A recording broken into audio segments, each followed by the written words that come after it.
Fascinating and frightening people around the world. Revolutionize and perhaps upend many aspects of our lives. Artificial intelligence will remake the workplace. It can do that job automatically, saves a lot of time, money, effort. How will you put human in the loop so that the machine and the human are working together? This is a prediction engine. We should use it as such. AI is only as good as the human interactions it facilitates. We're moving from content creation to content curation. It's meant to augment the human processes, not replace them. They're built on a foundation of data flow, system APIs. You need now the data science, you need experts in order to go to the next level. It's time for intelligence automation experience.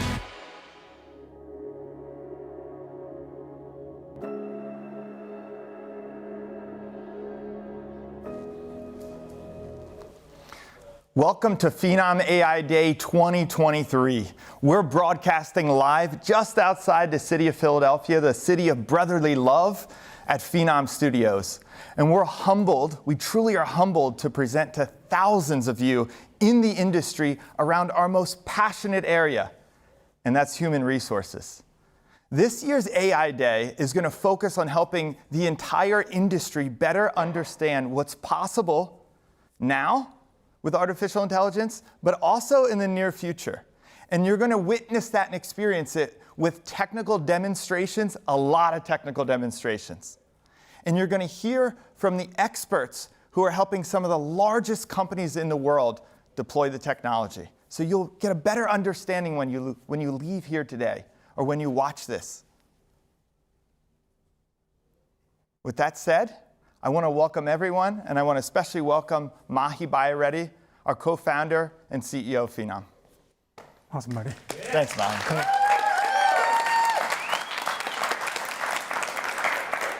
So for the last couple of years, we're doing AI from the inception of this company for n number of reasons. But right now, we thought about why can't we expose all this content towards HR community in a much more thoughtful format? So now, if you look at what's happening, whether we use AI or whether we use technology or the experience or the product of the company, there is only one reason. The reason is helping 1 billion people find the right work. That's the only reason whatever we do. Other than this, there is no meaning for why we really bring together all of this company together. So right now, you all know that AI is almost in a different level of hype. And there is a reason for it. The primary reason was because ChatGPT actually made it possible to reach to masses at a different level than we have ever thought about. Now, there is a lot of hype, there is no doubt about it, but the last 10 years, AI is going in multiple different dimensions. Now, let me really give you the thought about what does the hype cycle Gartner really puts together this year. All AI is not hyped. The most hyped right now, the peak, is for Gen AI and the foundational models. That's where the hype is. But if you look at the last 10 years, there are things which actually plateaued and really became stable. Intelligence applications become way more stable than ever. On top of it, you can also think about knowledge graphs, dynamic content. All this really became super stable. In terms of how you can use this data, make sense, build context, and really think about thoughts in an entirely different format. Autonomous cars is another one which actually made computer vision really scale at a different scale. Now, these things can happen at a rapid clip. Now, let me give you a thought. In 1900s, this is Fifth Avenue, New York City. There is only one car, rest is all horses. This is the primary means of commute.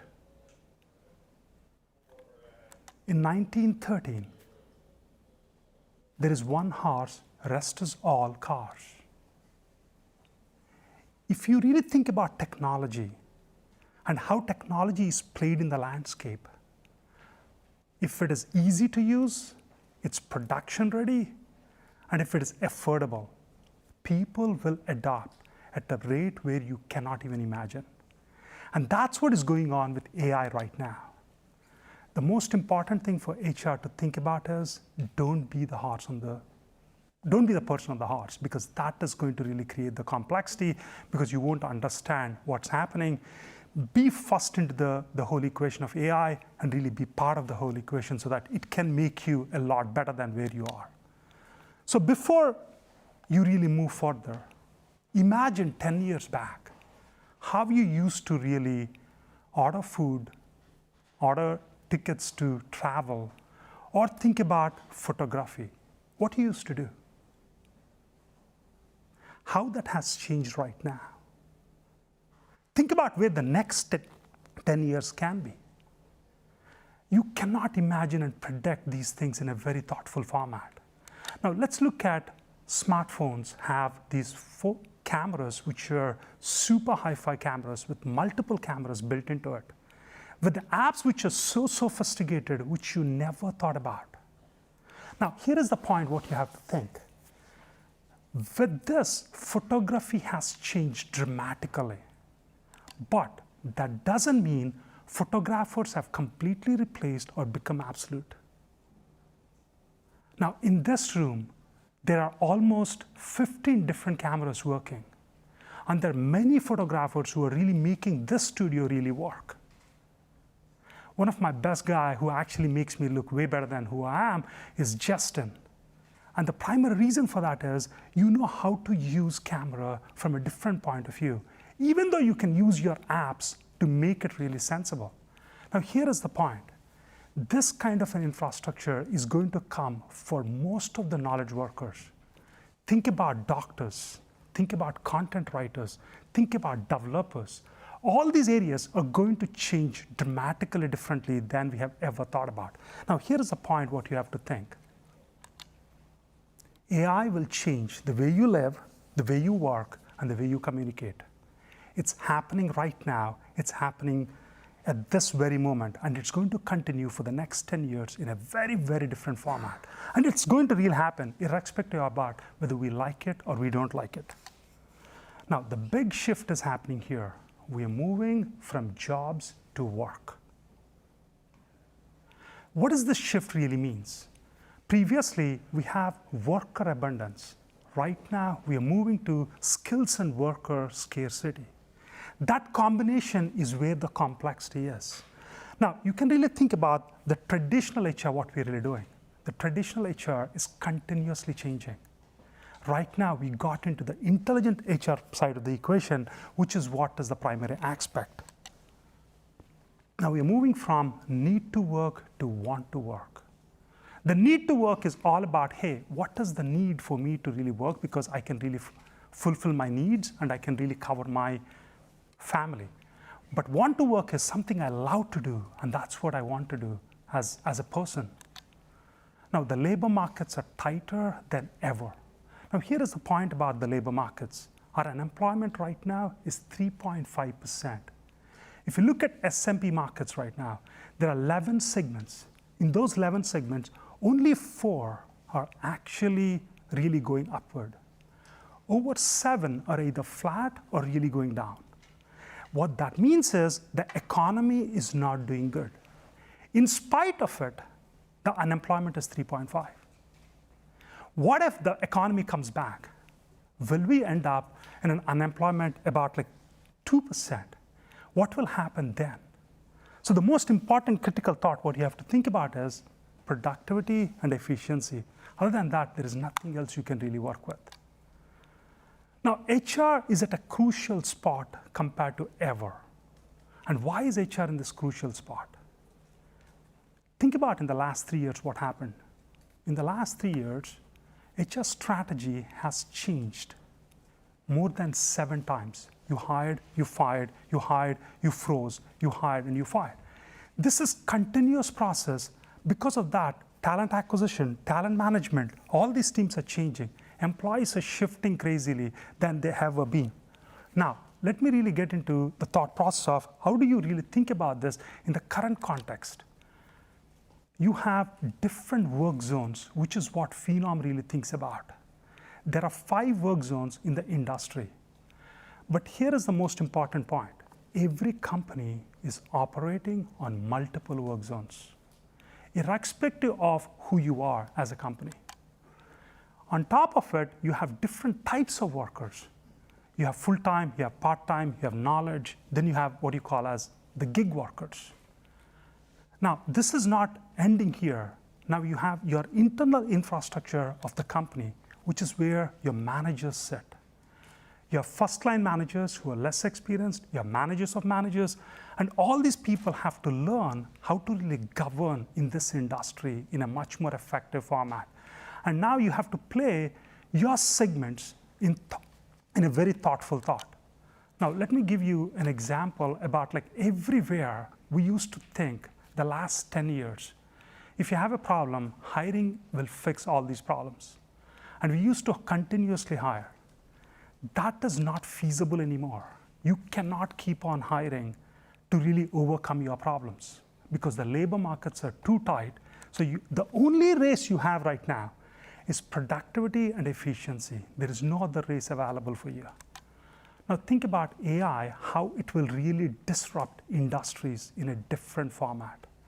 For knowledge workers, AI is going to bring at least a 10% boost across every particular segment. And this is going to change the overall dimension of so many industries in a very, very unique format. Let me give you an example of Google really released something called as MedPalm 2, which is how can it really assist a doctor in terms of really connecting with the patient. Right now, that particular format is actually accurate in the clinical assessment way better than a doctor. The only limitation is it has a limitation with respect to the empathy side. It's not just doctors. Every knowledge worker will be disrupted like this. Because of this, you will have trillions of dollars savings for companies if you really know how to use this right. So we have to move from what we call as hype of AI to what we really call as a pragmatic approach to bring AI into your business so that your talent journey can really be impactful through a talent ecosystem in hiring, retention, in growth, in multiple factors to make your talent more equipped to do what they're supposed to do. Now, at Phenom, we believe talent journey is going through a maze of talent. And the talent ecosystem itself is a maze. Now, how do you think about this journey so that you can really make the experience more relevant and simplified? So think about an example of future-ready proactive hiring.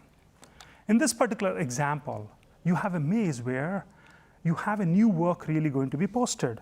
That is either your recruiter or your employee or your manager really collaborating to make sure somebody can really fill. When this is happening, there are three personas which are working. But there are so many algorithms which are working in the back end to make their experience more productive, it's more experiential, and it also creates value for them so that they can really bring speed into the whole equation. Now, on top of it, when they really think about the employees can refer others, think about diversity and inclusion, they can start looking at where all they can really bring this data.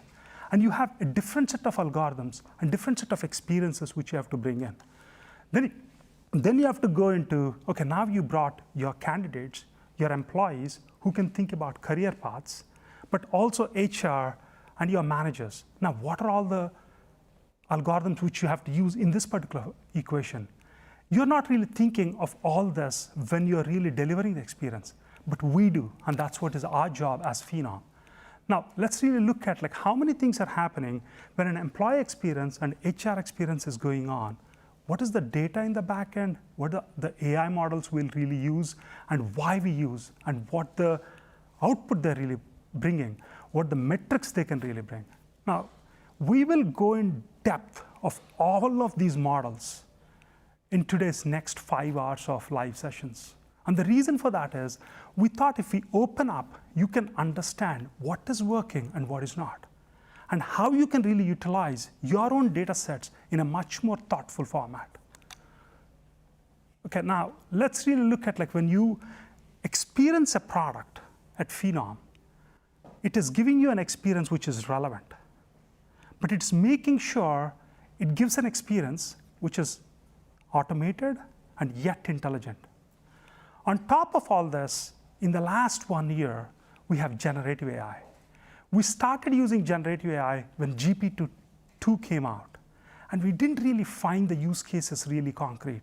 So what we did is we started looking at how generative AI can be the language of today, and how we can make sure it's a transformational opportunity so that we can take advantage to make the HR ecosystem a lot more unique than it ever been. Every CEO, every CHRO want to use generative AI, but here is the problem. You're taking two big steps without data quality, without data infrastructure, without data literacy within your teams, and without data privacy into the thought process. Because on a global companies, these are all critical. Now, how we do at Phenom is we constantly think about what are the foundational models, what are the contextual layers what we need to build, what are the feedback loops we should constantly think about, and then what's the enhanced experience layer on top of it, which we'll really bring together. Now, in the last 2 years, large language models came into existence, which is what Gen AI became really, really famous. At Phenom, what we thought about is how can we take advantage of this to make three things happen? Can we make experience more connected? Can we add value to the user personas? Can we make sure the productivity of the talent lifecycle is getting better at every spot? These are the only three things which we really thought about, and that's what we focused on. Now, when we focused on this, the first thing is our customers' talent, which is their candidates and employees. How can we make their moments phenomenal, and how can we make the whole talent journey exceptional? Then we thought about, like, hey, how can we bring this within your team, especially your managers and leaders? Think about your recruiters, HR, and the HRIS. How do you make this whole thing much more efficient throughout the talent journey, but at the same time make the moments really relevant and personalized? We took 2 shots in LLMs, and these are wantedly we took. The first shot what we took is because these are the biggest bets what we're really making within the company. The first shot is we use commercial grade LLMs. OpenAI, Cohere, Stable Diffusion, or like Midjourney. These things are amazing in terms of how you can use. We actually build guardrails around it. We create the unique context using knowledge graphs, which I'll cover in a bit. Then we created the test infrastructure around it. Then we created these vector models so that we can think about how to do prompt with context so that we can be very efficient for each particular company, each particular user, each particular team in a very unique format. And then we created this and really applied it into what you call as the apps and the experiences throughout the talent journey.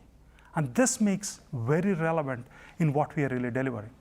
To make this happen, for the last 10 years, in the background, we built something unique. The reason for this is Gen AI cannot understand HR needs of the current day. It cannot understand what the market needs of today. It has a lot of limitations of what it can do and what it cannot do. Now, what we thought about this is if we can really use our data on behalf of our enterprises who use our product, who are our customers, we started building for the last 6-7 years something called as knowledge graphs. We constantly watching the experience in a very different point of view and really collecting this data so that we understand the HR differently, the candidate differently, the employee differently, the manager differently.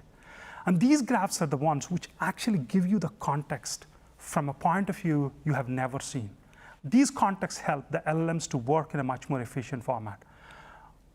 And these are working for us really well. Right now, if you use our product, any of our customer, whatever you see is because of this common infrastructure what we brought in.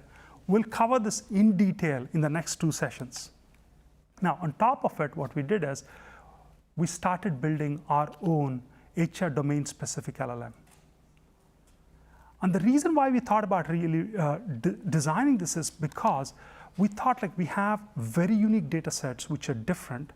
We have a user context which is very unique. On top of it, we have general references which we curated using our data engine. And this really gave us a very unique shot to build a newer Phenom HR LLM, which is relevant. It's not humongous. It's actually a 7 billion parameter LLM. We took it, we fine-tuned.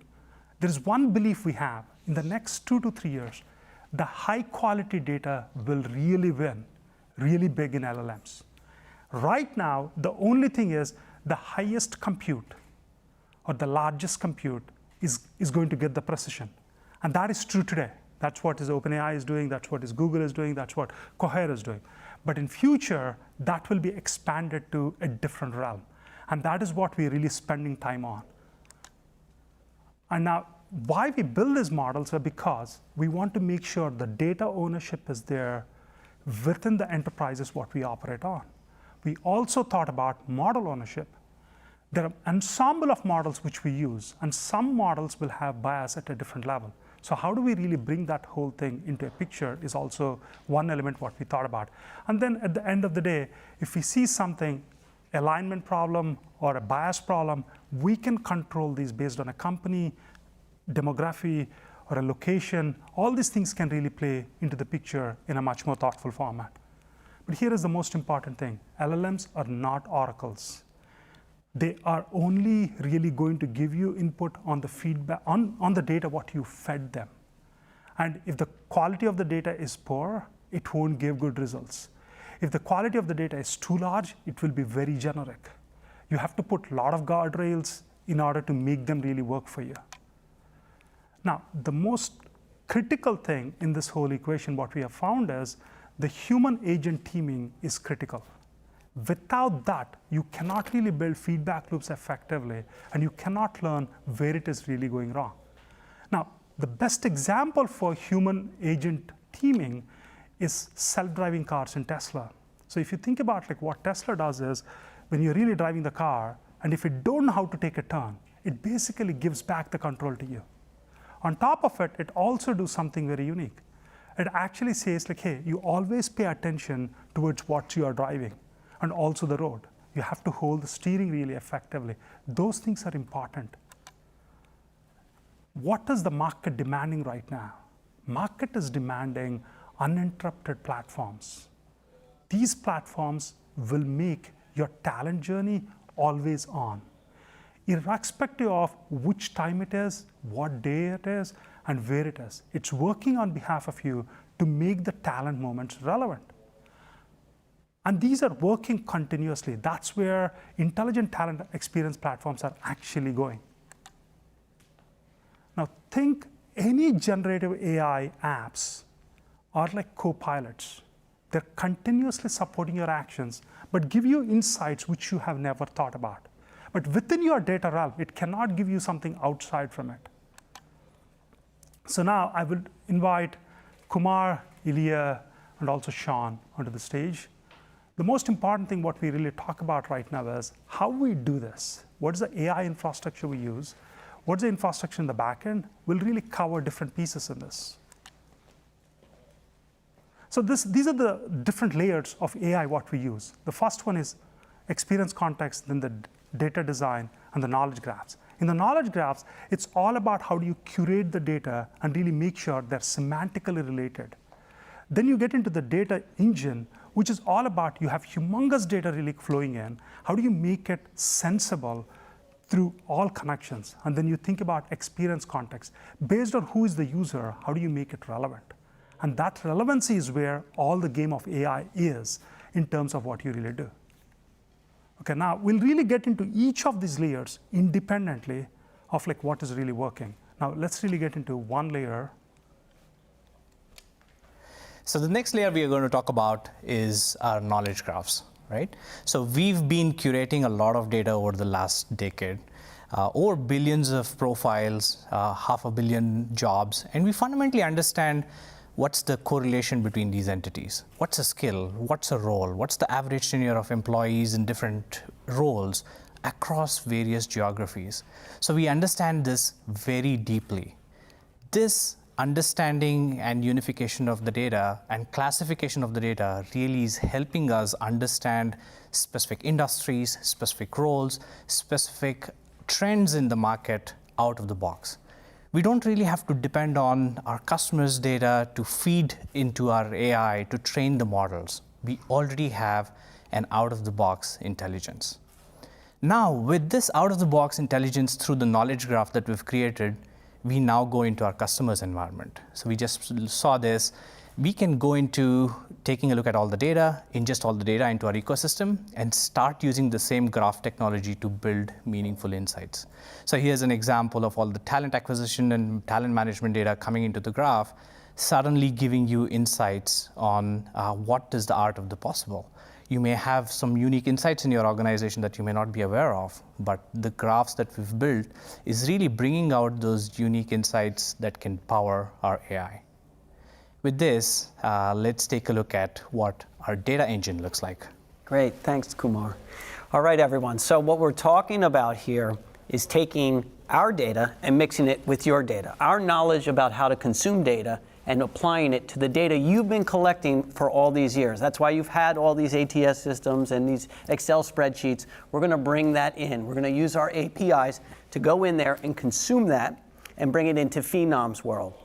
Then what we're going to do is standardize that. Think about it like a Lego party. You came with a box of Legos, I came with a box of Legos. I don't like pink Legos. I'm sorry, they just don't work for me. We're going to get those out, or we're going to change the color a little bit, and we're all going to talk the same Legos.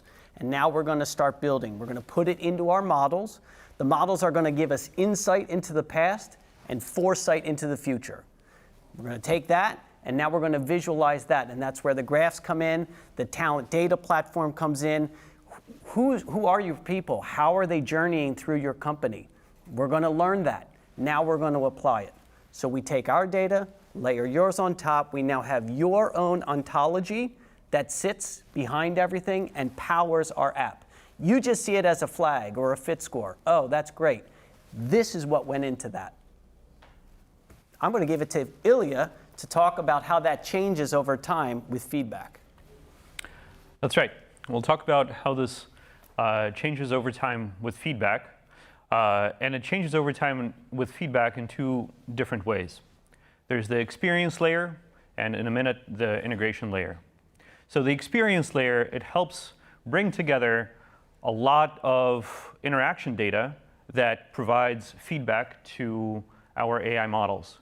There's search is another way to, that's now the integration layer that allows us to configure search, RLHF to drive large language models, data labeling and data curation, and finally, DNA config to build our enterprise talent graph to set the context for understanding all of this data with respect to your enterprise.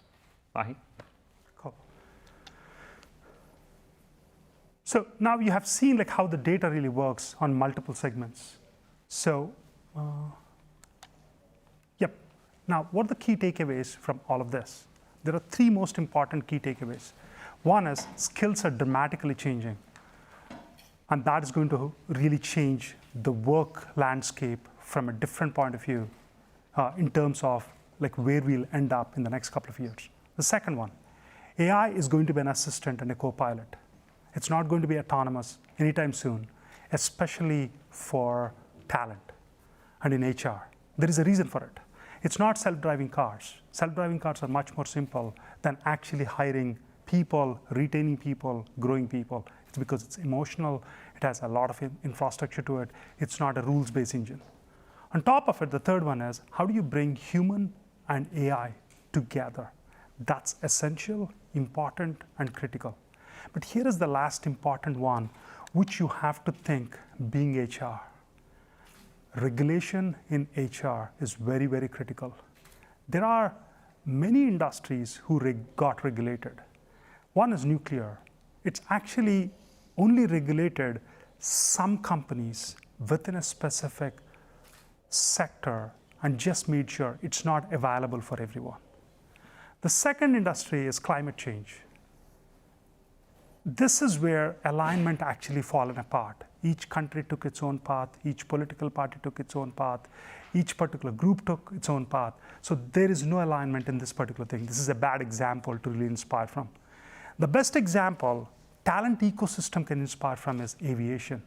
The reason for aviation is because aviation actually scaled and really created a security where we all can fly at an affordable price point. At the same time, you're all safe. That's a very good combination to think through. So can we really go there is where the next 2 to 3 years are going to really shape out. And we all as a community has to come together to make it happen. Now, one last thought I want to leave you with before getting into the details of how these models work. If you think about, Steve Jobs said, Apple is building the bicycle of mind. And what is a bicycle of mind? They were talking about a smartphone. That is the bicycle of the mind. But if you look today, what's happening?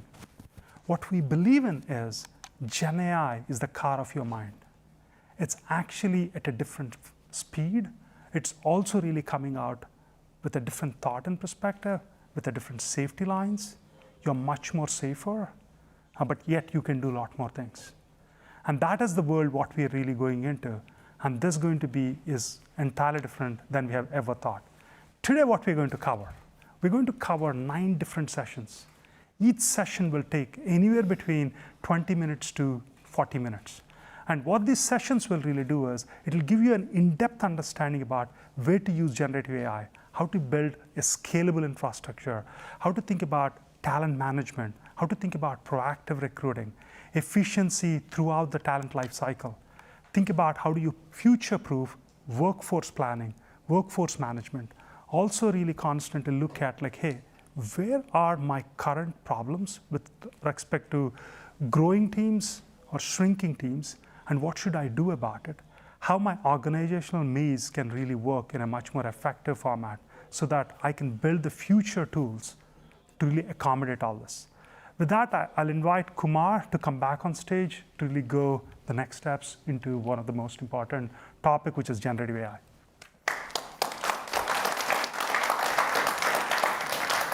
Perfect. Thank you, Mahi. And hey, everyone. So today, the first topic that we're going to talk about is how do we solve real-world HR problems with generative AI? So since generative AI came into existence, we've been looking at how best to use generative AI into our ecosystem. And in the last 6 months or so, we've been deploying generative AI use cases to a bunch of our beta customers. Let me show you some of the real-world use cases of generative AI that we've deployed in our platform and how our customers are using this today.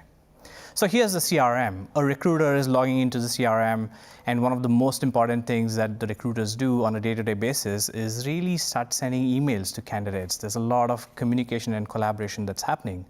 Here you can see a recruiter just asking X+, which is our generative AI platform, to generate a message based on certain requirements. Here's an invite to apply. Within seconds, the generative AI is generating that message. The platform also allows you to really rephrase outcomes, change the tone, but all of this is in context of the recruiter, right? And within seconds, the email is generated. So this is a simple example of generative AI, but let's think about something that's day-to-day.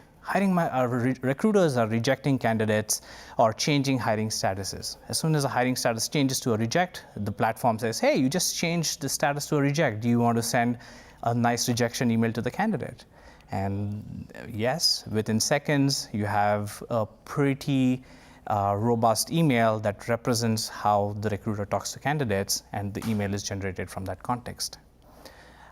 Similarly, let's say candidates are coming in and sources are trying to assign these candidates to jobs. That's a common practice that happens in the platform. And now the platform is already asking, hey, do you want me to invite this candidate to apply? Everything in line with the recruiter action. So the whole idea here is how do you intercept the day-to-day flow of your users and introduce generative AI to bring about to productivity, right? So here's another example. You found a great candidate as a recruiter, you want to forward it to a hiring manager, but yeah, you don't have time to really summarize why this candidate is great. So you just hit a button, generative AI goes in, summarizes the entire profile, including the notes, and sends it over to the hiring manager, right? So these are great examples where recruiters are using the platform, they're seasoned, they know what to do, and we are intercepting generative AI. But what if you're new and you're still not sure how to use the platform? Can you use generative AI as if it's an assistant?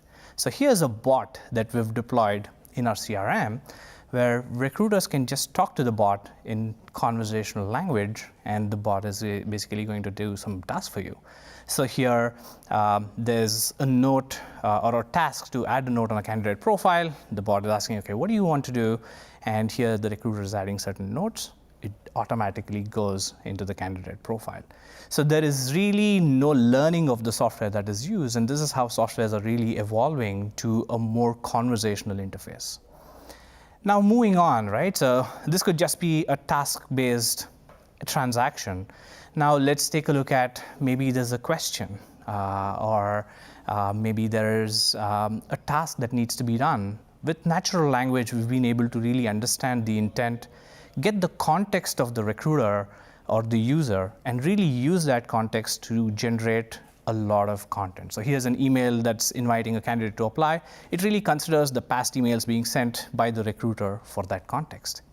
We've also factored in a lot of help aspects and support aspects in the bot. So a recruiter has a question, instead of really figuring out how to do this, they can just ask the bot, and it brings in knowledge from the knowledge base to do that, right? So this is just one example. We've seen cases where some of our customers and users are using generative AI to generate interview questions. So this has been a common problem where the structure of the interviews are just not there, or maybe the structures are outdated. So how do you refine to what candidates are expecting from a role perspective? How do you generate questions for a specific job role? So we've built capability to just ask generative AI to generate questions, and within seconds, you get the relevant questions that you need to ask, not from what is there out there for this role, but in context of all the roles that are there in your enterprise. Here's a great example. Interviews have always been in a black box, but we've built capabilities to record and transcribe interviews to provide meaningful insights on what's happening on interviews. So here's an example where the AI is completely generating a 30-minute or a preview of a 30-minute interview and really breaking certain things out, right? So interviews happen, hiring managers forget what happened on the interviews, and they don't know what feedback they have to give.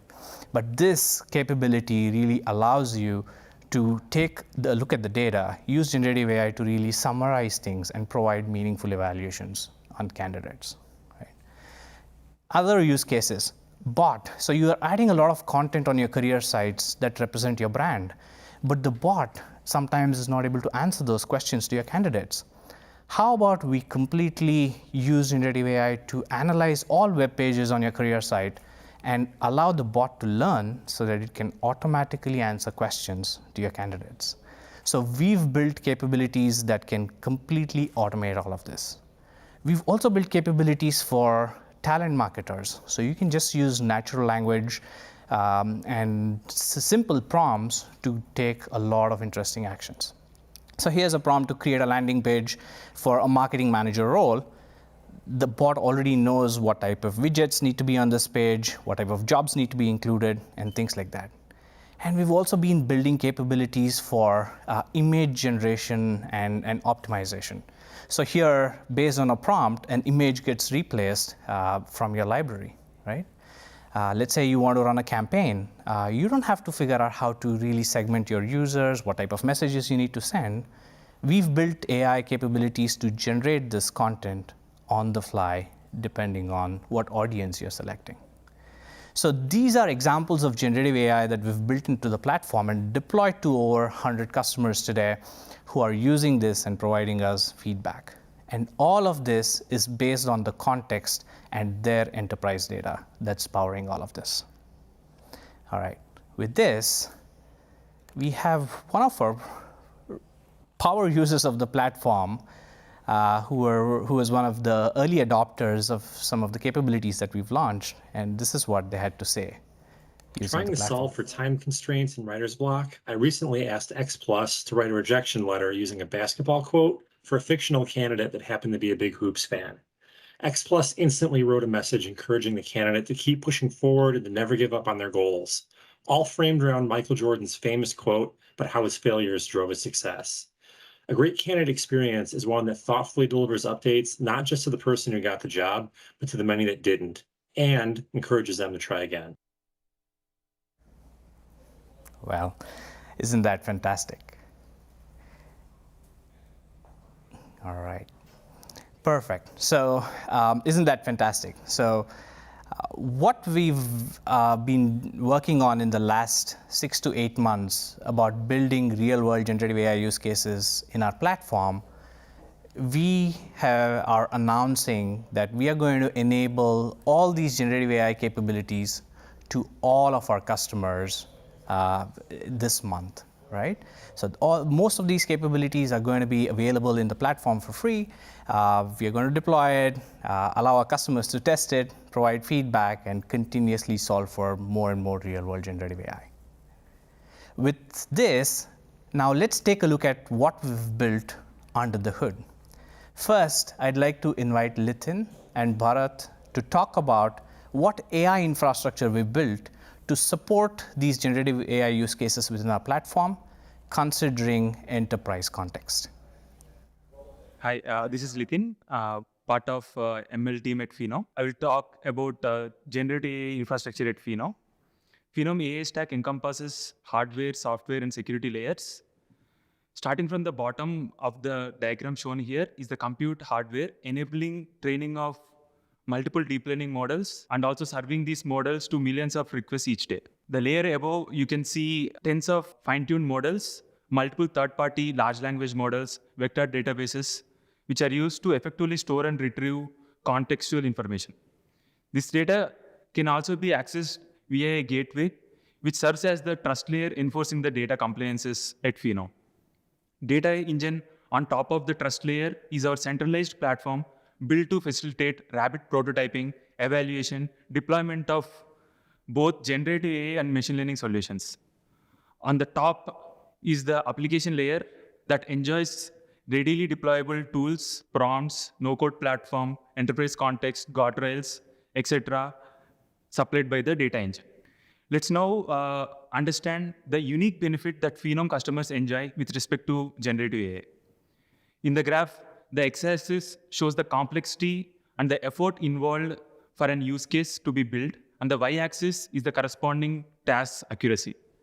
Language models, when scaled to billions of parameters and trained with trillions of tokens, have shown emergent behavior, such as in-context learning, unseen with smaller base models. Zero-shot prompting is a technique where the prompt does not contain any task-specific demonstrations. Such simple prompts often do not give satisfactory results. Phenom's enterprise context is the rich source of data stored at multiple levels, such as industry, segment, company, user, and use case specific data. Unstructured data like free text, images, videos, etc. are converted to high-dimensional vectors using embedding models and stored in the vector database for fast retrieval. This contextual information is the unique advantage that allows us to leverage advanced prompting techniques such as few-shot prompting, retrieval augmented generation, often referred to as RAG, chain of thought prompting, React prompting, etc. We also customize our embeddings model, which are key for retrieving the most appropriate context for a given user input. Our own fine-tuned large language model, referred to as Phenom LLM, captures this context in the model parameters directly. So all in all, Phenom LLM combined with relevant context allows us to achieve state-of-the-art performance on HR domain specific tasks. Digging deep into the enterprise context, we have developed this enterprise context from across all products in the platform, and it is enriched with each interaction. For instance, content management system, often referred to as CMS, captures SEO tags, images, landing page descriptions, blogs, etc.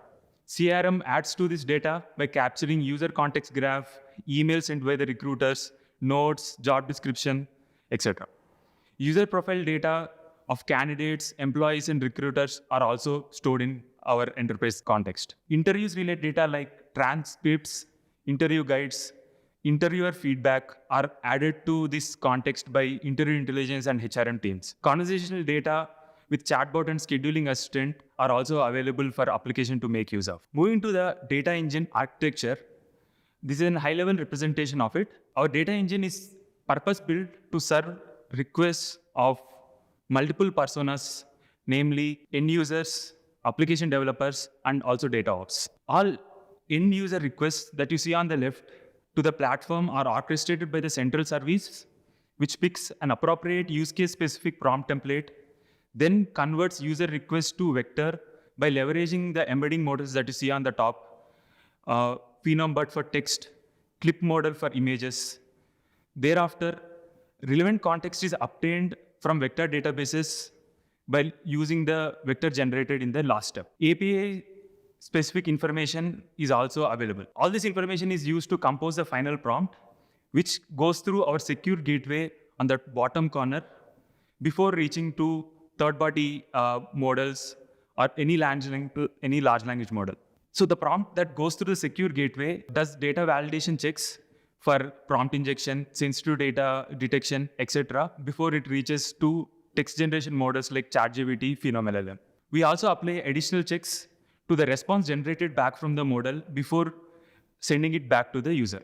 Moving on to the developer persona of the Phenom data engine, application developers can make use of low-code playground, monitoring, observability, evaluation capabilities that are given to all generative AI applications within the engine. This helps us to scale generative AI use cases rapidly across all the experiences on the platform, and also learn from user feedback and iterate fast. Let's see a demonstration of these capabilities in action.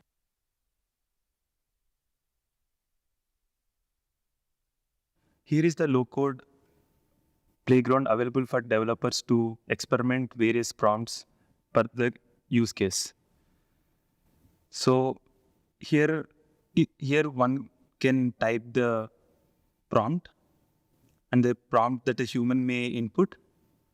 And the input can have tokens which can be configured here. For example, user instruction and tone in this case.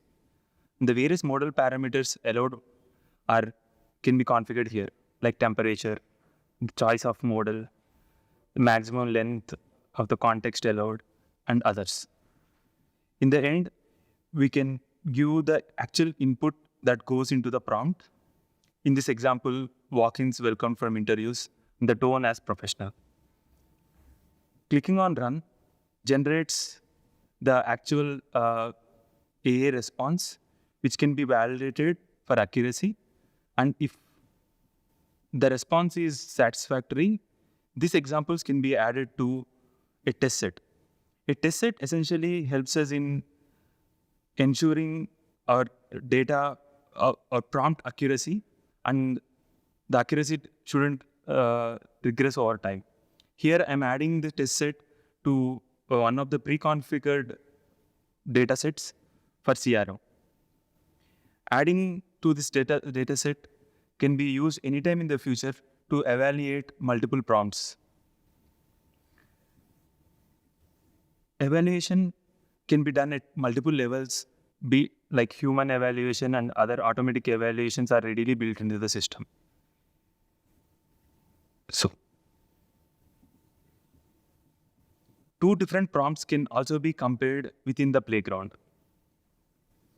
So, evaluation results are shown next to one another, and the best variant can be selected. Similarly, these results are shown as a dashboard, and the best version of the prompt can be selected to be deployed in production. Once the prompt is made available in production and the user starts using it, this user submitted data is saved in our context and vector database. So these are the different database records available, and we can see that we have all this context available for the applications to make use of. The vector is a unique representation of the user input. Further, other columns can also be added to make better visualizations and debugging, like channel, locale, ref name, scenario, etc. Prompt column can also be chosen, and the embedding UI can be developed from here. So this is the embeddings which are high-dimensional vectors are now projected into a three-dimensional space here. And these embeddings are generated for two reference datasets, one shown in green and the other shown in pink. This is helpful to identify any data drift that may have happened in production over time. And that data drift can be visualized with the different scores available within the application. For example, in this is a similarity-based measure computed with rogue scores, and we are starting to see a dip in the data. And the cluster is also seen here, which is an outlier compared to the rest of the data points. Various configurations can help us better visualize these too. For example, if we can, by sorting the clusters with lowest metric value, we can select the subset of clusters which has the least accuracy. These data points are shown below for developers to check what is missing in the prompt and how it can be improved to increase the scores. These examples can be selected and exported simply. So, and this export is made available in the test dataset shown earlier. So, the examples which are performing low with this version of prompt can be compared with a later version of prompt and ensure data is always accurate.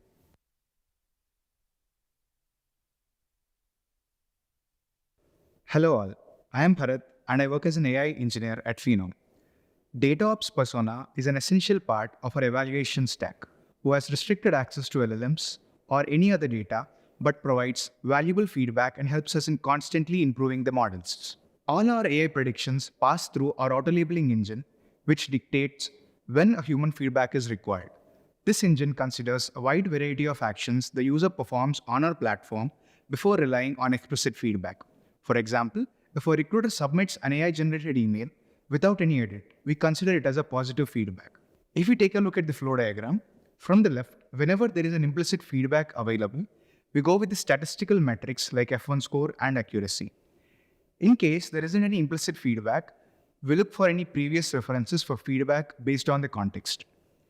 Evaluation pipeline rely on multiple evaluation metrics depending on the use case, such as word-based evaluators like Rogue, character-level evaluators which considers the edit distance, embedding-based evaluators which compare the vectors, and we also have LLM-based evaluators and LLM-assisted evaluators. At last, if no feedback is available from the user interaction, we introduce the DataOps persona into the workflow. The data we show is auto-stripped of any sensitive data at the data engine layer. To improve annotator efficiency, we highlight the edits made by the end user to the AI-generated response. Here, the sentence highlighted in red is the text which the end user has removed from the AI-generated content, while the green indicates the content he has added. On the right, we configure a list of questions to gather feedback. They may include rating questions, ranking questions, text input, or a multi-label options to indicate whether it is a hallucinated content or incomplete context, etc. This feedback loop runs continuously, ingesting data into our ML engine, which constantly learns and improves the accuracy. So far, we have looked at the capabilities of our data engine. Let's move on to the next layer in the stack. We introduced a trust layer between our data engine and third-party LLM providers like AWS and Azure to safeguard user privacy and our systems from any attacks. Every prompt that the generative AI application provides will first undergo data masking, where PI data is anonymized before passing it to the model. Then, we check for prompt injection attacks to eliminate any potential threat to our systems or data. The prompt is then routed through our secure gateway to the LLM providers. This is where the prompt is converted into an AI generation.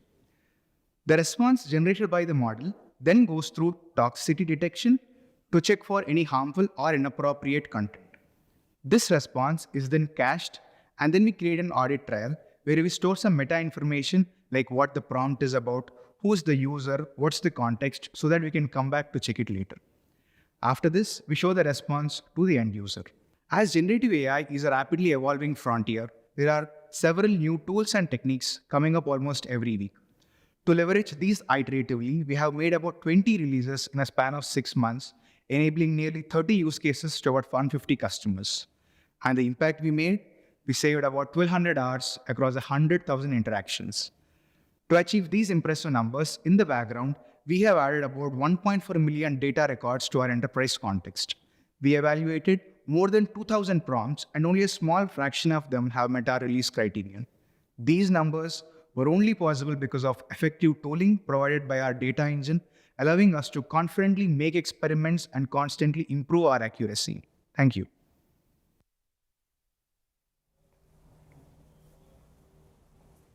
All right. Thank you, Litin and Bharat, for the insightful session. So now we took a look at what our infrastructure looks like, what tools we use for data labeling and ensuring high accuracy for generative AI use cases. The next topic we are going to talk about is the next shot we have on generative AI. This is what was Mahi talking about earlier today, where we are going to showcase what work is going on in building our own HR domain-specific LLM. For this, I'm going to invite Suresh and Deepak to talk about this topic. Hi everyone, I'm Suresh, Senior Director of Engineering for such an AI platform. Today I would be speaking about how at Phenom we are building our own large language models to revolutionize talent experience. The decision to train our LLM for HR-specific applications came from our commitment to solve challenges that we gained from our past experiences.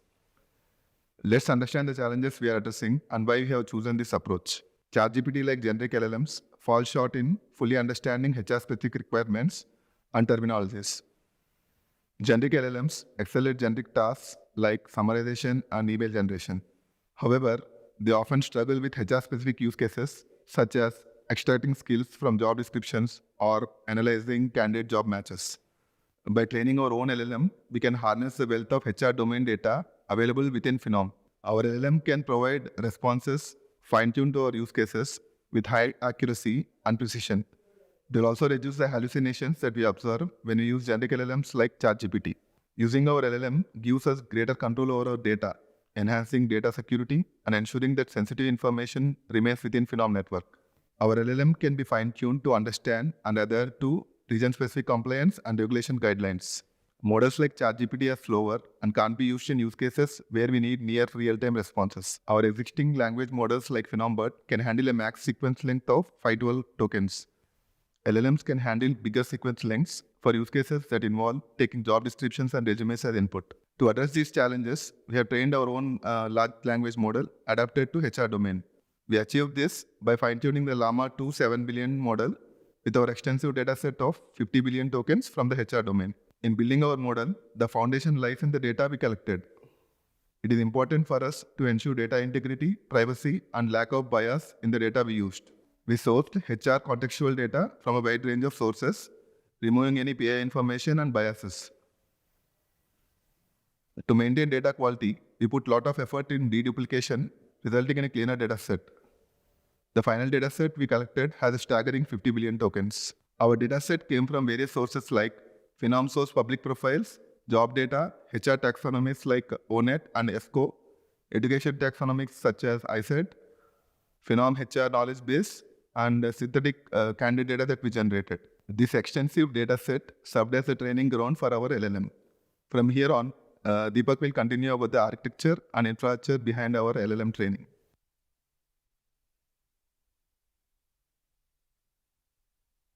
Hi, I'm Deepak, Data Science Manager at Phenom. I'll be talking about the model architecture. So we use Llama 2 as our foundation model, which is a decoder-only transformer model trained on 2 trillion textual data. So we fine-tuned this model by using next token prediction, which is a task which was used in pre-training of Llama 2 model. We used a context window of 4096 in order to train this model. Next, I'll be talking about the infrastructure we built to train the model. So let's start with our training environment. We used AWS SageMaker servers to train the model.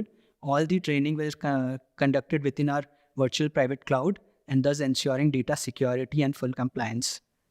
When it comes to making the model learn quickly, we needed some serious computing power.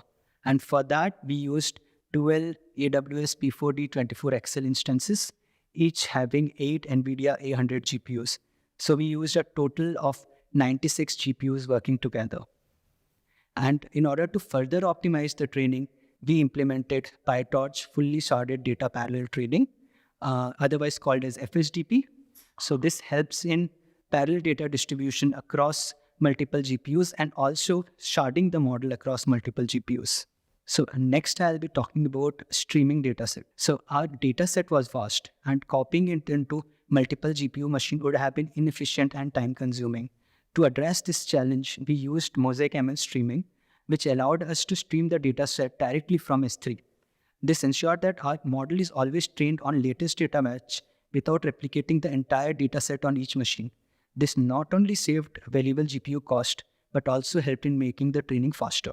And this diagram shows our model architecture. The first part above shows our data processing pipeline. So first, data from various data sources were processed using AWS SageMaker data processing.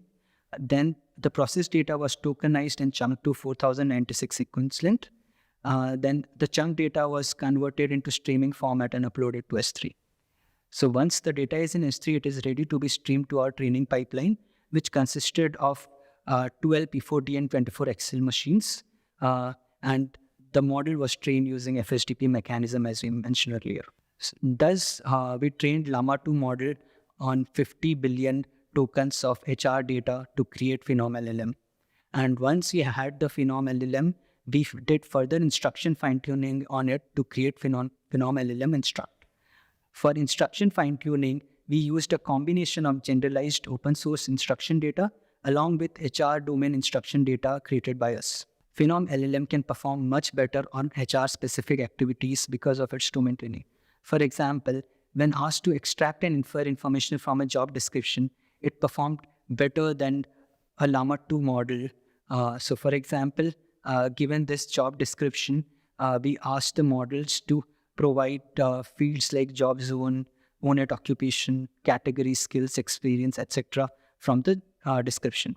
Now let's look at both the output. As you can see, Llama 2 hallucinated for own-it as they gave unrelated own-it title and code together. They could not provide relative skill importance. Also, they could not provide the experience, right?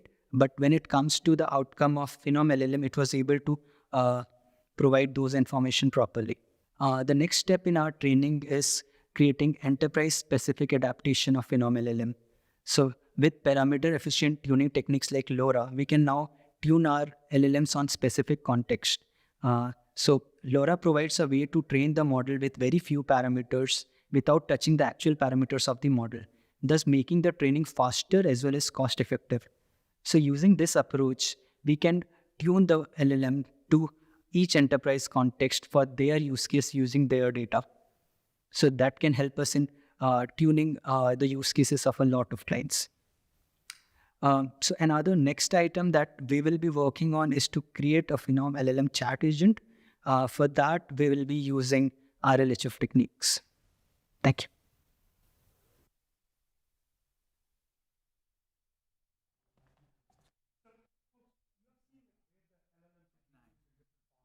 One is building a new one. The other one is actually reusing whatever we have.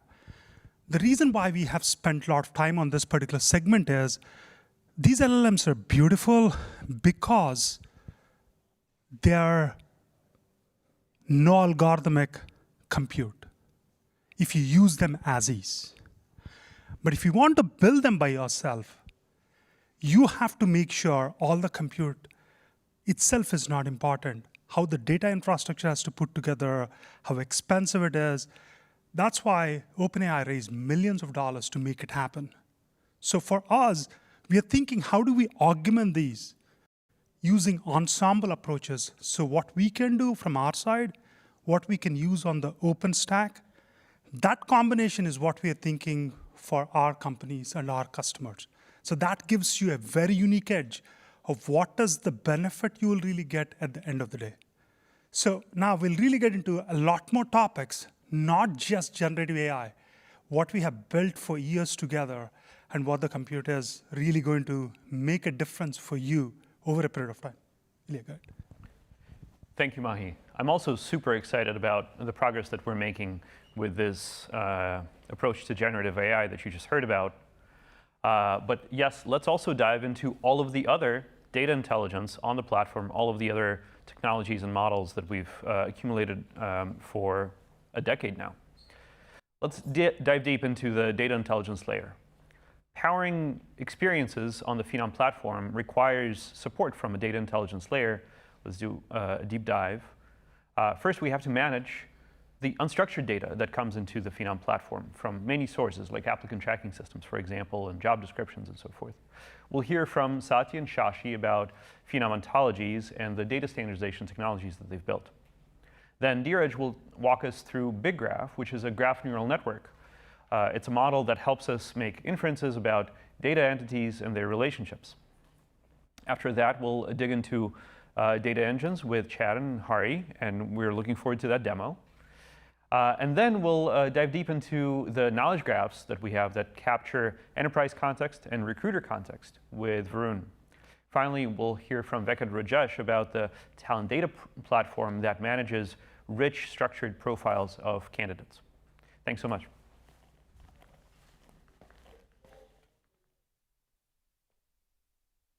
Hi, I'm Satya Ambaru. I'm the Director of Engineering and lead the data team here at Phenom. Today, I'm going to talk about our data infrastructure that includes candidates' data as well as our taxonomy data. To build the knowledge graphs, we need a rich and diverse profiles data. This data is fed into our knowledge graph, and the outcome is a semantic relationships between major attributes like titles, skills, and other relevant attributes. So this kind of models that are built out of our knowledge graph data feed back into our CX and RX systems. Some of the use cases for the CX and RX are computing like fit score and explainability and providing recommendations for jobs to candidates, extraction of skills and prioritization of skills for our resume parsing, as well as generating insights for our candidates' data. So some of the insights that could be generated could be something like historically, what are the companies that a specific customer is hiring from? Or what are the schools that the candidates or the employees of the particular customer are going towards? To help in this initiative, we have built a huge internal profiles data infrastructure called PUP or Phenom Universal Profile. PUP profiles are built from various publicly available data sources. We have hundreds of millions of PUP profiles that are distributed geographically and spread over various industries. The PUP profiles are ingested into our raw profile data store. This usually consists of information like experiences, skills, titles, educations, and so on. However, the data that we get into this raw data store is not very clean and has a lot of challenges, that including noise, as well as like variations from different attributes. So we would want to clean and standardize these profiles and attributes before we ingest them into our clean store and then provide them back into our knowledge graph and other use cases. We have built data pipelines that support ingesting and updating the profiles on a regular basis. Typically, we process about 250 to 300 million profiles every quarter. So I'll talk about few of the steps that are involved in this profile refresh and updation process. So the first step is the input profiles that come from different sources. We convert them into a common PUP schema. The next step is cleaning and standardization of these profiles. The major attributes, including skills, locations, titles, and so on, they are standardized into a clean quality attributes so that the outcome is that is flowing into the knowledge graph and other models are clean. To support this, we have built a rich set of taxonomies and mappings data, which we will talk in a little bit. Once the standardization process is completed, we go through records linkage. Record linkage is a critical step for us, since this is where we identify duplicates or filter them out, as well as map the incoming records to the right profiles that are existing. We match and join them and refresh the existing profiles based on the incoming data. To perform the record linkage, we rely on key metadata such as social URLs or emails or contact numbers. So after this process of identifying the records that is linked to the existing profiles in the PUP, the next step is to merge the incoming profiles. However, there are some profiles that essentially may get missed out during this process based on whether that lead information is present or not in our incoming profiles. So this set of profiles will be processed further down the line, and then using maybe some other attributes such as work history or education details, something like that, at a later point of time. During the record linkage step, whatever records are identified using the lead information, they move on to the merge process.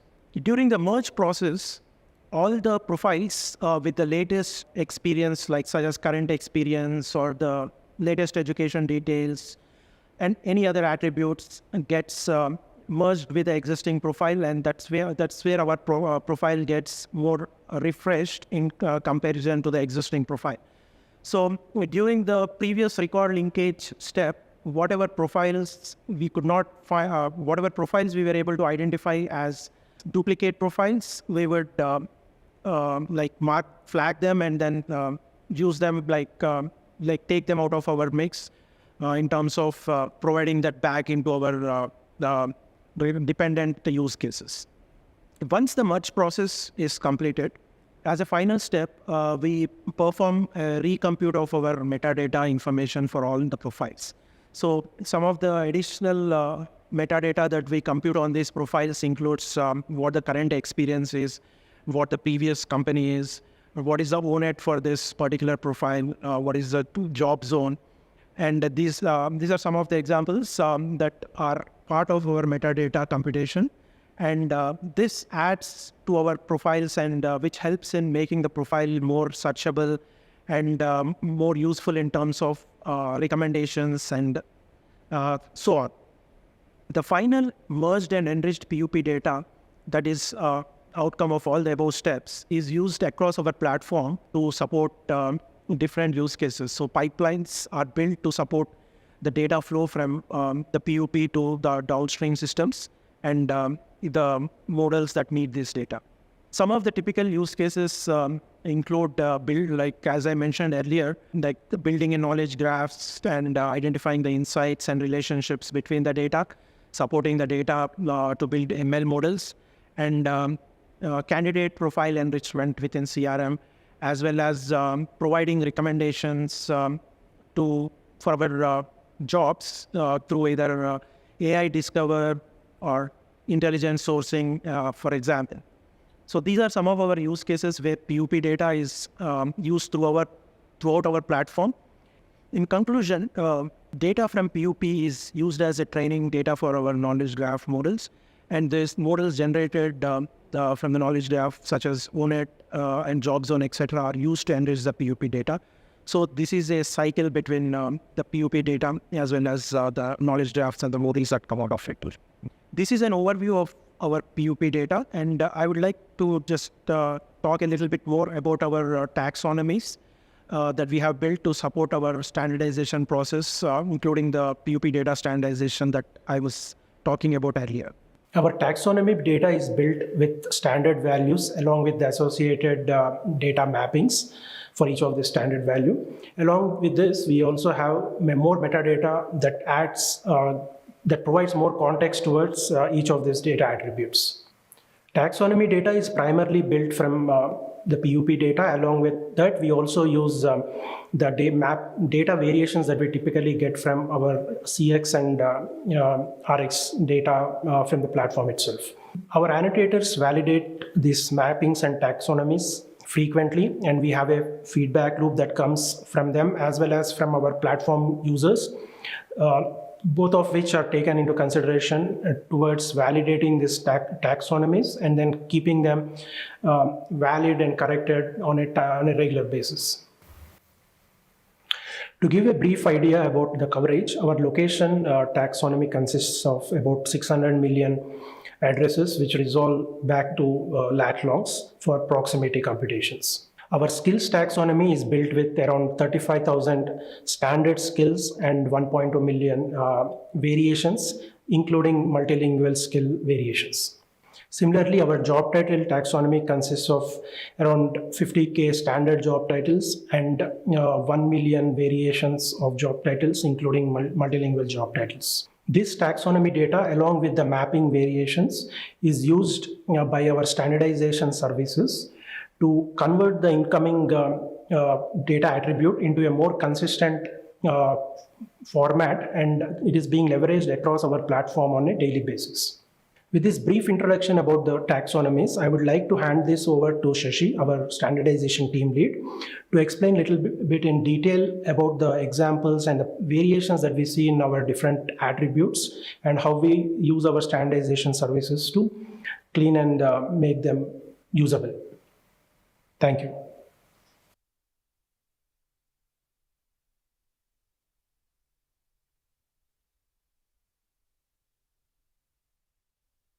Hi everyone, I am Shashi. I lead data standardization area within Phenom. Today I'll be speaking about the standardization engines that we use, what are the different modules these engines have, and how we use the inbuilt taxonomies, mapping variations, and standard reference datasets that we use in these engines to standardize the incoming data to our platform. We get the candidates, employees, and jobs data from different sources like ATS systems, career sites, and file feed imports. These datasets are used across the platform to provide recommendations, derive insights in knowledge graphs, and also used in CRM by the recruiters when they are searching for the candidates. Some of the important entities that are relevant in context of standardization are skills, education, experience, location. When it comes to education, it is about school name and degree, field of study. When it comes to experience, it is about job titles and company names. For each of these entities, we get the data from different sources, end up getting data in different variations. We use data standardization engines to address these variations. Standardization engines will have different modules like entity cleaning and identification, entity expansion, standard entity mapping, and metadata enrichment. These modules are generic modules and used across entity standardization engines. For examples, we use the same framework across job titles, skills, location, and other entities. Now, let's explore these standardization engines in detail. Now, let's consider location.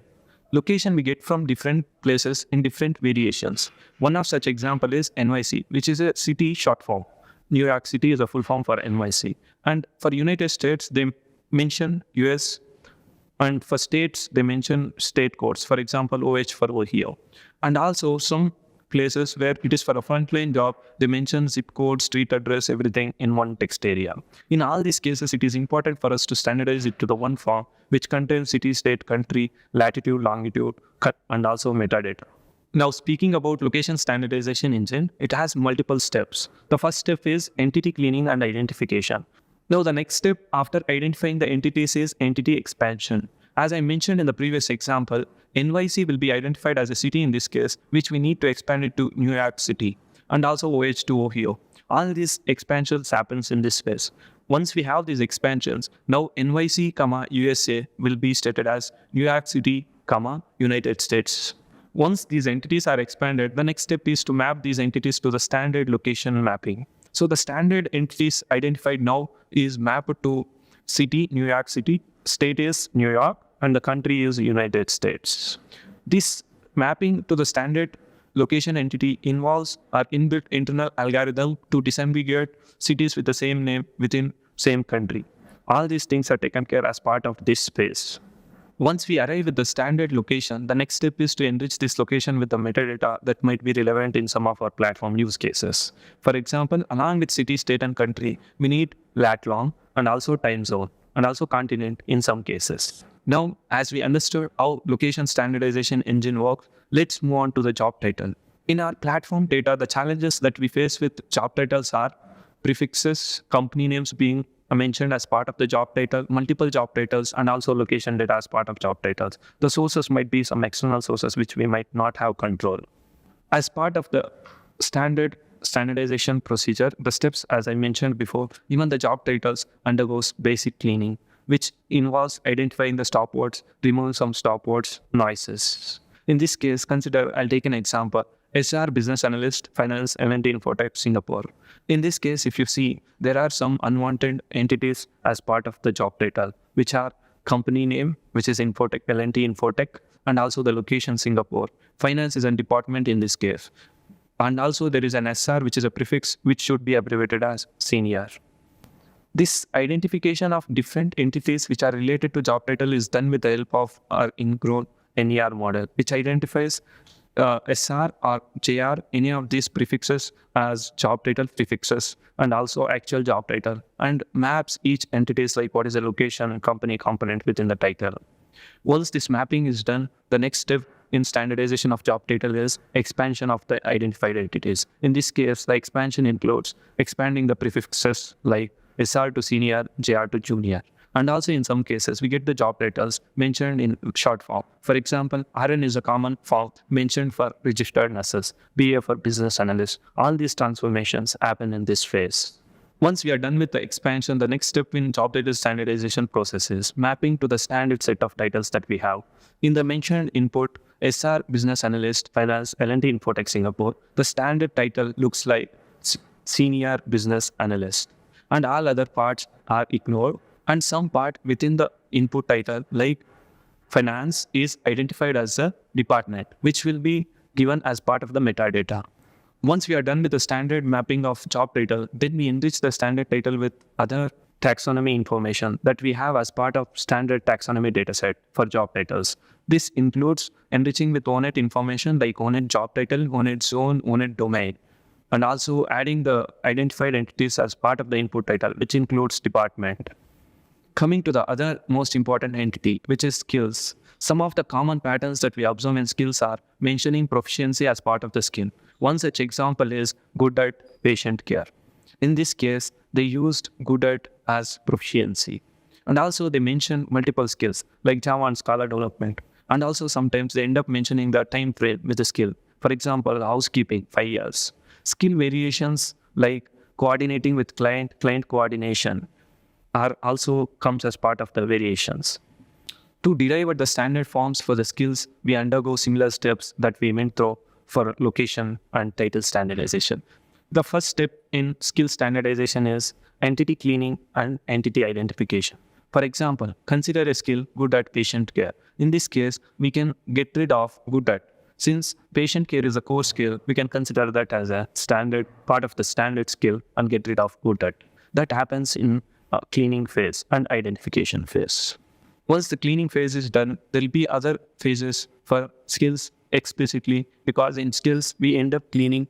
Along with cleaning, there are other steps in skill standardization, which is very specific to skills. In skills, we see the variations like coordination, which gets trimmed off by using lemmatization and stemming techniques that we use. As we are able to arrive at the standard skill after cleaning, doing the prefixes or suffixes cleaning, and also mapping it to the standard skill, the next step is to enrich the skill with metadata information that is available as part of our skills taxonomy, which includes skill description, similar skills, skill domain, category, and skill types. This is how our major standardization engine works. Other standardization engines works very similar to this. As we were able to map all the incoming data to the standard format, which will be used across our platform, which will help our platform to perform better. One of such use case I'll explain now.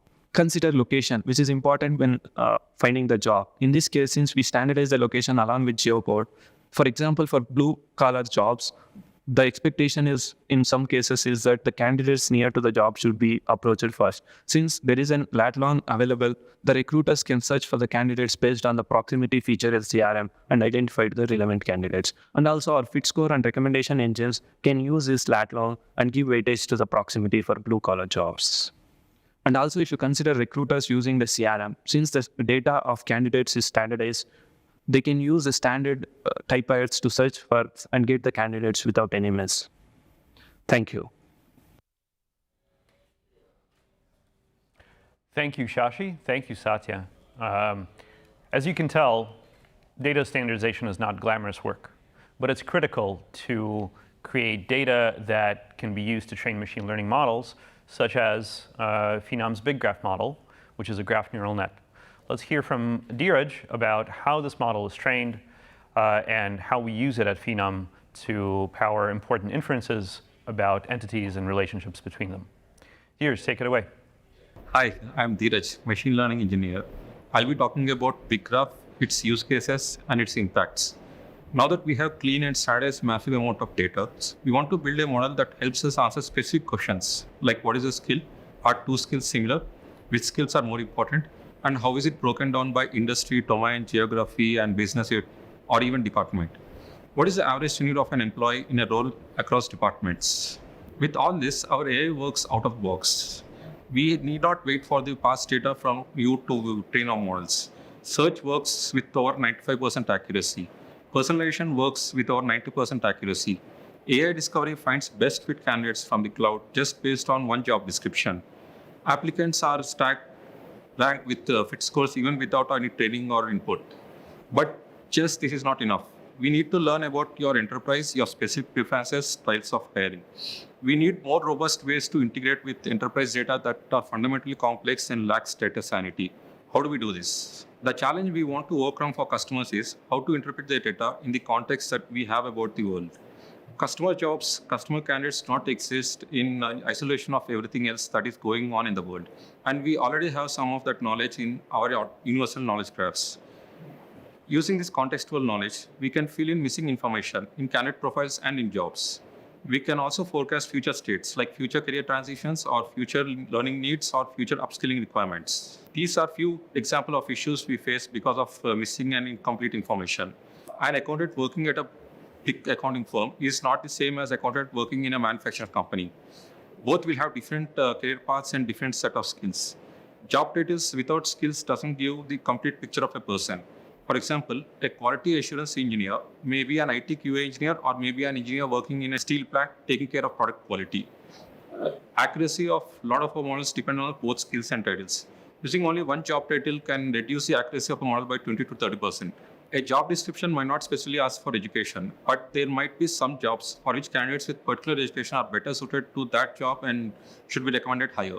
We address the problem by training a graph neural network model called Big Graph on our universal candidate profiles. Big Graph is a powerful tool for graph embedding tasks. It allows us to learn how low-dimensional embeddings of entities and relationships present in HR data. Big Graph can be applied to various HR data analysis tasks. It enables us to identify similar job titles, cluster relevant skills, uncover patterns in experience levels, and understand educational trends within the workforce. One of the important tasks is it supports link prediction.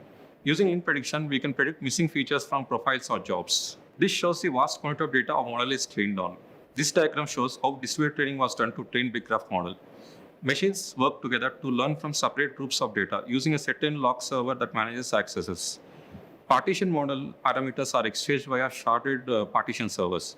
Shared parameters are updated asynchronously via sharded parameter servers. This is the inference architecture of Big Graph. First, it looks for input received in the Big Graph models. If it is not there, then it goes to Phenom BERT and looks for nearest match for Big Graph nodes. Once it has matching Big Graph nodes, it makes the prediction. So these are few examples of predictions that our model provides. First use case is career progression. Here we can see career progression for a sales representative. There are two different career paths. One is senior sales representative and the other one is sales operation coordinator. Another use case for this is education prediction. Here we can see the prediction for lawyer, where it predicted Bachelor's of Law and Master of Law. And for legal secretary, it predicted paralegal certificate, association degree paralegal, and so on.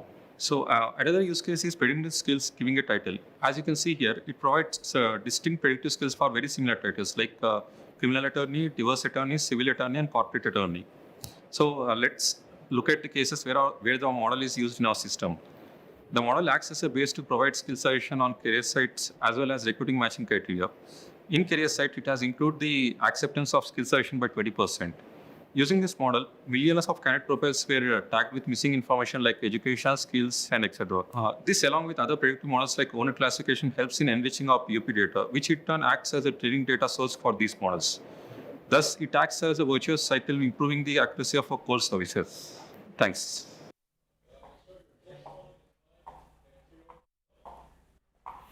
Hi, I'm Chad from our integrations team, and today we're going to give you a demo of our integration experience platform. Now, we think about the key component to be able to bring all this data in. You need to create a robust integration to be able to consume all that information and centralize all of that data into one centralized spot. If you don't have this integration or that robust integration, you're going to start seeing missing data points that are typically going to cause gaps or errors along and create an unoptimal experience with your AI. So what has Phenom done? We've created an end-to-end integration platform that enables you to be able to consume all of that data, centralize it, and then take a low-code, no-code approach to be able to make any kind of adjustments on the fly. So now as we think about where we start, we have our API configuration. Think of this as a catalyst or the starting point. So as we go through, you'll see a list of all of our different applications that we have to be able to set it up.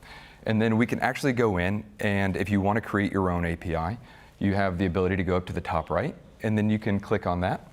And that's going to take you directly into our no-code, low-code framework. We have a set of templates all throughout your library. So here it's seamless. You choose your system of record, you choose what APIs or the version that you're going to choose. If you have any kind of middlewares, you'll select that, and then we're going to deploy it against which environment you want to set. Now you'll see you can go in and start setting up what type of integration flow is there what version and what set and what kind of authentication types. You'll type in your base URL, then you can save it, and then now you can begin to configure it. So if we take a look at a live API, we can start looking about all the different information that we've brought in. So specifically, if we go in, we can click on apply, and then we can open that up, and there you have your name, you see the integration flow, the method, if you have any authentication types, and as you start to scroll down, you're going to see there's where we've entered in your base credentials, that's where we've started into your base URLs, and now we can start extracting from those endpoints and creating different actions that we want to set up. If you need to make any changes, you can do that live on the fly, and then you can save it and put it into that environment you had just looked at. Now, once I've saved it, I can go back, scroll to the very top, or you can press the back button, and it's going to bring you back into our library where you can actually begin setting up the sync or the API to be able to consume that information from your third party. So here we'll take a look at job sync, and so this is the ability for us to be able to come in, pull that information in.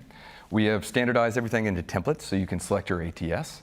You'll click on that, you'll press continue. Next, you're going to go in and you're going to pick the flow that we've already templatized for you. And this is going to give you a list of all the actions that are going to occur. Now, one of the big things that we've done here is that we've standardized this and we've created a non-manual way of creating your APIs to be able to pull that syncing of information. And why this is so relevant, or why this is the context of this, is to really to make sure that we're bringing all of that information into one centralized point. You're not having to choose from 3 or 4 different systems. It's all being synced into one system. Now, if you need to make any kind of adjustments on the fly, let's say you want to add a new field that's been just released from one of the releases, you can go into our field selector. You can see the list of all the different fields from that ATS. You can select it. You can press continue. Now we've already have our ATS field. Now we can map it automatically to our Phenom field. And we can either do an auto suggestion, or if you want to make a custom transformation, we can do that. So on the left-hand side, you're going to have your ATS field. And so this is already being brought in from what you were just working on. You can now select the Phenom field. So let's say you want to map that into accountable or account code. Now we're looking at a no-code framework. So as we think about integrations, it's no longer scary of that manual development. We're actually dragging and dropping. We're able to pull lines instead of having to rely on a developer to write all that code to make that happen. And then as we drag from line to line, we can start then testing it in different environments. So what that's going to allow you to do is test on the fly or real time. So now not only do you have a job sync that's templatized, you now have your custom flow that's been connected, or that custom field within your flow that's customized.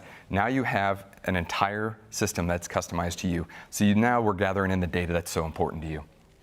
And now, as we get back to this, we can go back, we can save, and now you can test it, like I said, test it on one of your environments. Now, however, you might want to create a custom connector. In that case, you can go through our library, and you can see all of the ones that, again, we've pre-built for you. We've made it extremely intuitive, so there's a wizard for everything that you're going to do throughout this process. So let's say you want to build a custom connector beyond what we've already put that library. So you can go in, you can select one of the custom connectors that we've built, or you can start from scratch. You can open this up, and now you can start seeing, for this example, we have the get jobs. Again, we've created a wizard that's going to make it incredibly intuitive to be able to walk you through every step of the process. We've already brought in your base URL. We've already brought in the descriptions. We've already brought in all the list of actions that are going to occur. So now you're just making this template custom to you.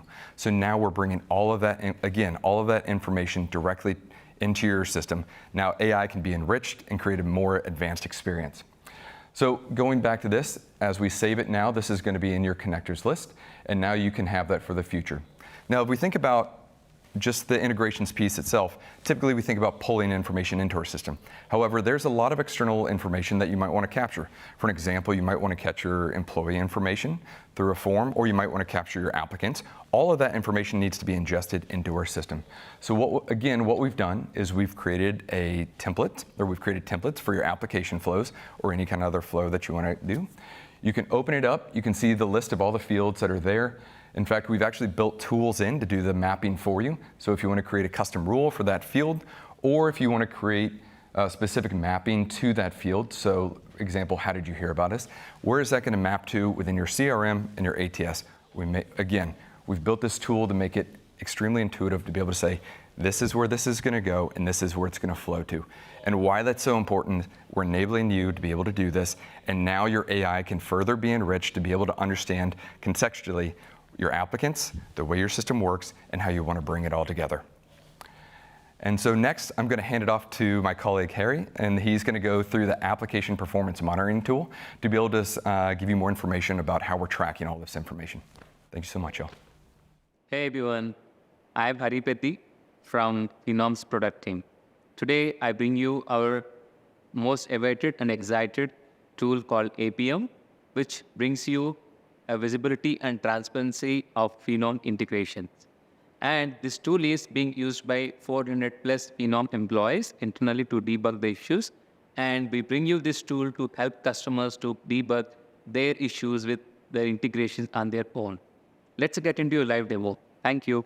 Here is the landing page. As soon as you log into APM, you would see some kind of alerts populated because of some issues, because of integration failures. It could be ATS credentials, or some jobs are not sent to Phenom platform, and various kinds of alerts you can see. If you look at this hiring status integration, so in Phenom, we call HSA as hiring status integration. HSA summary failure has occurred because of this reason, like hiring status integration has encountered a timeout error. Through this, you can take some action from your end, and also check if your ATS is sending the right candidate information through HSA or not. And at the same time, we also show that when this alert got raised, then you can imagine the impact of the systems. We're also showing the products which got impacted because of this alert. And you can also see the status of the alert, because as soon as alert is raised, Phenom acknowledges. And once that is acknowledged, Phenom resolves it. As soon as this alert is resolved, it will go to the historical alert state. This is the alert landing page, which gives you the snapshot of current state of integrations today. And we have much more on top of this. If you want to dig deep into your job sync integration, wherein Phenom pulls so many thousands of jobs from your ATS, as Phenom integrates with multiple ATS as on today. Let us look into job sync integration. If we look at job sync integration, we are showing you all the job sync runs that would happen in last 24 hours in candlestick pattern, wherein each candlestick indicates some kind of information. For example, if you look at this thing, all your job pull runs that would happen in last 24 hours were successful, like this. And at the same time, if you want to know more details about this each job run, you can see this, right? When that job run started, when that got ended. And you can also see the snapshot of the summary, like how many job pull runs happened in last 24 hours, and out of them, how many of them are failed and successful. And you can also have job sync summary grouped by date. If you look at here, you have run ID wherein you can refer this run ID in future if you have any issues with any specific job run. And as per a specific ATS, for example, for Workday, I can refer this run ID if I have any issues with this. And also, we are giving you a separate column like run duration, wherein it tells you how effective Phenom is pulling all of your jobs from ATS to Phenom platform. And you can also filter this job sync summary by failed, missed, skipped, and success statements so that you can have a glimpse of a snapshot of job sync summary.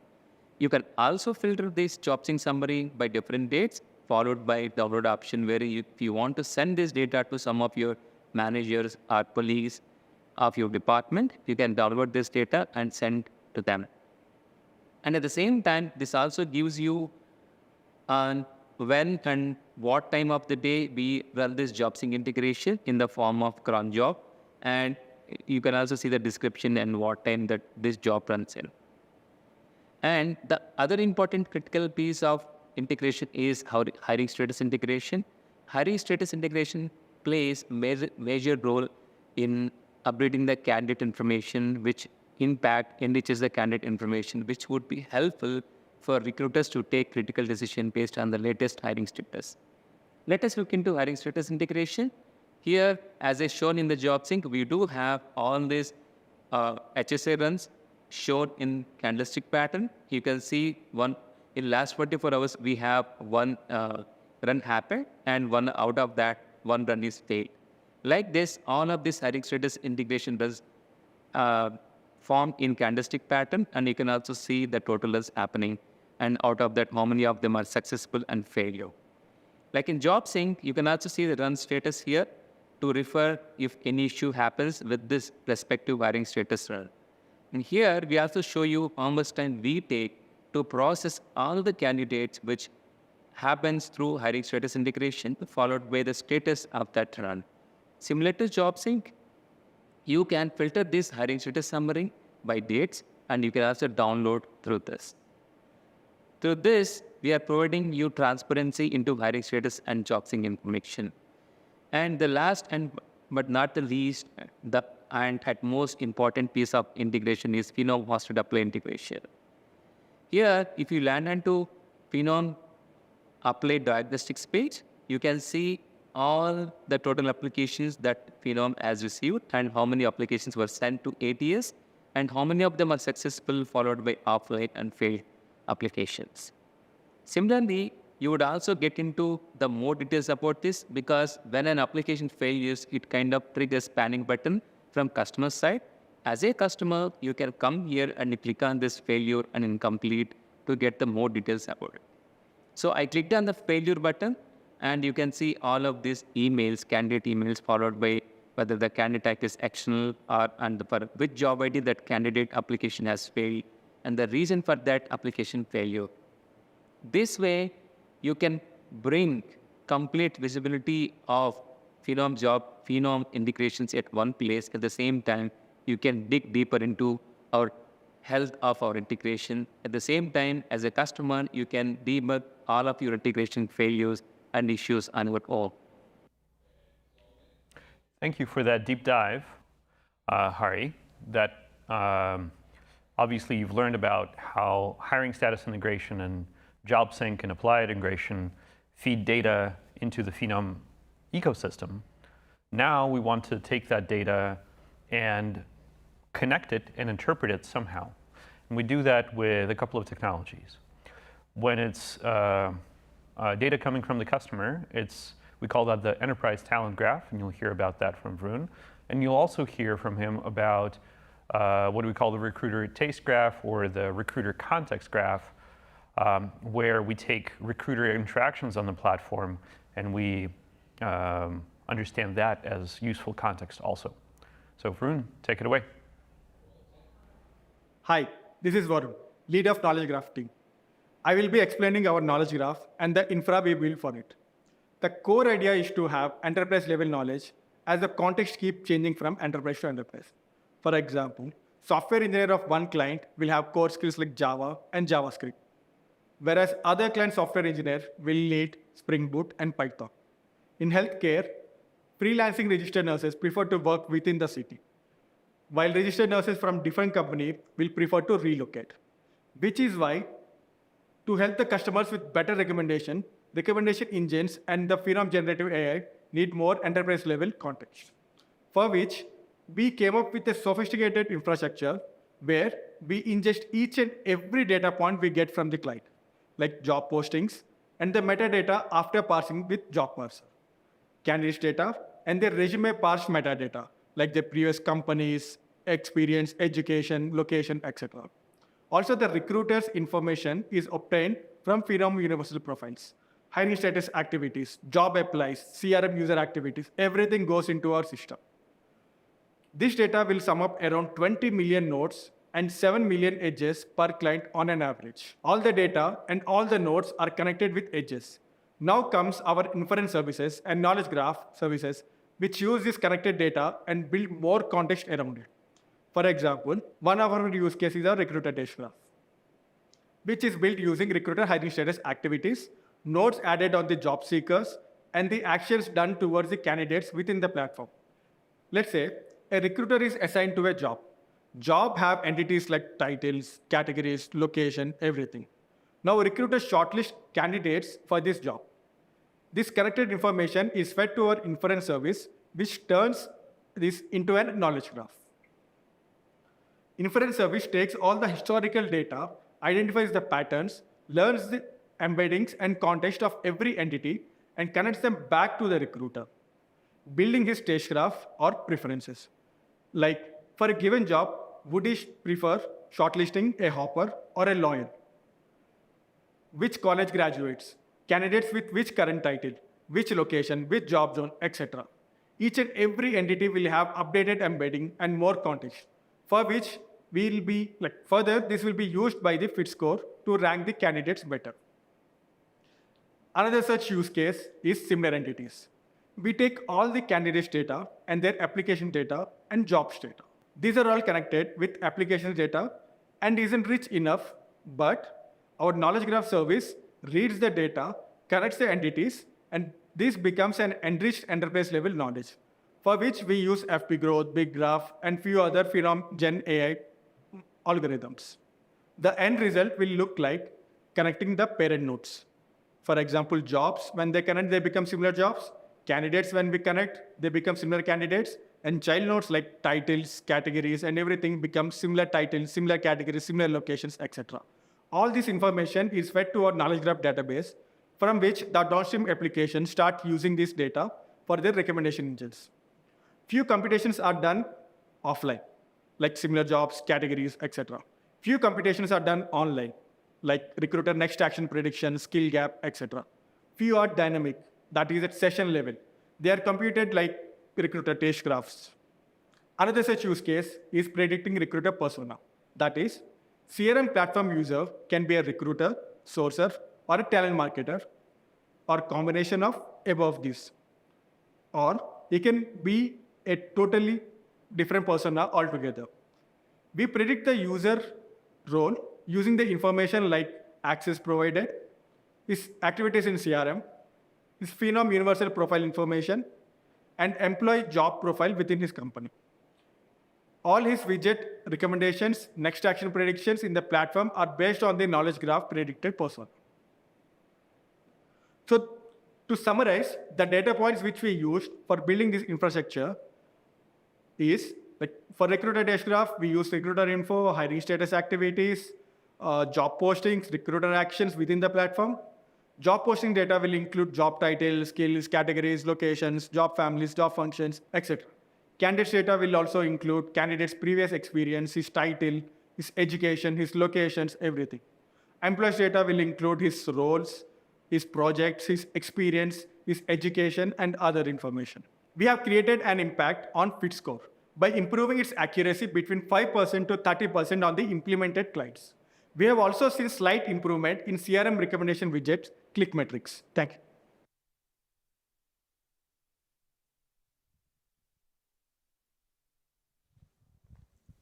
So folks, you have seen what a data engine means and how the data engine really structures.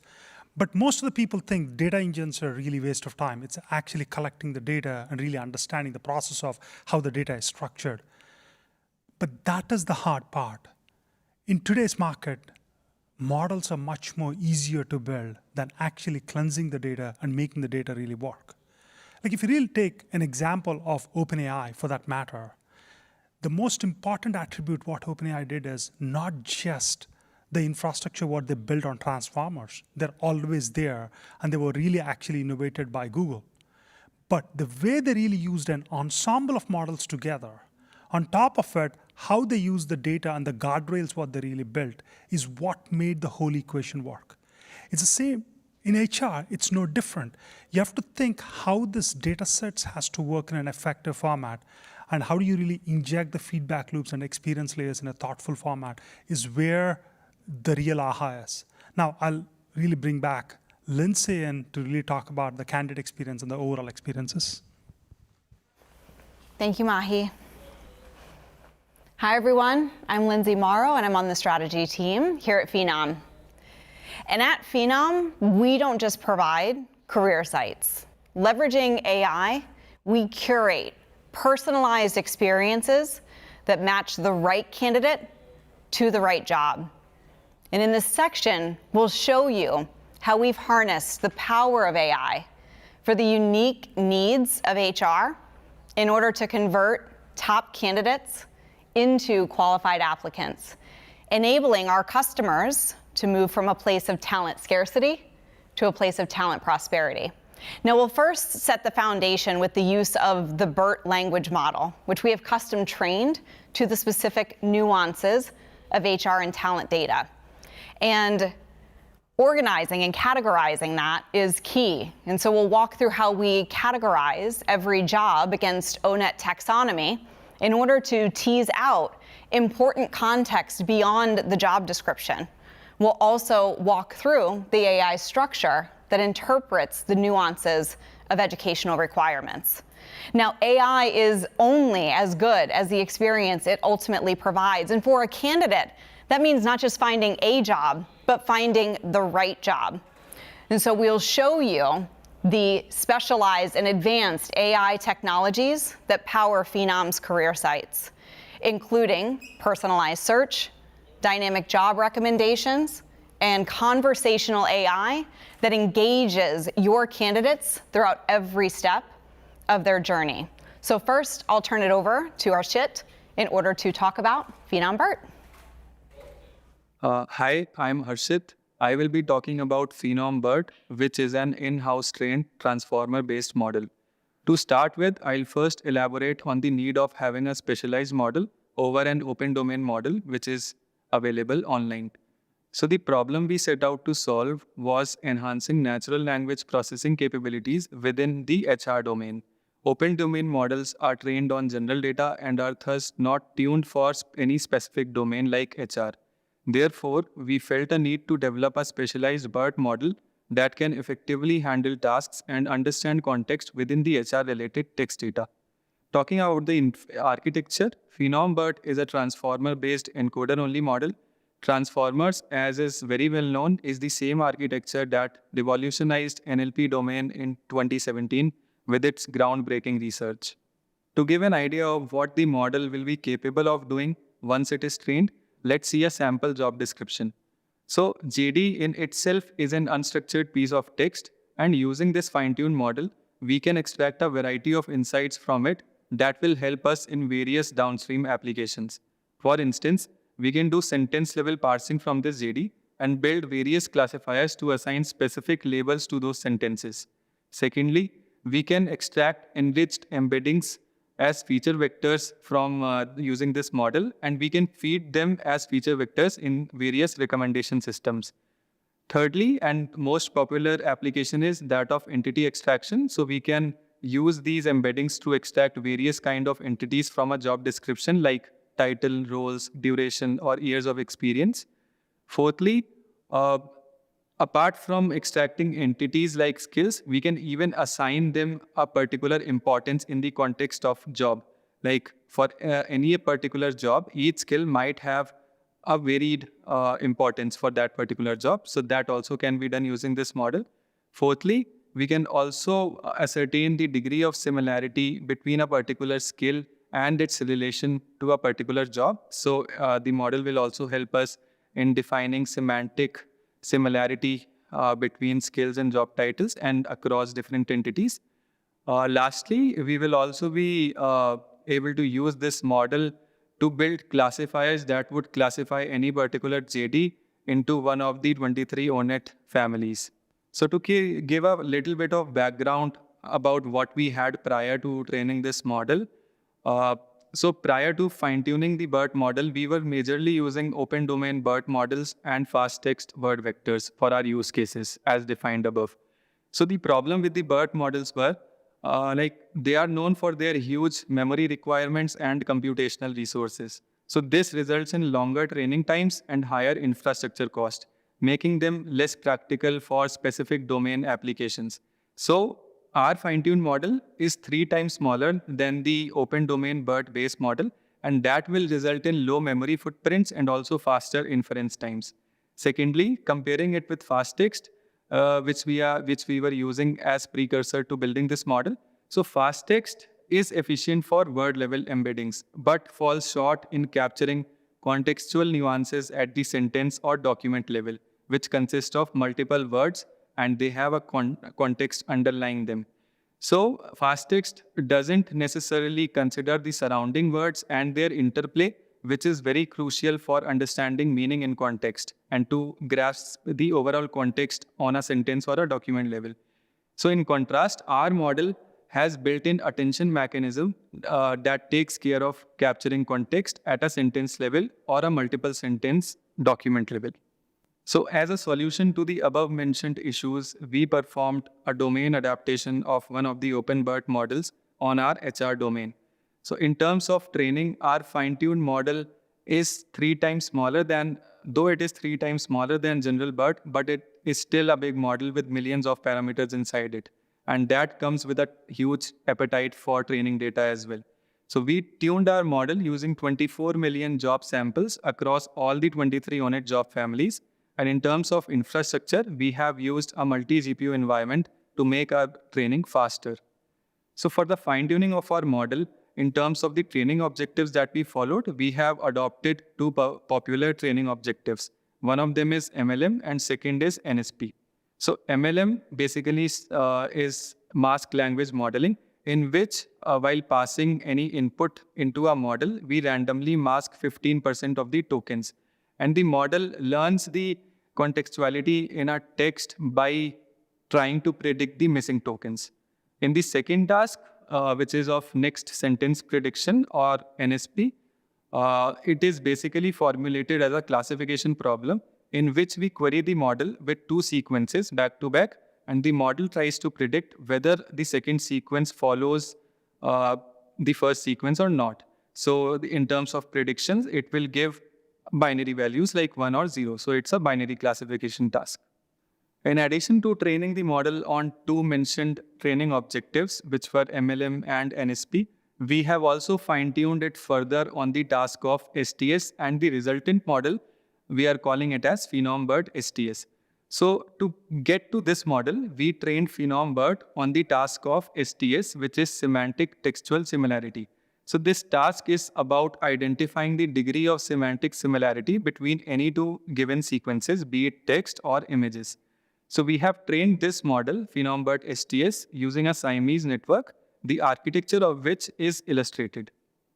So a Siamese network is an architecture in which 2 different sequences are passed through a same model to generate feature vectors for the 2 input sequences. And this network is trained The objective of this network is to minimize the distance between similar items, getting the vectors of similar items closer, and maximizing the distance between dissimilar items. So during prediction time, we can extract feature vectors of our sequences and perform computations like cosine similarity to ascertain the degree of similarity between the two input sequences. So to roll it out to various teams for using the model, we deployed two distinct versions of the model. First version was designed as an embedding model, providing initialization embeddings for downstream tasks like NER, that is PhenomBERT. The second version, as I explained earlier, is trained on semantic textual similarity task, and it serves as an out-of-the-box similarity metric, and it is most suitable for search use cases.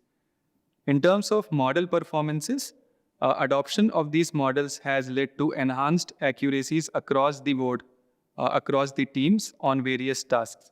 So the baseline for this improvement was our old approach of using fast text and OpenBERT model. Quantitatively, we observed an average increase in accuracies between 2 to 8%. So the table shown here demonstrates the performance of variety of sentence classifiers that have been built using our fine-tuned embeddings PhenomBERT. As we can see, our model outperforms Google BERT Mini easily on all the tasks. So BERT Mini is of similar size as our model. It consists of 3 encoder layers. On the other hand, our model performance is at par or mostly above par with the BERT base model, that is 3 times bigger. So it's an improvement over fast text vectors, which we were using previously due to its ability to capture context at a sentence and document level, and not just at the word level.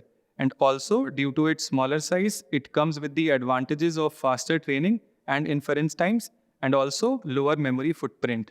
And that makes it more practical than bigger models like BERT base, which are thrice as large.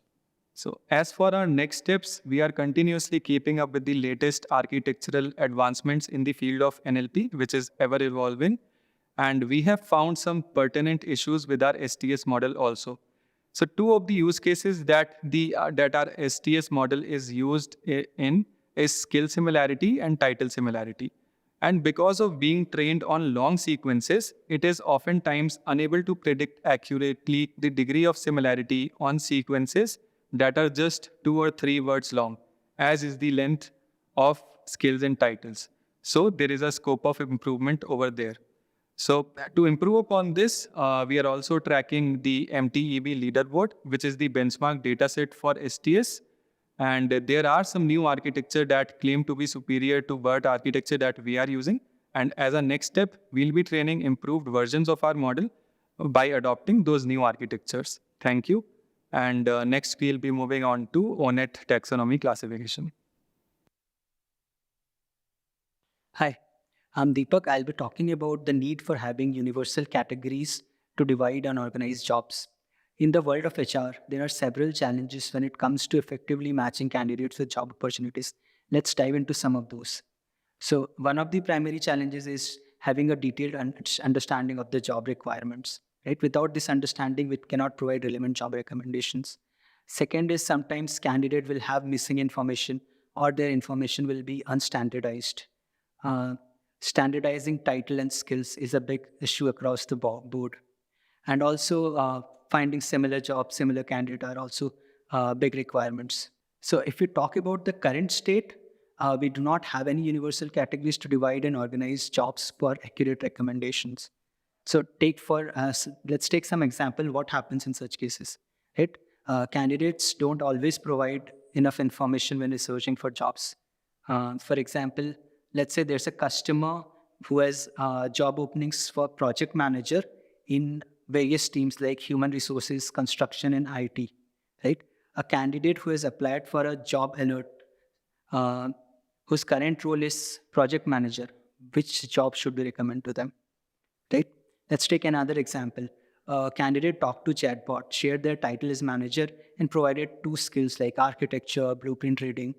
So how do we recommend the correct job to them without totally understanding job requirements and categories of job? To solve this problem, we created a hierarchical classification model for classifying jobs into 1110 unit occupation categories using job titles, skills, as well as job description. So let's look at the data we used for training. So the first part is UNIT taxonomy information from the UNIT website. Then we took job details, including job title, skills, and description. And we also trained it for candidates using candidate profiles from our Phenom Universal Profile dataset. So this is the architecture of the model. So ONET has 23 job families, which is like the first level of classification, and it has 1110 ONET occupations, which is the second level of classification. For classifying this, we created a hierarchical model, which first finds the first 23 families, and then using that learning, it goes to the second level of model and find which ONET occupation it belongs to. So we created 2 versions of this model to facilitate seamless integration across our various services. So the first version of the model is a model which works with title, description, and skills. So it has been integrated with our job parser so that all the jobs can be tagged with ONET occupation code. So currently, all the jobs in our system have ONET job family and ONET occupation.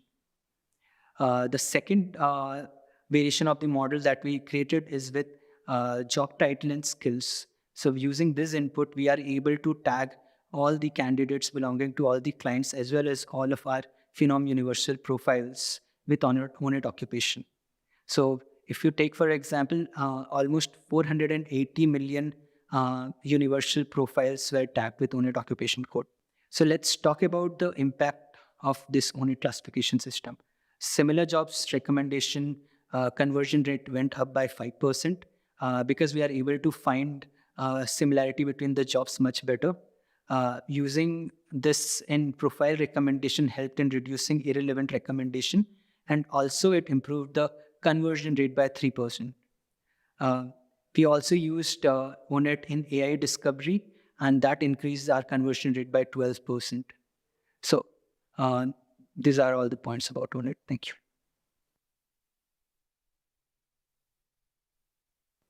Hi, I'm Tirthashri. I will be talking about enhancing education data with a taxonomy classification model.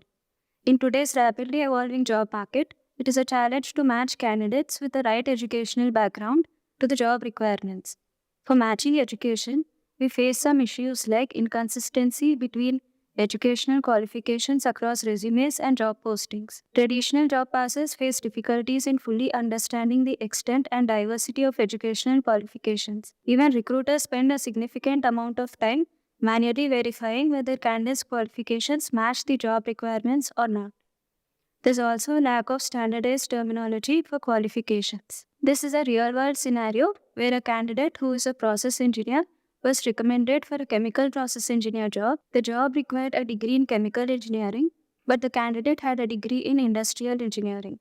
And hence the recruiter dismissed this candidate from recommendations as his qualifications did not meet the job requirement. To address this problem, we trained an education taxonomy model based on the International Standard Classification of Education, which is maintained by UNESCO. To train the model, we collected data from 2 sources, the first one being the ISCED taxonomy documentation, which provides a structure and a classification system. This helped us to standardize and categorize educational qualifications. As data from documentation was limited, we added some manually annotated degrees and qualifications to our training dataset. We used active learning for prioritizing data points to be annotated. This reduced workload on annotators and also optimized data quality. We built a hierarchical model based on ISCED. This model has 3 levels: broad field of study, narrow field of study, and specific field of study. Our model was trained on top level and third level classifications. The top level has 10 broad classes. It's a high level overview with major fields of education. The third level has 79 specific classes with detailed educational domains. To classify a course, we first get its broad field of study and then we call the corresponding specific field of study classifier. Specific field of study ensures precision when we match candidates to job requirements. As mentioned earlier, we trained this model using active learning. As a part of the training process, we first trained a model on the limited tagged dataset that we had. which was ISCD taxonomy documentation. Then we computed entropy on an untagged dataset and selected data points with high entropy to annotate manually. Then we added these annotated data points back to training data and retrained the model. We continued this process over a few iterations. To serve its purpose of job to candidate matching, we integrated this model in job parser and candidate profile and tagged all jobs and candidates with education taxonomy. This way of standardized tagging of education helped in better matching of candidates' education qualifications with job requirements. Thank you.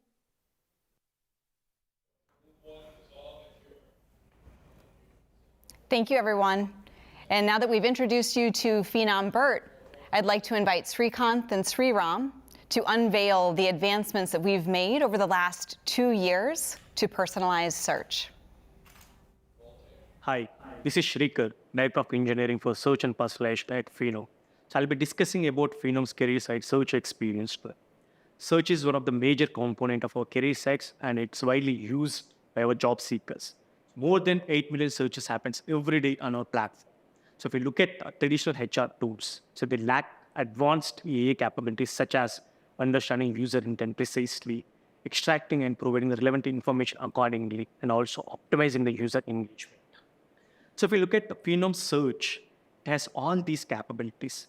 It is AI-powered intelligent search.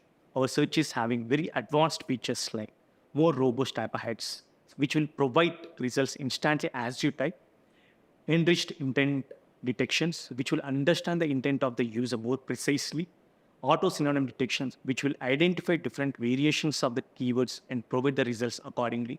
Personalized results, if users with different profiles searching with same keyword, so they will see different results according to their profiles or their behavior. Or if users from different locations searching with the same keyword, they will see different results according to their location preferences. So dynamic re-rank. Our platform will re-rank results dynamically according to the user's interest or user's context by analyzing users' behavior or past actions on the platform. So AI adaptive learning. Our platform has the capability to learn on its own by analyzing the feedback frequently so that our AI models will be in updated state always. Rules engine. So this is to provide customized search experience according to the custom requirements from the clients. Built-in A/B testing or MAB framework. A framework to detect which model or which path is working better for a particular scenario in a real time so that we can take the decisions accordingly in the real time. So with these features, our users are able to find best fit jobs very faster and in a very effective manner. In our search, we have categorized our users mainly in 2 categories. One is new visitor and the other is returning user or a known user. So we have optimized our search process in a different way for both these categories. In case of new visitor, we'll not have much previous context about the user. So we'll have to optimize the process based on the current interaction. So we cannot just provide the results based on keywords only, but we need to understand the search intent properly, extract relevant entities out of it, identify all its variations, and provide the relevant results accordingly. For example, if a candidate searching for RN, so we need to know the stands for registered nurse, and also we should return the results of RPN jobs along with the registered practical nurse jobs also. So in case of returning user, lead or applicant scenarios, so we have more context about the user. So on top of all these features, so we'll have to rerun the results according to the user's context. For example, if a candidate is searching with software developer keyword only, so our system will identify the information on what skills or specialization the user has, such as Java, Python, ML, or UI, from the user's previous actions or from the user's profile. So the jobs with these respective skills will be displayed on top. So here we can see how our Phenom search is evolved over the time. So the initial search is purely based on the text relevancy only. So later we have introduced semantic search capabilities. Then we have added user intent and entity classification process and improved our semantic search capabilities. And next we have introduced multilingual search with the language detection and translation models. Then comes to the personalization search. So it uses users' previous actions or information to provide context to the search engine to improve the results according to the user context. And then we have introduced search ranking models. such as LTR borders, to learn users' preferences from the user's profile and past interactions and re-rank these results accordingly. And now we have added vector search capabilities, which has improved our users' intent understanding and the semantic search capabilities drastically. So we have seen some of the features in our previous AI Day events. So let me recap it. So on a high level, our search process consists of three main phases. The first one is pre-search phase. The second one is search phase or information retrieval phase. The third one is post-search phase. So pre-search phase is mainly to identify the intent of the search keyword, extract the relevant entities out of these keywords, identify its variations, and pass to the search phase. Now, search phase or information retrieval phase will use this information, prepare the search queries accordingly, and retrieve top key results from the search engine. Then, post-search phase will take these top key results along with the user's context and the keywords information and re-rank these results according to the user's context and provide it to the UI. So now, we will see what all improvements we have done across all these phases to improve our search experience. I'm inviting our team member Sriram to talk more about it. Hello, I'm Sriram, Product Development Engineer at Phenom. Here we will talk about what are the improvements and enhancements we have made to our search logic. One of the main problems we have seen is no result case. This can be improved by identifying the intent in more effective way and providing more robust semantics. The solution is vector or embedding search.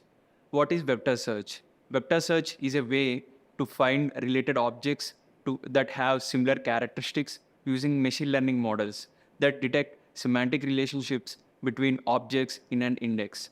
Vector search finds similar data using approximate nearest neighbor algorithms. Compared to traditional keyword search, vector search yields more relevant results and executes faster. Why is vector search is important and why do we need it? How often have you looked for something but you are not sure what it is called? You may know what it does, but without the keywords, you are left searching and in some cases, it leads to no results. Vector search overcomes this limitation, allowing you to search by what you mean. It can quickly deliver answers to queries based on similarity search using vector embeddings. Example, if you search for recruiting specialist jobs, then search is able to retrieve talent acquisition specialist, recruitment consultant, HR recruiter jobs. And also, we don't need separate models for semantics, spell checks, and also other language models. Now, coming to the architecture of vector search. There are mainly two flows in vector search architecture. First one is indexing flow and the query flow. Coming to the indexing flow, job documents are getting indexed into search engine. The vector embeddings are generated using embedding models for the necessary fields within the job document and gets inserted into an search engine index. This will happen during indexing flow. Query flow. When user searches for any keyword, search uses the same embedding model which was used during indexing phase to generate the embeddings for the keyword and searches in the vector database to find the semantic matches for the given keyword. This is how search engine is utilizing the embedding models during indexing and search flows. After vector search is introduced, we have seen significant improvement in our search scores. And also it reduced the no result rate by 60% for overall customers. What is search score? To measure the search quality, we developed a mechanism called search score. We used normalized, discounted, cumulative gain (NDCG) approach to compute our search score. This search score is computed based on positions where clicks and applies are happening in our search results. If search score is more, search is giving more relevant results on top positions. Next steps which we are improving. Vector search. We are working on improving embeddings, experimenting with the different types of embeddings to analyze which works better for which industry, and using efficient indexing structures along with hybrid search. Hierarchical relationships. Understanding where a job title stands in an organizational hierarchy. Example, assistant manager is typically below a manager, but above a supervisor. So we can rank the results more appropriately. Industry-specific context. Some titles might have different meanings in different industries. Example, a producer in the film industry versus the music or gaming industry.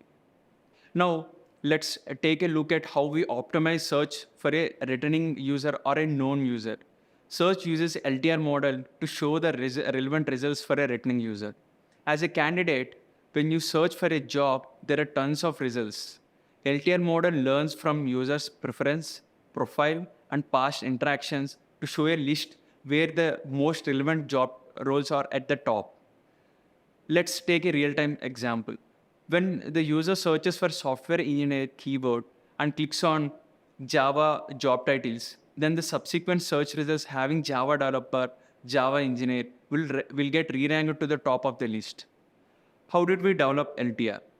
We use user context, search keywords, and jobs which are returned from the search engine. Trained a model based on user actions on these results and provided relevant scores for each job with respect to the user context and the keywords.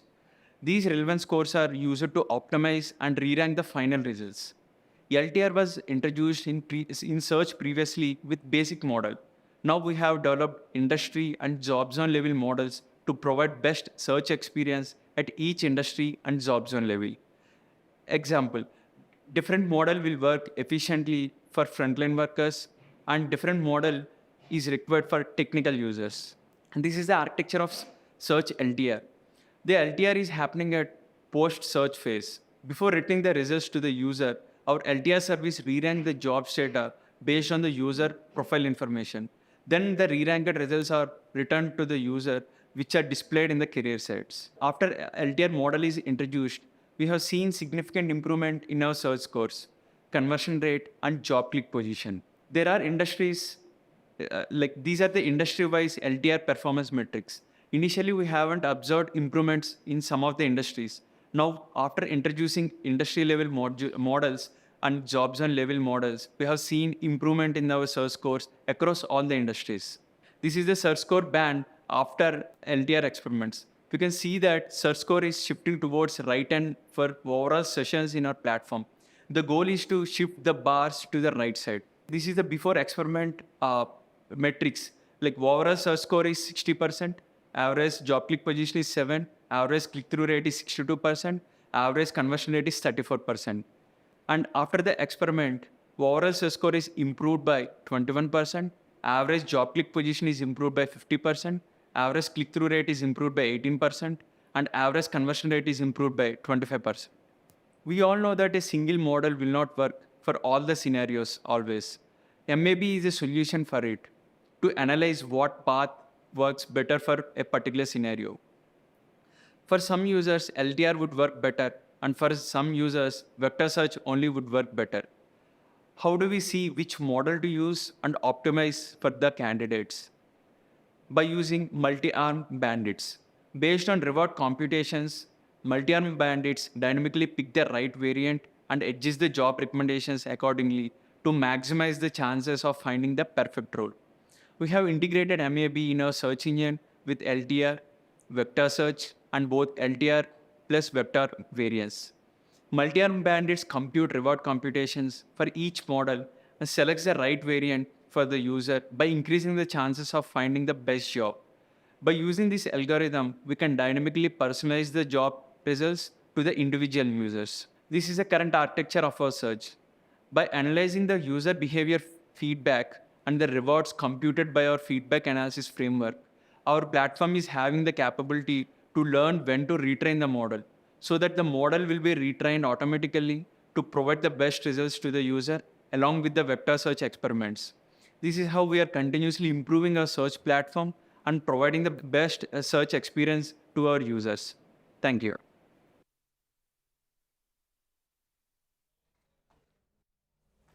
Hi everyone, it's Rena, Phenom Search and Personalization Product Manager. Today, we will journey through the evolution of personalization at Phenom. It's been an amazing ride from humble beginnings to the cutting edge technology we've deployed now. Let's dive in. Imagine you're on a job search and you hop from one career site to another, but what do you find? The same job recommendations over and over again. It's like Bill's relentless repeat in Groundhog Day. Stale, predictable, and not at all reflective of your unique career goals. Today, we're about to shift gears. We're stepping away from the deja vus and moving towards fresh, tailored experiences for every job seeker. Because every career journey is different, it's time our recommendations reflected that. Introducing Audience Personalized Widgets, or APW for short. Those days of one-size-fits-all static widgets are gone. Our widgets, informed by real-time data, are strategically positioned for optimal exposure, and they can adapt across any page, and it resonates with diverse personas, anywhere from a stranger to an applicant. Now we've grown to boast over 20 personalization widgets, which are powered by the powerful learn-to-rank algorithm, and APW doesn't just sit there, it actively interprets and responds to the user, ensuring a tailored experience every time. Imagine, as we can see, a frontline worker visiting our career site for the first time. As they explore and they come across a job, maybe something that piques their interest, while they are looking at the job description, they may see some widgets and personalization that they like, for example, similar jobs and candidates also viewed. But our system doesn't just stop there. So using their location as a starting point, our APW began suggesting nearby job opportunities. So later when they return to the homepage, we'll prioritize what matters most to a frontline worker, which is being among the first to apply.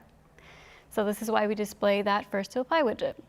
Now let's try to take a knowledge worker example. So we have a product manager, let's say, and for them, precision and detail are really important. And we can look at these and take insights from whatever they're browsing and whatever they're clicking on. So in this particular demo, we can click on a product manager role. And as they look at the job description here, they may see that, in the similar jobs, hey, maybe the job description didn't match what I'm looking for, and I want to look at this associate product role maybe. And once they go through that, it's a great opportunity because, these widgets are actively showing and it's a great way for them to apply immediately. So similarly to frontline jobs, when they return to the homepage, they notice something unique. They will see that the recommendations have evolved. So we have different personalization widgets here. We can see browser-based, recently viewed, jobs in your favorite category, and these are all tailored to the specific candidate or the users from those audiences that we've been able to tailor. Another thing that we also brought out this year was the POD, which is personalization on demand. So you can see within here, user is able to quickly create a profile, so it's very personalized for them in just 3 steps. We made this so that way it's, the applicant is within our system much faster now, and within that they're still able to see those recommendations. So overall, this POD widgets, we did see, as far as metrics go, we saw a 200% increase in how often users were giving us their information, just because 3 questions and you get personalized feedback. It was a great way to revamp that particular POD that we had. And as far as that particular widget goes, we've seen about 57% of conversions from those widgets. So it's been pretty amazing. So with that drastic shift that we've been able to move on from and removing those lengthy profile setups, it's really crafted that tailored job profile for every candidate in just those 3 steps. So really our mission is, connecting the individuals with their ideal job roles and quickly and accurately in just 3 questions, allowing them to see what they're looking for. So moving away from that, we wanted to just share that the result of all of this too is a surge in all those interactions and the conversions as well, as I mentioned. So it's really proof that when you speak directly to a user's needs, they do respond, and crafting this personalized experience really resonates simpler than ever. And just to dive a little bit deeper into the backend technology, I'm going to be handing this over to Arjun and Anusha. So take it away, Arjun. Thank you. Hi, this is Arjun. I'm leading personalization at Phenom. Personalization is a game changer. It revolutionizes the way individuals navigate the professional landscape, making the process more efficient and effective. So now let's talk about one of the new widgets that we have launched, apply-based recommendations. So what is the problem that we are trying to solve again here? So apply-based recommendations, as I earlier mentioned, is actually with respect to the content of the user. So what are the applications that the user has applied in the past? So on the similar lines, we have also developed another widget called card-based recommendations. The logic runs same behind this, just that the events will be considered differently. Right now, apply-based recommendations we have already deployed to production, and it is driving us 5% of the current job personalized job applications. So that has an ample number of applications it is driving. And once we also deploy card-based recommendations, that number will start increasing. And the impact that we are trying to see here over here is increasing job applications. Again, as I said earlier, the higher the job application, the higher the experience of the candidate that we normally observe. So let's talk about approach. So we have done a lot of data analysis over here for apply-based recommendations. We considered 90 days of events data for the users. And we made sure that we get proper positive data and negative data and feed it to the model to get good results. To do that, we have done a lot of data analysis and identified 23 different job families for these for all the jobs, and analyzed on all the users who have applied to these 23 jobs. For each job family, we try to identify which is the farthest job family. That means there will be a least number of common applicants between the two jobs. So that will be a negative job family for the respective job family. So that's how we have analyzed and made sure that, suppose if computer science and mathematics is a domain that we are considering. So if this is a positive domain for us, or we call domain or job family, both are same. So for this particular domain, let's say a sales domain job will be a negative job for us, because there are very low chances and very low applicants common between these two domains. That's how we have prepared the data. And we have, as I said, we consider 90 days events data. And and for every positive sample, we have considered 2 negative samples to make sure that we are considering, we are learning the negative samples as much as possible for the model to pick up the patterns. And we build this industry-wise models. And when I say industry-wise, each client will come under the respective industry because of the tech that they're providing or the services that the company is providing. The architecture of apply-based recommendations work. So the down section, when you see, is where the model is actually trained upon. So we consider all the user interactions of the data in the past and consider them as the user embeddings. So, and the other ones are the positive data and the negative data, as we discussed just now. We feed these user embeddings and job embeddings to a deep neural network architecture, which again gives the recommendations. It learns the patterns.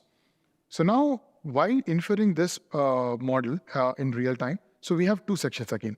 Offline processing and online serving. In offline processing, on a daily basis, the kind of applications that the user might be different, or they might be changing roles. To make sure that we are on track with the user's applications and user's context, we make sure whenever there is an activity of the user, like apply of the user, we update the user embeddings from the latest activity. So on a daily basis, we check the delta data of applications that we get. And for those users, we get Phenom BERT embeddings, the custom trained embeddings that we spoke about, and store it in our database. So now when a user comes onto the platform and is requesting for a recommendation, so based on that user embedding, we do a nearest neighbor search from those embeddings based on Phenom BERT embeddings in the database where user embeddings are stored. And we also get the job embeddings from Phenom BERT. And once we get this user embedding, which we already stored, and job embeddings, we pass it to this model, apply-based recommendation model, which we have trained on, and get the relevant recommendations. So this is how apply-based recommendation works broadly. And when you come to model performance, we have seen a very promising results on the training accuracy and validation accuracy as the number of POCs is increasing. So when we deployed this, as I said, there's a 5% overall contribution from this particular widget, and overall personalization applies. And we have also seen that from July 2023 to August 2023, there's a jump of 227% in applies. So in just applications, there's a drastic positive impact that this particular widget is driving. So this is a live example where the user has applied to senior data scientist. And the old model, which is not in production, but we got this based on the very basic approach of text matching or TF-IDF. We got this recommendations like software engineer, manager, data scientist, etc. And when you look at apply-based recommendation model that we just trained, we got very relevant recommendations at the top, giving like lead data scientist, senior data engineer, data scientist 2, etc. So this is a proper example of how the recommendations are getting re-ranked because of this model training. So now we'll talk about people also viewed. So as I was saying, this is one of the very critical critical widget that we have as one of the so many widgets that we already discussed on. And as I said, the impressions that this particular widget has is like phenomenal. And it has a lot of potential right now, and it has a lot of potential to drive more applications. The current contribution of this particular widget is like 4% right now, but there's a lot of improvements that can be made on this widget. Hence, we are enhancing this widget, and we're talking about it now. Again, the impact that we are looking at for this widget is increasing the conversion rates. So coming to approaches for people also viewed, the current approach that is there in the production is basically a frequency-based model. So again, the broader picture, job-to-work framework looks like this. So for all the users, we consider all the views and applies of the user in the past 15 days. And we get the scores of user to job combination based on the apply completions, apply clicks, and the job views that the user has made. This relevant scores between jobs, user to job, we pass it through a GenSim-based framework where we use skipgram methodology. So by training this, we get the job embeddings of 50 dimensions. So these job embeddings of 50 dimensions are stored in our embedding store for later use for inference. So these are the model-based trained using GenSim library, where, as I said, we use leveraged word-to-vec framework. So for that particular job, we get the embeddings, and using k-nearest neighbor search, we get all the other relevant jobs based on these embeddings and show the top 10 recommendations to the user or for that specific job that the user is viewing on. So we have rolled out this approach one, job-to-vec, to 100 clients on A/B testing format. And we have seen a tremendous and positive response where the percentage of job clicks increased by 233% from July to August in 1 month. And percentage of apply clicks have increased by 209%. And we also measure another metric called position score. This is actually a very important metric for any recommendations. Position score leverages NDCG. The higher the position score, the better the recommendation. That means the higher the applies that are coming from the top recommendations rather than the bottom. So because of this new model, the position score has increased from 71% to 76%. When you look at the proper applies also across different industries, we are seeing the green is the new model-driven applications, and the red is the old model-driven legacy model applications. So you can see a clear demarcation on how the applies are increasing with the new model. Particular model tries to understand the patterns across all jobs and all the users, and tries to get the embeddings of jobs. And this, we get a 16-dimensional embeddings, and we store it in a vector space. So now this vector-based embeddings will be stored and will be utilized while inferring. So now when a user comes onto the platform again, now whenever the user is viewing for a particular job, we based on the 16-dimensional embeddings that we got from this light GCM framework.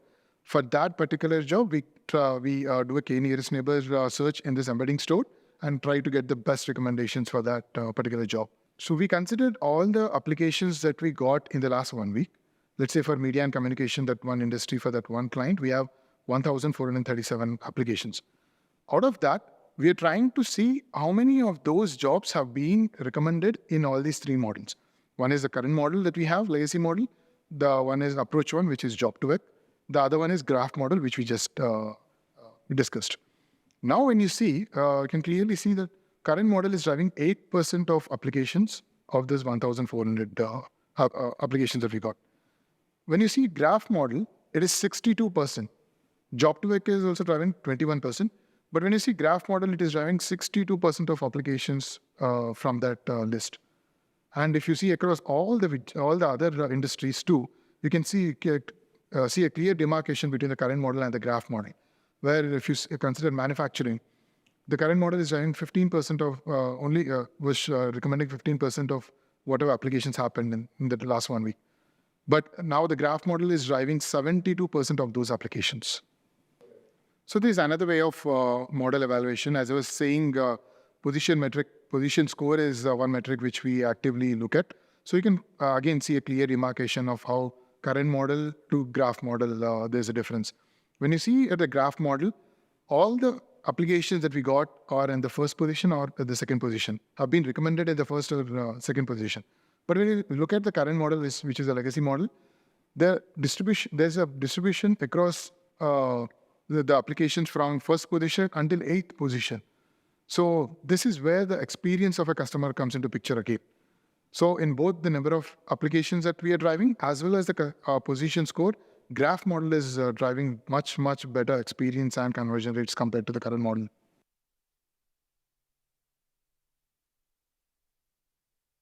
Hi everyone, this is Anisha working as a product development engineer at Phenom as a part of personalization team.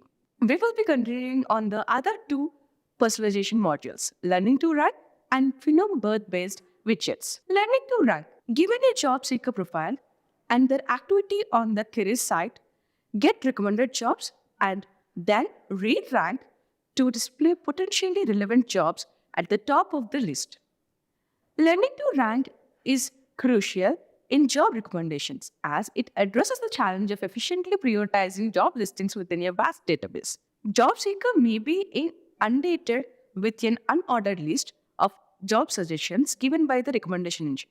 So, with LTO, we can significantly improve job seeker experience, leading to higher satisfaction, increased engagement, and ultimately more successful job placements. We are targeting to improve position scores of widgets. Custom formulator, which considers the number of clicks at each position, unlike only the position in normalized discounted cumulative gain. Correct position score is 0.74 for job clicks and then 0.75 for applies.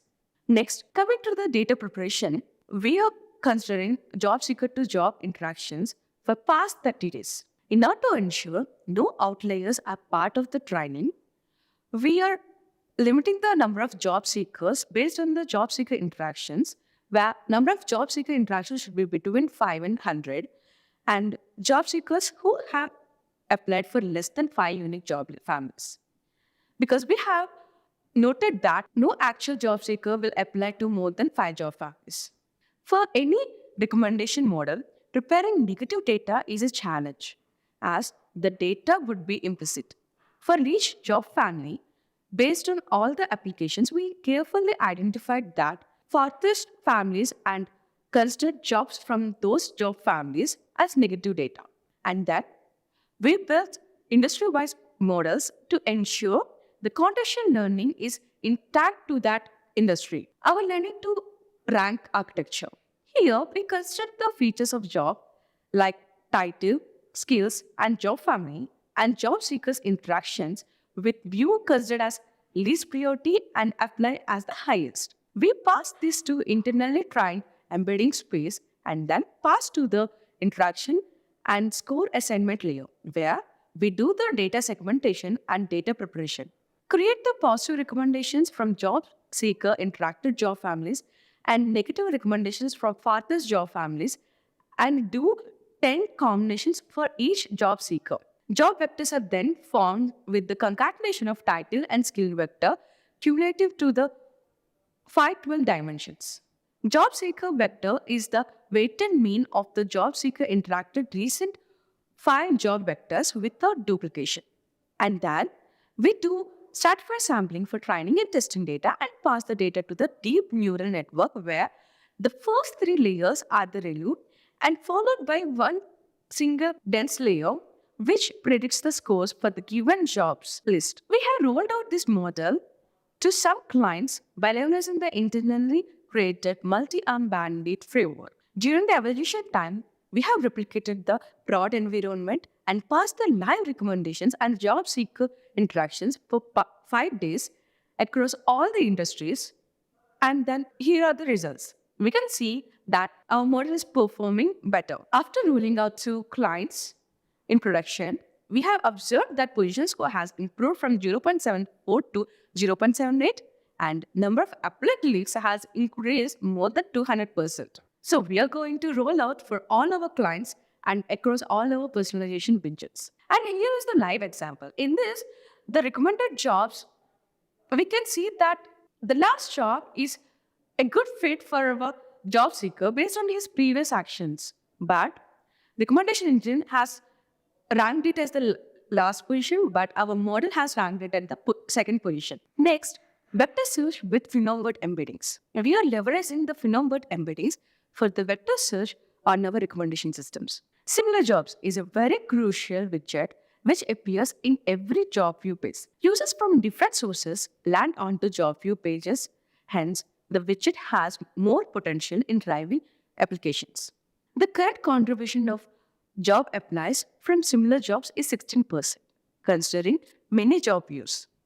This calls for an enhanced model which drives better conversions. In diversifying career paths, generally in large organizations, there are certain jobs which are common in different departments. Though the category of jobs are different, candidates can be good fit for certain jobs from both the ends. Expand the scope of user experience and give user live jobs from different corners which otherwise would not be part of any recommendation widget. This widget is contributing 3% of total applies. Blogs offer insights into various aspects of the job market, deeper understanding of company cultures, work environments, and career growth opportunities, enabling candidates to make more informed decisions about potential employers. Blog-based job recommendations empower candidates to ultimately increase the chance to find the most suitable and fulfilling job opportunities. This widget is contributing 8% of total applies, which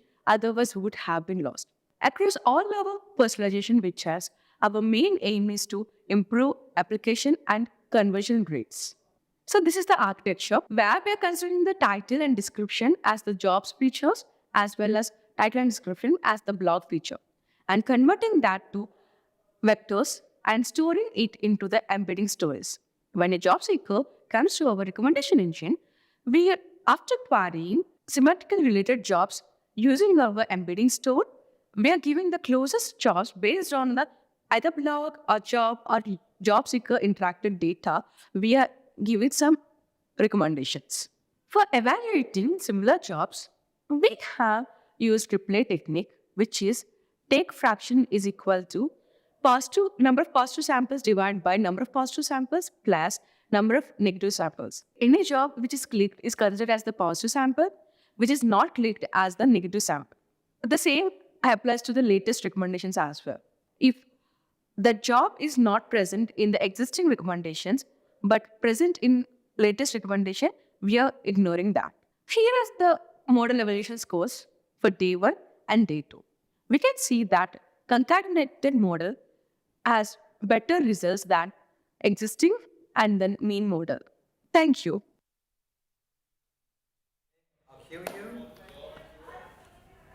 Thank you both. So here at Phenom, AI has become conversational. In fact, our chatbot is the single largest provider of leads in our platform. So to learn more, I'll turn it over to Shekhar. Hey everyone, I'm Shekhar and I'm an engineering manager for a couple of conversational teams at Phenom. So in order to convert anonymous candidates into leads and applicants on our platform, chatbots play a very, very important role. In fact, around 25% of all candidates who visit a career site actually interact with the chatbot. This is especially true because it enables you to converse in a way that you use every day, which is natural human conversations. Right? This also gives us the enormous opportunity of being able to build software that can really affect all candidates and help them build friendly softwares. Right? But in order to meet these kinds of lofty goals, a candidate-facing chatbot has to have several important features. For example, like we just discussed, it should enable you to have human free-flowing conversations instead of having flow-driven conversations. It should also be able to provide contextual answers that are derived from multiple knowledge bases and enterprise contexts that we have on the system. Similarly, you should be able to converse with the chatbot at any kind of medium at any point of time, like SMS, WhatsApp, on the web channel, etc. Also, we should be able to enable users to converse in any of their preferred languages and even allow them to switch languages in between because there could be multiple bilingual speakers as well. But before we see how Phenom solves these problems, let's take a quick look at the conversational AI at how it used to be before. So if we take a look at these examples, a candidate is trying to find internship opportunities under a specific division in a company. But the chatbot doesn't really understand that specific context because that information is buried somewhere deep in the career site, which it doesn't have access to. Another example here is a candidate who's trying to find jobs that are relevant for them. They try to use different keywords to search. They have different titles, they have different locations, but the chatbot doesn't really carry over this conversation over multiple turns, so they don't find the right jobs for them. Finally, we also have a candidate who's currently trying to apply for jobs, but just before applying, they have a couple of questions that they need answers to in order to determine whether it's the right job for them. But since the bot is currently only flow-driven, it forces them to continue the conversation without answering their questions. So bottom line, when this translates to your lead and applicant metrics, what we see is that it is very suboptimal. And if you see at every stage in this conversion funnel, we have significant drop-offs. And since candidates are also not able to find the right jobs, we see a low job view to apply conversion ratio. And at the same time, as expected, candidates provide, we have a lot of unanswered questions on the system as well, because we're not able to find the relevant content to answer the candidates' questions. So let's try to understand why it is the way it is today, right? Traditional chatbots are typically made up of 4 different components. We have the natural language understanding, which is where we try to understand the user's message. Then we have dialogue management, which is what determines the flow of the conversation. Then we have natural language generation that determines what response we send out to the user. And finally, we have a question answering module that answers the candidate's questions based on existing knowledge that we have in the system. But there are limitations in each of these due to which we are not able to achieve that human level conversations today. Like for example, intents are a great way to bucket what users are trying to tell your system. But if you really think about it, we don't actually think as intents in our everyday conversations. What an ideal assistant should have is to naturally understand whatever the candidate is saying contextually. So coming to dialogue management, today they're mostly rule-based policies that are determined, that are fixed and predetermined. And if a candidate tries to ask something out of context, that really just breaks the flow. And finally, when it comes to the outputs that the chatbot sends out, these are always fixed, that are written by somebody in the system, and they're not really dynamic, which discourage candidates to have a natural and engaging conversation. And finally, question and answers are something that are traditionally created by a human, like a recruiter, and are inserted into the system. But these are very time-consuming to create, maintain, and update. So we don't really have a lot of knowledge for them.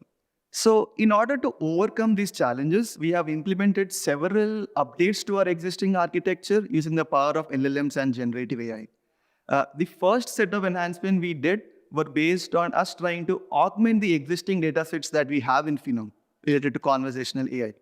Like for example, we have the data engine infrastructure in place already, which employs active learning and feedback loops, and we also have human feedback.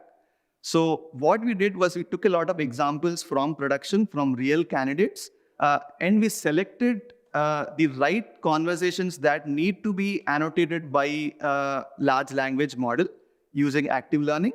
And we fed these examples to an instruct-based large language model that annotated these intents and entities on these examples, which allowed us to update our existing training datasets. So now with these updated training data sets, we use our existing transformer-based models, which was the era before the large language models, to redeploy them back to production. Similarly, we took all the content on the career sites and using LLMs again, a sequence of LLM calls that were made, we convert this static content into an FAQ, which is made up of a question, an answer, and relevant topics for it. So this takes advantage of the reasoning abilities that the LLMs have. So once we deployed these changes to production, we have observed that the F1 scores of our NLU system have gone up significantly, like over 11%.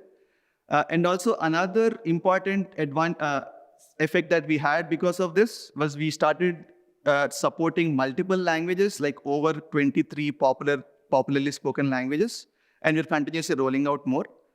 Also, we were able to generate 10,000 FAQs on the platform, 80% out of which were automatically published, which means that the AI is now able to manage these FAQs completely on its own. And as a result of this, we see that the number of unanswered questions on the platform have gone down significantly, and we see a positive trend in the amount of positive feedback that we get on the FAQ responses. So riding on these positive results that we got by the previous phase, once we deployed them to production, we now enabled each of these individual components to use LLMs directly in inference during production as needed. So what this means is we have a simple decision tree where when the existing models are not confident about handling a particular candidate response based on the context, it hands it over to an LLM that now is able to perform all these functions as needed. But in order to ground the LLM with our own data, we pass in all the enterprise context. Like we have the enterprise context from the customers, we have the page level context from the candidates, we have some user segmentation context that we have. Using all of these, we ground the LLM with our own data, which is called retriever augmented generation. That is really popular these days with LLMs. So when it comes specifically to the NLU component, we do this in two phases. We take all the data that we have collected so far, our training data, and we convert them into embeddings and then insert them into a vector database. And during inference time, depending on the message that is sent by the candidate and what point of conversation he's in, we fetch the most relevant examples that can be used by the LLM to understand this current message. And this is sent finally to the LLM to understand and classify what the user is trying to say. And coming to question answering, we have multiple other sources of data. Like we have the career sites, we have a lot of offline documentation that we have lots of PDFs, we have other web pages like the customers' websites. So what we do is we take all of this data, we convert them into chunks that are organized in such a way that the relationships between these entities are retained. What this means is, for example, if I have a career site widget, which has a title, which has a certain description, and which has a certain tags related to them, we build a tree data structure out of this, which ensures that the chunks are having connections between them. So for example, when we try to fetch the enterprise context related to the current candidate message, we are able to retrieve all of these together at once because we have the information retained in this way. So once we take this information based on the current candidate message, we also augment it with all the other candidate user level information, which is now passed to the LLM. This is also another concept in retriever augmented generation. So now that we have all of this passed to the LLM, which it now generates a contextual answer as a response, which is returned to the end user. So if we observe that a lot of similar queries are being asked by other candidates as well, we eventually add and generate a new FAQ out of it that is populated into the knowledge base. So finally, any other response generated by the system, which need not be an FAQ response, is also rephrased by an LLM with the entire conversational dialogue as a context. So let's see how these enhancements look like in action. So for example, a candidate comes to the career site and is trying to find what kind of jobs are available. So what they see is there are a lot of jobs available on this current platform. But since the user has a particular intention in mind, we get the next input from them saying that they're primarily looking for, a particular kind of skill or a particular kind of title if there are jobs related to them. So the bot understands that the candidate is looking for a project manager job, and it returns all the available project manager jobs. So now the candidate has a further information missing. So they decide to ask if we have any jobs that are close to a particular preferred location. So yes, now the question answering module kicks in and answers that they do have jobs in Chandigarh. Now the candidate just refers to his previous conversation and says that he wants to see these jobs. The chatbot now understands this in context and understands that the user is looking for project manager jobs in Chandigarh. Now the user goes through these jobs, but they still did not find exactly what they were looking for. So they add additional skills that they are also possessing, something like commercial management. The bot again understands that the user did not find the job that they're looking for, and it tries to update the results again now. But it still remembers that the user is interested in Chandigarh. So now we come to commercial management related jobs in Chandigarh. So finally, the user found a particular job, the candidate found a job that they're interested in. But they still have a couple of questions that they need to find answers to before they decide whether they want to apply or not. So they're trying to understand if they actually meet the requirements for this. So what kind of educational qualifications that are needed for this job. The bot now understands that the user is interested in this particular job. It passes through the entire job description, and it understands what are the requirements for this, and it returns to the end user. Looks like the candidate is definitely interested, and if he meets these qualifications, but he's still skeptical to understand what is the hiring process going to be like, how long it's going to be, and so on. So again, the chatbot understands this in context of this particular job and returns a response from its existing enterprise knowledge. Now, finally, the candidate understands that he is definitely interested in this job, and it leads him to apply. So all of this is enabled because of the enterprise knowledge that we have in the knowledge bases and the LLM that is able to understand all these several contexts and respond. So this eventually will lead into a high conversion into leads and applies. Thank you so much.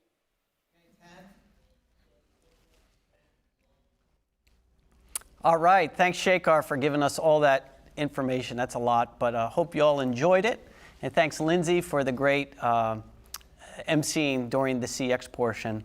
So I'm going to talk to you about the recruiter portion of this talent journey. And I'm talking to the recruiters out there. I know what's going through your head. There's a few things. One, oh my Lord, there is another piece of software I need to learn. Two, I'm always so busy. I don't have time for this. Three, is this AI going to take my job? Well, I can tell you, and hopefully you'll see throughout this section, that we can allay all those fears, that this could actually help you in the long run. Now, we're going to be talking about a few different parts of it. We're going to be talking about the search, which really isn't so much a search anymore. We like to refer to it as intelligent sourcing. So it looks for external and internal candidates automatically. You don't have to write Booleans, or you don't even have to tell the machine what it is you're looking for. It will infer what you're looking for to start the process. Next, it gets powered by the fit score. So as we create candidate experiences that give you thousands and thousands of resumes, how are you going to sort through them easily and effectively? That's what fit score will do for you. Next, it's going to adapt to your actions. So how it suggests things in the beginning isn't how it's going to suggest 3 months from now. That feedback model that Ilya talked about is going to be at play here, so keep a lookout for that. You don't need to know what to search for in the future. You're just going to tell us who you like, and we're going to figure out for you what search would have found them and reproduce that for you. So that'll be a pretty cool thing. You can see that in the candidate embedding. And then finally, scheduling. I can't believe we even have to talk about scheduling anymore. I mean, is anybody doing long division? Anyone? No? We use calculators and Excel, right? Scheduling's the same way. There shouldn't be a conversation. Are you available at 10 o'clock on Tuesday? The machine can figure that out. You can talk to them, and then it can marry the interview together. And then the last thing you'll learn about today is the X Plus bot. So whether it is composing an email or a job description, or being lost in the maze of software and just asking a simple question, how do I do this? The XBot recruiter will give you the answer. So we're going to look at all of that, and we're going to start off with the intelligent sourcing search area with my good friend Gangadhar. Hi everyone, this is Gangadhar, Engineering Manager for Search and Personalization at Phenom. I will be talking about recruiter search experience. Any recruiter action associated with jobs, projects, candidates, employees must begin with a search. Recruiters often find themselves searching for the right candidate among millions of profiles every day. Therefore, the need for search system that provides accurate results tailored to recruiter search scenarios is crucial. Let me walk through a few recruiter scenarios. A recruiter from the transportation industry seeks profiles of flight attendants. The primary challenge in this situation arises from the sheer volume of candidate that is being searched. Let's say another recruiter is looking for candidates with expertise in customer service skills in Dallas. Or a recruiter from the hospitality industry is looking for candidates with expertise in cash handling in London. Despite having the additional context of location, the challenge remains substantial due to the widespread prevalence of customer service and cash handling skills among their candidate profiles in their respective industries. Now let's see how we are addressing the above search issues. For this, we have implemented a two-phase solution, the pre-search phase and the post-search phase, by leveraging our AI systems. In the pre-search phase, we are relying on two sources to improve the query context. One is entity recognition, while the other is recruiter taste graph. Initially, we start with our keyword and extract every possible entity to understand the keyword. We do this with the help of an entity recognition service powered by Phenom-trained NER system. Once we identify the keyword's context, we attempt to gather additional context from the recruiter taste graph. This taste graph is continuously updated with all the recruiter actions to ultimately create a profile that captures the recruiter interests. This way, the pre-search phase enhances the query context by adding available additional context. Similarly, our post-search phase is also powered by AI systems to re-rank the final results. Here, we use an LDR model. We have built a personalized LDR system that uses a multi-layer neural network and Phenom BERT, an in-house fine-tuned language model in the HR domain. This LDR system considers features from the candidates, jobs, and recruiters. For candidate features, we use current job title, skills, current location, and years of experience. While for job features, we are using job title, required skills, job location, and years of experience. Finally, for recruiter features, we use past recruiter actions. These actions include profile clicks, changes in hiring status, and actions on candidates like adding notes following a candidate, scheduling an interview, adding an ideal candidate, and more. Now, let's revisit the scenarios and see how our solution brings more personalization into search results. Imagine the same recruiter searching for flight attendant or customer service in Dallas has an assigned job with the job title flight attendant and job location Dallas.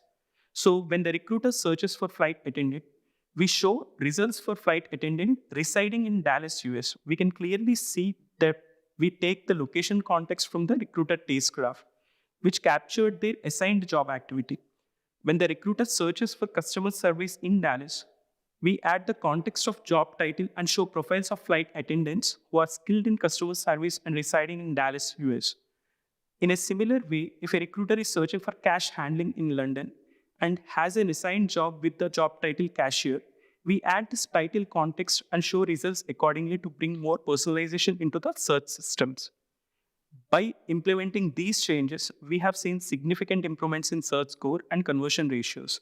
We have observed an overall search score improvement of 11% across all industries. Additionally, we have noticed an overall search conversion ratio improvement of 18% across all industries. Thank you. Hey everyone, I'm Hargavi. I'm from the search and personalization team here at Phenom, and I'm here to talk about FitScore.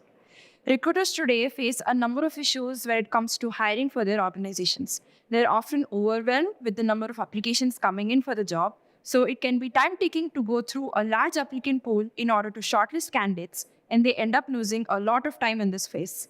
In addition to time, this kind of manual review process is also very hard to scale as the size and needs of your organization grow. And at the same time, it is also very important and very challenging to maintain transparency and an unbiased approach during the recruitment process. Having a robust scoring system powered by state-of-the-art artificial intelligence techniques will solve a number of such bottlenecks for the customers. This is where FitScore comes in. FitScore can help solve these bottlenecks the AI way. It can understand the job requirements, the candidate's professional experience and skill set, as well as the hiring journeys of applicants in order to give you the fit of an applicant to a job. Jobs can be of various types and require different levels of skills, knowledge, education, and preparation. Based on these requirements, a job can be classified into one of 5 job zones. A job in Zone 1 will require minimal preparation, and a job in Zone 5 will need a lot of preparation and usually a set of specialized skills and education. Jobs that fall into Zones 1, 2, and 3 are called as frontline jobs, and those that fall into Zones 4 and 5 are referred to as knowledge worker jobs. It is important to note that since the general requirements and expectations from a candidate applying for a frontline job is very different from those applying to a knowledge worker job, the way FitScore approaches and tackles each of these is also very different. Right now, we will only be talking about how the knowledge worker FitScore works. And how do we measure the impact of FitScore and quantify its usefulness? We do so by looking into the impact it has on the recruiter, the hiring process, and the time it helps save. We look into the productivity of the recruiter and how FitScore improves it by checking how many candidates predicted by FitScore as bad were interviewed versus those that weren't. And we also check how many candidates were interviewed with and without the help of FitScore in order for the client to close the job posting and compare these metrics to evaluate FitScore. It is also important to measure the quality of the candidates that FitScore helps shortlist. We look at what % of the total candidates interviewed for the job were also predicted as a good fit by FitScore and how many of these good fits were hired. And lastly, we also check how much time FitScore has helped save for the recruiter. We do this by measuring the impact of FitScore on the time to shortlist and interview, as well as the time to hire for a job posting. So how does FitScore help our clients today? In a sample of some of our clients, we have seen that the time taken by the recruiter to shortlist and interview candidates determined by our system as a good fit is, on average, around 14 days less than the time taken to shortlist bad fit. And when recruiters use FitScore, there is a 37% decrease in time to interview. In addition to helping reduce the time to interview and screen, FitScore also helps increase the quality of interviews, thus helping recruiters prioritize the time. With FitScore usage, we have seen the percentage of bad fit candidates being interviewed go down from 18% to 10% of the total interview pool. And how exactly does FitScore work to make this happen? In order to understand FitScore, we must first understand how a candidate traverses through the recruitment process. A candidate first starts off as a need, where they look at or interact with a job posting, and when they apply to it, they become an applicant. And once the candidate becomes a part of a job's applicant pool, the recruiter can then evaluate this candidate based on their resume and qualifications and choose to either reject their application pre-screen or take them further in the screen process. And after the screen, the candidate can then be interviewed and then get rejected at the interview stage, or they can pass the interview and go to the post-interview stage where they can receive an offer and potentially get hired. Each stage or step of the hiring pipeline I just described is called the hiring status, and the combination of these statuses that describes the journey of each candidate through this pipeline is what we call a hiring progression. When a candidate's journey ends at the pre-screen reject stage, we consider that candidate to be a negative for FitScore because the recruiter has determined them to not be a good enough fit to be interviewed. And conversely, if the candidate progresses to interview and post-interview, we consider them to be a positive for FitScore because the recruiter considers them qualified enough to at least be interviewed. Translating a candidate journey into this standardized pipeline is a major challenge for us today. For instance, one of our customers has over 300 unique hiring statuses that they can use for their candidates and over 150,000 different combinations of these statuses that form progressions. Understanding these progressions and determining the accurate end status of a candidate based on these progressions is vital to both evaluating as well as improving FitScore. And just to understand the complexity that can be involved in deciphering these progressions, Here are two examples where the end status of the candidates are the same, but their journeys mean something entirely different for fit score. For the first candidate, we see that they have gone past the screening process and have interviewed for the job before the requisition was closed. This means that the recruiter has considered them to be a suitable fit for the job. Whereas for the second candidate, we see that the candidate has not gone past the recruiter before the job was closed, so we have no way of understanding if the recruiter considers them a good fit for the job or not. So for fit score, we consider this candidate to be neutral. That is, we don't actually know their true fit with respect to that job. We can also check out this example comparing a positive progression to a negative progression, where the negative is a negative because they were rejected after the recruiter has asked for additional information and evaluated them. And the positive is a positive because the candidate had been shortlisted and been interviewed at least once before being rejected. One way to translate these unstandard journeys into standardized progressions and labels is to leverage the power of deep learning and natural language processing techniques. We have a transformer model built on top of these unstandard hiring journeys that can classify any candidate as either a positive, negative, or a neutral. Now that we know what hiring statuses and prohibitions are, as well as what positive and negative candidates mean for FitScore, we can now start to dig into how FitScore actually works. We will first tackle our traditional model, which uses an unsupervised algorithm to score candidates. We have built a semantic model using job description data that has the ability to identify the semantic relationship between the various entities associated with jobs and candidates, like skills, job titles, education, location, and experience. These model takes in these entities from both the job and candidate to determine how each of the entities of the candidate are a good match for the requirements presented in the job.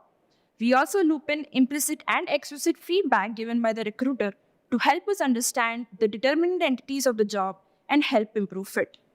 Next up, we have Shankar, who will take you through how we improve this fit score by using newer and more powerful deep learning techniques. Hi, I'm Shankar from FitScore team. As you are now aware of the problem of solving unstandard hiring status mapping to standard hiring status mapping, and also traditional FitScore, let's go ahead and look into how we can build upon FitScore using different models and architectures, as well as look into what this problem of solving standard hiring statuses would bring to the table for FitScore. We are now moving away from previously mentioned unsupervised algorithm, and our approach for modeling FitScore is now supervised. Thanks to the standard hiring statuses now available to us at a large scale, which serve as ground truth for the models. We have built client-specific models which leverage past hiring decisions, recommendation ads, dismisses, ideal candidates, and so on. Our first approach is a SAMIS network with a feed-forward artificial neural network backbone trained on a triplet loss. A network built on triplet loss requires a positive and a negative and an anchor at the same time. And the network optimizes by pulling together all the positive close to the anchor and pushing away all the negative away from the anchor. By doing this, we end up with an embedding model which can also give us richer task-agnostic representations of the candidates and jobs based on their details. We then use this embedding space and also leverage past hiring knowledge to fit a probability distribution for positive and negative statuses, and apply Bayes' theorem to land up at an accurate fit score value for the candidate. We have another version of a fit score model, this time developed using convolutional neural networks. It has been shown that artificial neural networks are more susceptible to noise, especially the feed-forward networks. And there can be a bottleneck on the number of features that can be given as input to the model, as concatenating feature vectors into a giant vector complicates the problem at hand. In addition to this, the context representation is also poorly mapped in a feed-forward network, and there is no explicit relationship induced between different neighboring features. A CNN solves all these problems. The pooling in a CNN is responsible for carrying useful representations to further layers and dropping noisy input. A CNN is excellent at capturing local patterns, that is, capturing relations among neighboring features. But if the features are distant enough, it takes few layers for the model to get access to both the features. And by that time, the vector representations can get skewed by other neighboring representations. To tackle this problem, we relied on using transformer encoder, which alleviates this problem by making explicit comparisons with all the features, and the permutation invariant property of the self-attention mechanism is also desirable for the fit score task. We employ a knowledge distillation technique in the training where the teacher gets to see only the anchor, whereas the student network gets to see entire batch, including the job. The model works out similar to the triplet model by pulling all the positive examples together and pushing all the negative examples away. But it is done on an entire batch at once, indicating that it's a generalization on the triplet loss. This approach also overcomes the problem of explicitly mining the hard to distinguish negatives and positives, which is usually a crucial requirement in the training process for other models. At inference time, we employ a feed-forward network to classify the candidate, which takes embedding representations of the encoder trained above as input. Now, as we have several models working out on fit score prediction for us, it is possible that based on the type of the job, some models might outperform the others, especially across different job zones. So we have leveraged a multi-arm bandit algorithm, which picks up the best possible model on a client level. The recruiter's hiring action is compared to the model prediction, and the reward for the MAB is computed based on its accuracy. Putting all the key components discussed previously together, you can see the complete fit score system at work. The recruiter actions are immediately useful for optimizing the arm. These actions are also used later for updating the network parameters. The standardization of hiring statuses reduces both the complexity and the noise of the candidate hiring progressions. And this leads to better fit score model training. Solving the fit score problem also helps us in solving the problem of candidate recommendations, which we call AI discovery. We provide AI discovery to a job from the moment it has been created and published. The recommendations can either be candidates that are already existing in the client's applicant pool, or internal employees of the client, or candidates from Phenom's external pool. FitScore helps us in honing our search for these recommendations, as well as ranking these recommendations and removing unwanted outliers. We are also using various other parameters to further prune these recommendations, like the candidate's propensity to move to a new job, and many more.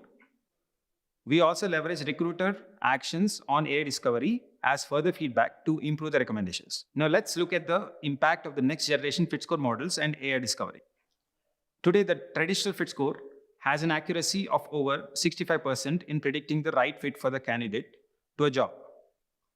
With the triplet model, there was an increase in fit score accuracy by 16%. The CNN provided an increase in accuracy of 27%, whereas the transformer model has shown an increase in accuracy of 35% over traditional fit score. Coming to AI discovery, our recommendations have contributed to an average of 43% of the candidates pool per job, and 31% of the entire candidate pool across all the jobs in the last 6 months. In this way, FitScore and AI discovery is helping for both to source and screen candidates. Thank you. Hi, I am Mukhya Balram, part of engineering team which focuses on parsing technology at Phenom. Job parsing is the foundation of Phenom platform, which leverages AI to extract profound insights and knowledge from raw job descriptions. At any moment, approximately 15 distinct AI models run concurrently to identify essential attributes required for search, matching, scoring, and efficient hiring. So as soon as a job is posted on Phenom platform, we use Phenom BERT to extract important sentences from a job description. After analyzing these important sentences, using advanced natural language processing techniques, we extract skills, experience, education, qualifications, and job family and job type. These attributes plays a key role in identifying the right candidate for a job in hiring process. So recently, we made few enhancements on improving recruiter efficiency and hiring time using matching criteria settings, automation, and continuous model learning at Phenom. So let's understand matching criteria and the recruiter flow with respect to matching criteria. So recruiter finds the job on a Phenom CRM portal where we show all the attributes we have extracted from a job as mentioned, which is known as matching criteria. So matching criteria contains right set of parameters like skills, experience, job distance, and qualifications, etc. So recruiter used to make around 4 actions, which takes around 10 minutes per job per recruiter for understanding the job needs and making the accurate changes to matching criteria settings. So, matching criteria guides the selection of candidates whose qualifications align most closely with the demands of a specific job. The precision achieved through accurate criteria ensures that organizations can tap into a talent pool of individuals who possesses the exact skills, experience, and competencies needed. So identifying most suitable candidate early in the process of recruitment is key for organizations, which can minimize the resources expended on sourcing, interviewing, and assessing less irrelevant candidates, which leads to reduced hiring costs and also enhanced candidate experience. So recruiter edits may introduce variability into the parsing process. So ensuring consistency while accommodating human intervention poses a unique challenge. To solve the problem of variability, we have human in loop system where annotators validate the matching criteria edits made by recruiters. So incomplete descriptions also provide limited context about the role, making it challenging to understand the job's nuances. So we majorly observe this problem of incomplete descriptions for Zone 1 and 2 jobs. So matching criteria edit for few jobs can help in understanding the recruiter and organization context, and then AI will help us contextual learning for all active and future jobs. So AI algorithms that analyze job titles and descriptions, identifying similar jobs within our database and takes recruiter context into the parsing system. So recruiters work load on future jobs in identifying right parameters for matching criteria will be sorted with this approach. So we employ advanced NER models where we utilize our robust MLOps frameworks for continuous training of our contextual models using the data provided by recruiters and annotators. So let's discuss about the data points we are considering for these enhancements. So first, we are considering recruiter edits where manual matching criteria adjustments made by recruiters to fine-tune the infrastructure. And next, we are also considering annotators validations on human annotators to refine automated matching criteria settings, ensuring accuracy and relevance. So incorporating historical hiring data, including successful and unsuccessful candidate job match to train or improve our model performance. So as soon as a recruiter makes any changes to matching criteria, we have two processes triggered in parallel. So first process is this: as soon as recruiter makes any edit action, flows into our data layer, and we take annotator validations for continuous training of our contextual models like NERs and classifiers. And second action is that as soon as recruiter makes any action on matching criteria, in real time, we identify the semantically similar jobs using our models and make the custom changes for matching criteria. So here I have few impact metrics we have from making mentioned enhancements in the process of continuous model learning with human in loop at Phenom. So first, edit made on experienced cake decorator job shown here impacted around 92 other jobs of different regions. So which leads to around 15 hours of workload reduction per recruiter per job. So with this, we have observed around 55% of the reduction in recruiter actions on matching criteria. So coming to continuous learning of our models, we have improved around 7% of the model performance over multiple iterations using our MLOps framework for training at Phenom. So currently, we are also working on matching criteria personalization, where we develop personalized matching criteria options, tailoring recommendations to individual recruiters and organizations. And also, we are working on job completeness analysis, where we are analyzing our historical data to assess job completeness and offering proactive suggestions to enhance job postings for attracting top candidates and enhance the hiring process. Thank you. Hi, myself Litin. Today I will talk about Phenom's AI scheduling capabilities. Without an AI-assisted scheduling infrastructure, manually scheduling an interview is a very time-consuming, mundane, and highly error-prone. Rescheduling an interview in particular is going to be tedious due to last-minute declines, panel of interviewers, and complex interviewing setup like back-to-back interviews. This often leaves the candidate with very few time slots to choose from and hurting the candidate experience in the process. Phenom has a highly intelligent scheduling assistant, which is a multi-agent system that interacts simultaneously with at least 3 personas: interviewers, candidates, and the recruiters. All of them need to agree on a mutual convenient time for the interview to actually happen. We refer to a happy path workflow as one that involves no conflict between all these personas. But more often than not, that is not the reality.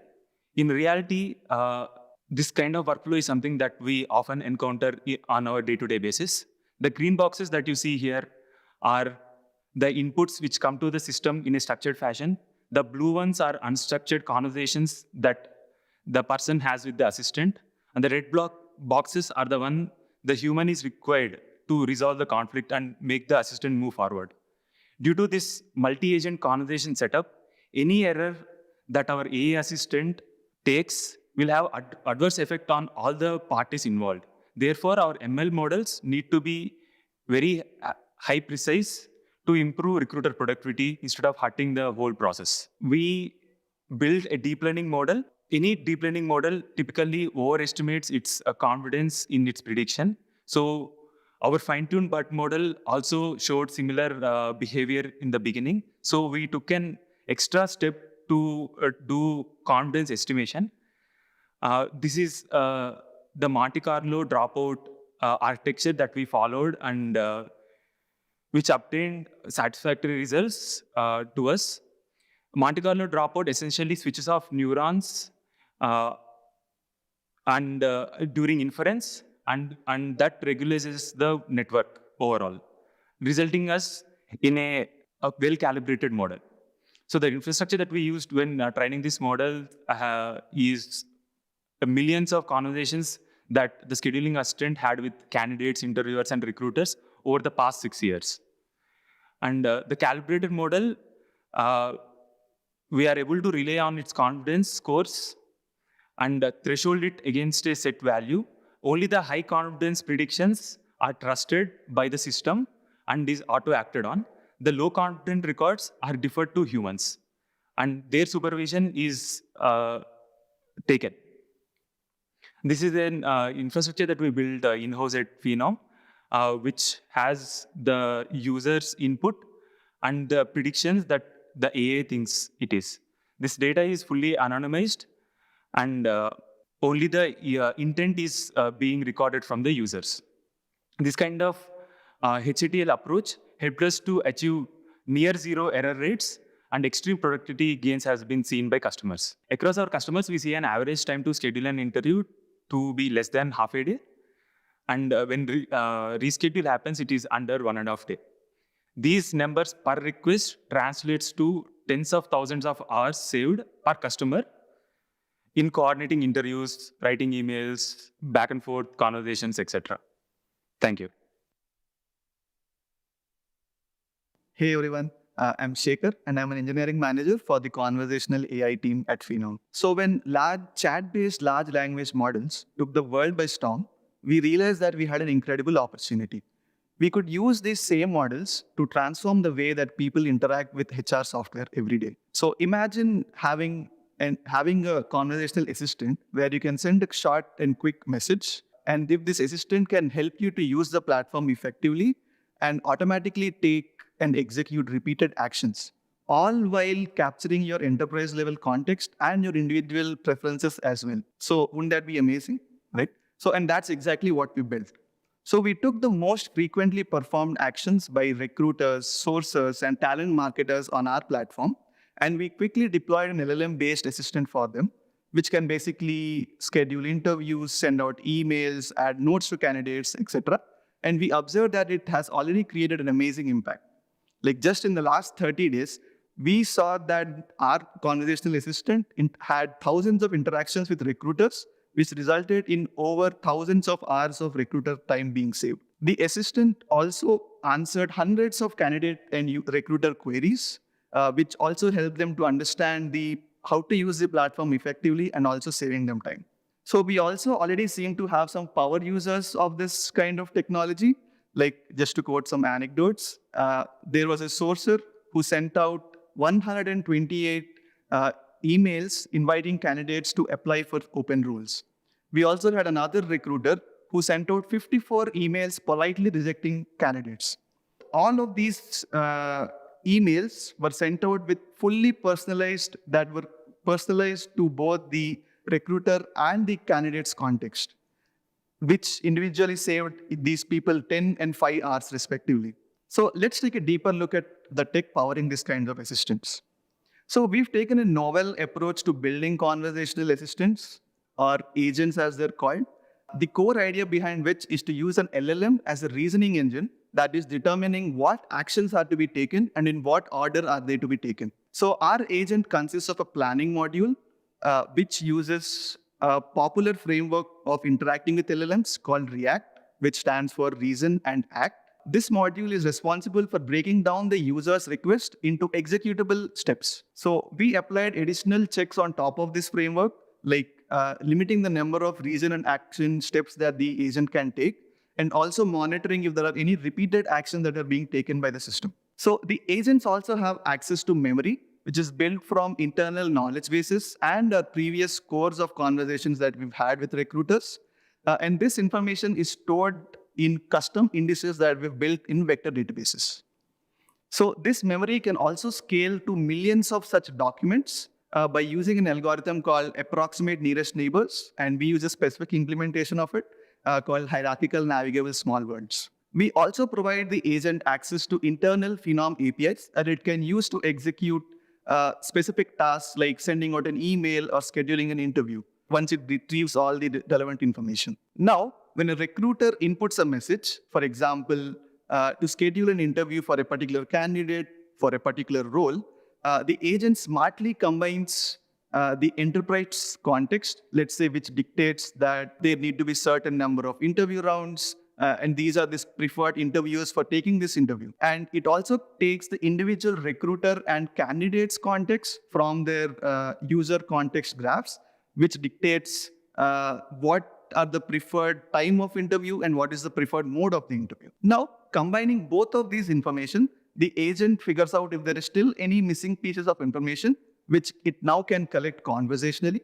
And once it figures out all the information needed, it can successfully schedule an interview by invoking one of those APIs. Now, we also continuously monitor these agents in production by logging every single planning and execution steps in our data engine infrastructure, which are reviewed by a human in the loop to continuously improve upon how the agents are performing. So using these learnings, we plan to deploy an intuitive conversational interface for every single persona on our platform to boost their productivity and ultimately give them time to focus on things that really matter to them.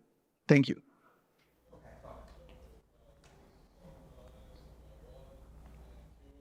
That's great. Hi, everyone. My name is Shishir Kapoor. I'm the Executive Director of Product at Phenom. As you've seen, AI is a really powerful coworker to help you scale your screening, scheduling, and sourcing processes. But we don't stop there. We also use AI to help you identify the repetitive tasks within these processes. We provide you tools to help you customize or automate these processes with our workflow engine, and also give you the ability to really custom build applications such as Frontline Fit Score on top of these engines. To talk to you more about process mining, I would like to invite Sivanan on stage.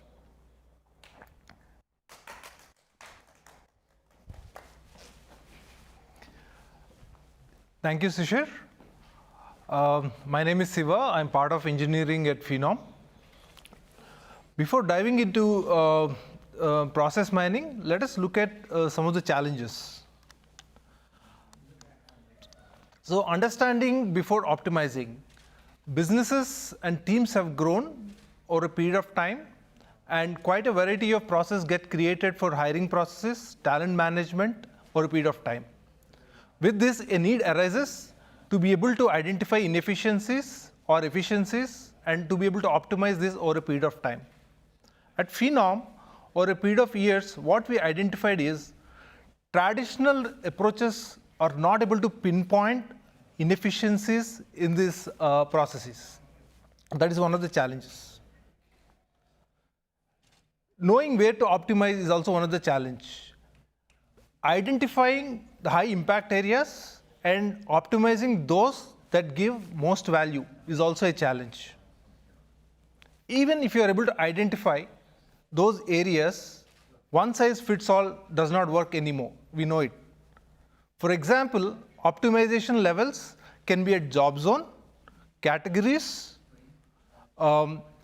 roles, and geographies, and even seasonalities, and there are many more.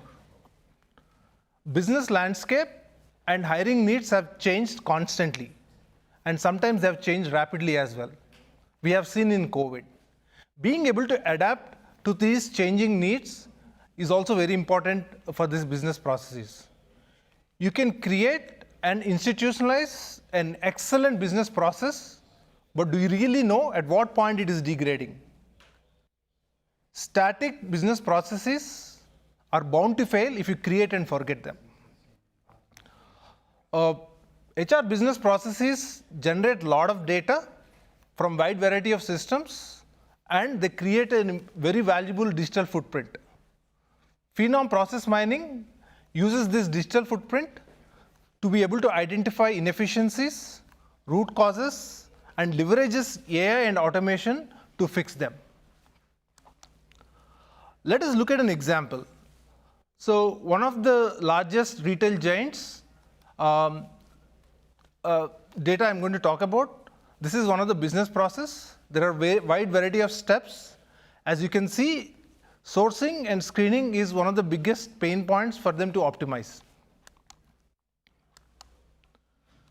Let us look at some stats. These are stats are at a point in time. There are about 4,500 jobs which attracted 45,000 applications, out of which 25,000 applications got rejected. There are 700 offers, 230 hires. These are all stats. But they wanted to know, is the process working optimally where they need to improve? So we went ahead and asked our Phenom X Plus, which is a generative AI product powered by our process mining engine, which leverages our knowledge graphs, enterprise knowledge graph, and even universal knowledge graph. It has given insights which says there are about supermarket category which has about 2,500 jobs. Which amounts to 55% of the overall jobs and attracts 60% of the applicants. It also identified the warehouse category gets most of the applicants. They get about 40 applications for one job. And stores has the least applications. That is also one of the issue. So what are the recommendations this our X Plus has given? Since there are a lot of applicants for warehouse, it recommended to have automated screening to be able to optimally utilize resources.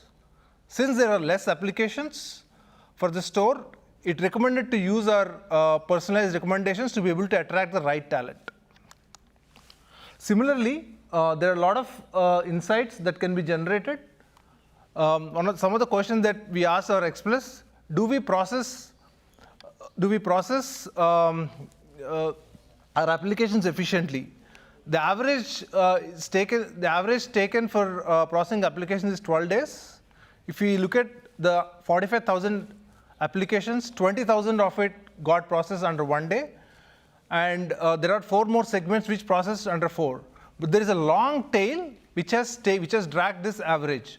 So our X Plus has recommended using our process mining engine that look at categories that has dragged this hiring average to 12.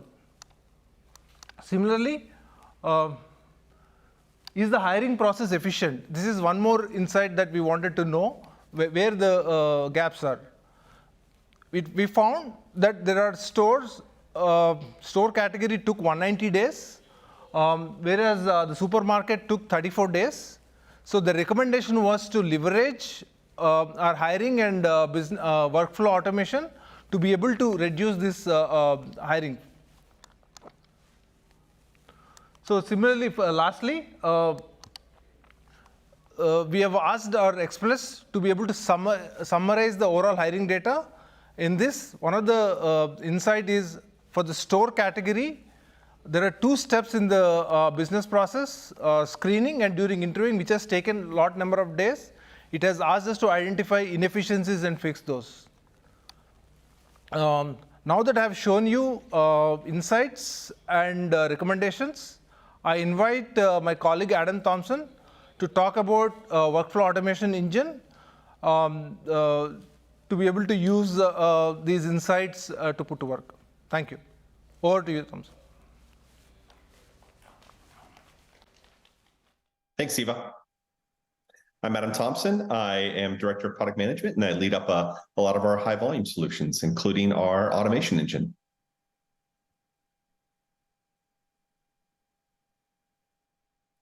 So one thing that we know is that a lot of HR teams are really struggling to build efficient and effective processes, especially to be able to build them at scale. And at best, most of our client base was typically only able to construct very, very basic automations. And typically before Phenom, they could only do so with very siloed point solutions. And what was really needed is a way to build really interconnected workflows that could go across an entire talent journey.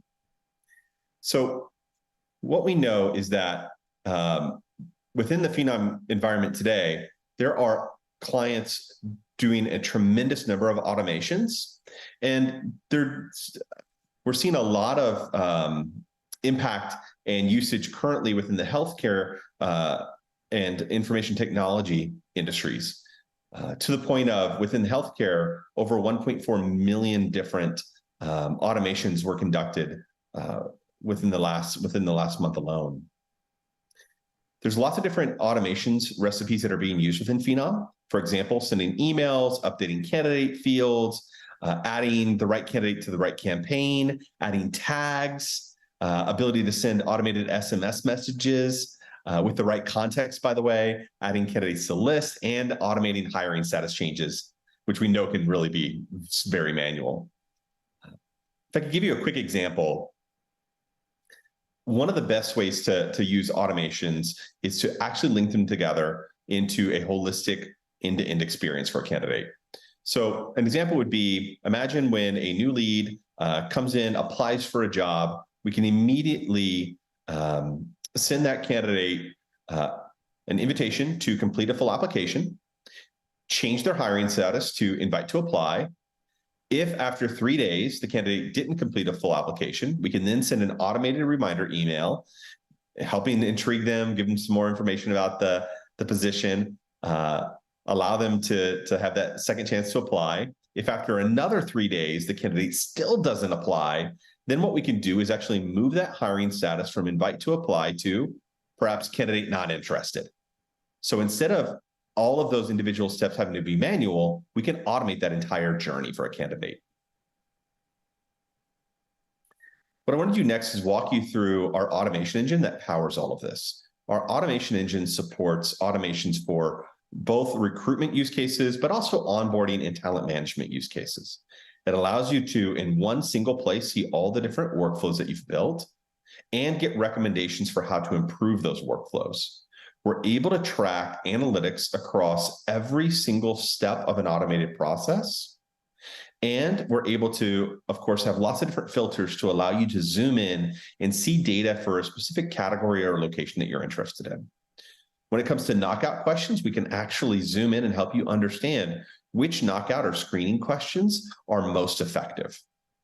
Phenom X Plus is also there to help provide real-time recommendations based on your data, best practices, and benchmarks across the Phenom platform. And with a single click, you could take advantage of one of those recommendations be transported into our workflow builder, where you can review every recommendation or build out a new workflow. In this example, what we're seeing is we're splitting out a workflow for urban locations from rural locations where there's probably a lower candidate volume. It allows us to, and imagine this is a retail environment, split out individual store locations to be on a separate workflow. We've got some clients, by the way, who are going so extreme as they're immediately automating offers for certain highly qualified candidates. And by the way, we can limit how many offers go out. And after a certain number of offers get accepted, we can immediately pull down that job posting so that candidates then are more readily going to be pushed to requisitions that need more candidate volume. And of course, analytics across the platform to help you better understand your data and how the different workflows are performing. By the way, our workflow completion rate, first of all, we track this across all different types of industries and client segments. Overall, what we're finding is that we are able to drive an incredibly high workflow completion percentage, typically an average of 85 to 90% workflow completion. I want to walk you through a couple of quick case studies just so you can kind of understand how certain clients are taking advantage of this capability today. One of my favorite clients to talk about is a multinational early childhood education center. They've got over 1,000 different daycare centers across the United States. Their big challenge was that they were really struggling to recruit different classroom teachers and daycare workers to come back after the pandemic. What we put in place for them is a 3-minute experience that allows candidates to go from job match to screening to instantly interview scheduled. They have a 92% interview completion rate, and now 99% of their hired teachers are coming through one of these automated workflows. We go next. In the healthcare world, for example, one of our large healthcare providers has over 300 locations, over 45,000 employees. We are currently scheduling 15,000 interviews for them through automation per month for some of their very, very high volume roles. We've saved over 45,000 recruiter hours since launch. On the next client, it's a food and beverage manufacturer. I'm sure if you open up your refrigerator right now, I guarantee you have some of their products in there. Right now, we've reduced their drop-off rate by 89%. So their conversion rate is through the roof. We're saving 78 hours per month per facility in overhead time. And for them, in their case, it's a very fast flow. Within 2 minutes, that candidate can go from job match to screen to interview scheduled and could be walking in the door of that manufacturing facility for an information session that same day. We have a lot more innovation coming. So you're going to be seeing more data-driven workflow recommendations, more robust X+ capabilities that can all be fully conversational. And we're beginning to embed support for every single Phenom product, and not just Phenom products, but also third-party solutions, maybe a third-party assessment provider, a third-party background check provider, maybe WotC, could all be used as part of an automated workflow when it is integrated with Phenom. So that's a quick overview of our automation engine and where it's at today. What I'd love to do next is introduce my good friend, Weebhav, who's going to talk a little bit more about fit scores for frontline use cases. Hi, I'm Vaibhav. I'm working with the search and personalization team. Today, I'm here to talk about how Phenom is helping solve for frontline hiring use case. Frontline jobs are jobs which require minimum to no preparation, and hence, at Phenom, we understand that there's a fundamental difference in solving for both these category of jobs. To give an example, imagine a recruiter working at a leading e-commerce company is hiring for a warehouse operator job. This job requires the candidate to be available from 1 p.m. to 9 p.m. The candidate should be physically capable for prolonged standing, performing moderate lifting, pushing, pulling, and flexible to work on weekends, public holidays, and even during busy peak periods like Thanksgiving and Christmas. The requirement to fill 200 positions of such job is often time-consuming for the recruiter. And hence, to solve for this use case, Phenom has introduced frontline hiring. Here, a recruiter can define hiring templates which can be an input to the scoring system. This can be used in scoring applications as well as recommendations. These hiring templates have features such as shift availability, location, working rights, number of hours, preferred job type, and so on. All this can be part of your application process, and this can help in quickly screening relevant candidates. We have implemented this solution for few of our customers, and the impact has been tremendous. The average number of interviews per position has dropped from 4.7 to just 1.3. Over 55,000 candidates were hired in the last 13 months, which accounts to 450 per day.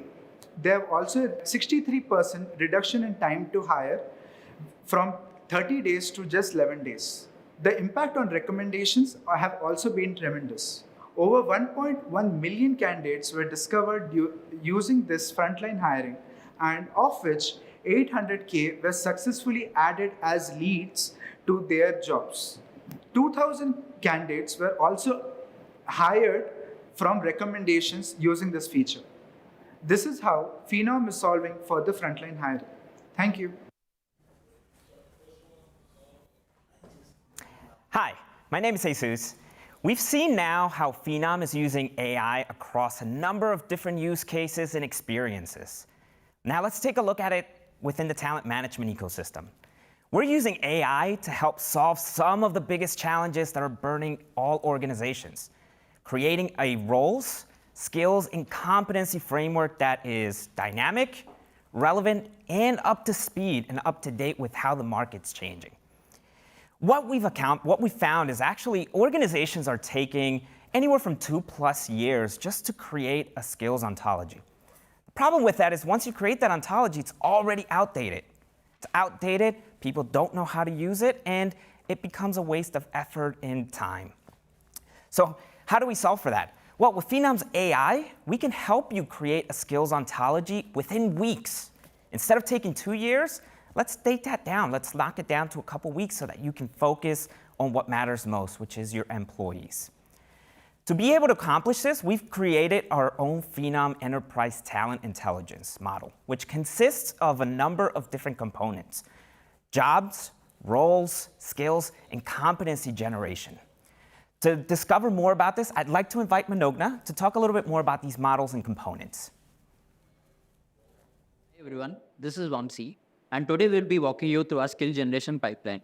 Our skill generation pipeline starts with the generation of descriptions for the roles and the descriptions for the jobs that are associated to these roles.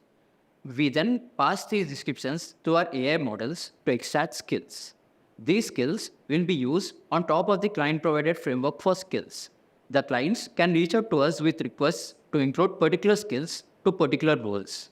We then incorporate these requests into our already generated AI skills. Further, we also take into context the feedback that is provided by the recruiters and hiring managers. Recruiters and hiring managers can add or delete skills in the CRM or HRM apps respectively. So our algorithm also captures this particular context and includes them in the skills. Further, our algorithm also computes the top skills of employees. Now, all these skills across multiple sources are aggregated. We further train a knowledge graph that is based on domain-level skills.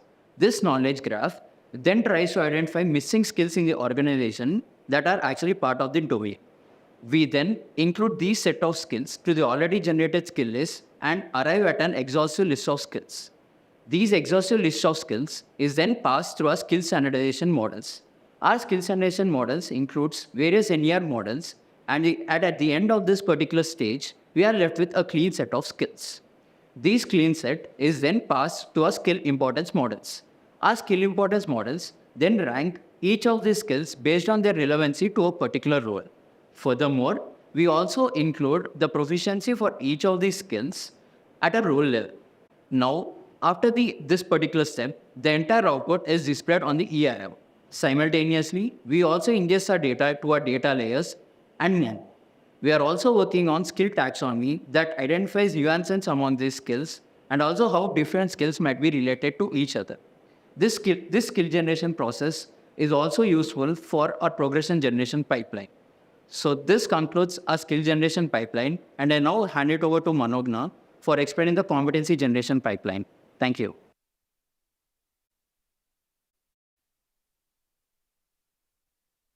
Hi there. We'll be going through the competency generation process. This process also enables us to identify the data which will be required for competency gap analysis. The competency generation initially starts with the ATS integration, which extracts out the master competency data from the given client. If the client doesn't have a master competency data at their end, we help them identify the master competencies and the required proficiencies as well from the Phenom AI module, which will identify based on the requirements as well as the core values which are necessary for the given company. This ATS integration then pulls out employee feed and other information into the system, enabling us to map the roles to competency information. Configurations are then loaded into the system based on the client requirements, as well as the master list will be loaded out. Using the master competencies and the information or whatever is provided by the client, the roles to competency mapping is generated.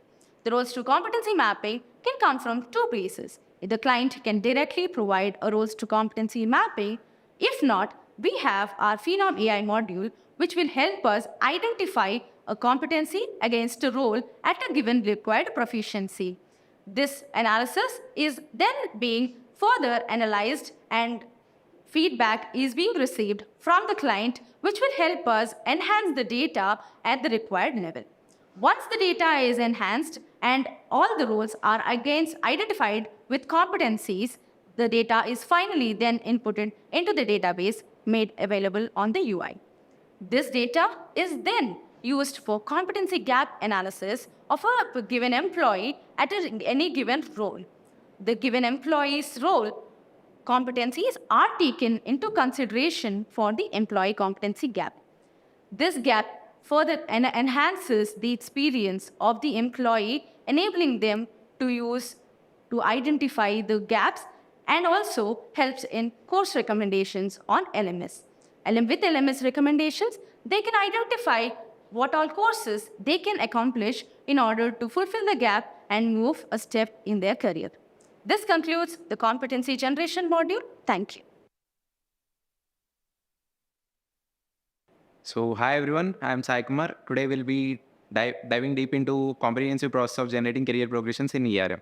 So, this project aims to create a customizable code base that generate career progressions based upon clients' unique requirements. So, we'll walk you through the high-level design flow and key components that make this complete project possible.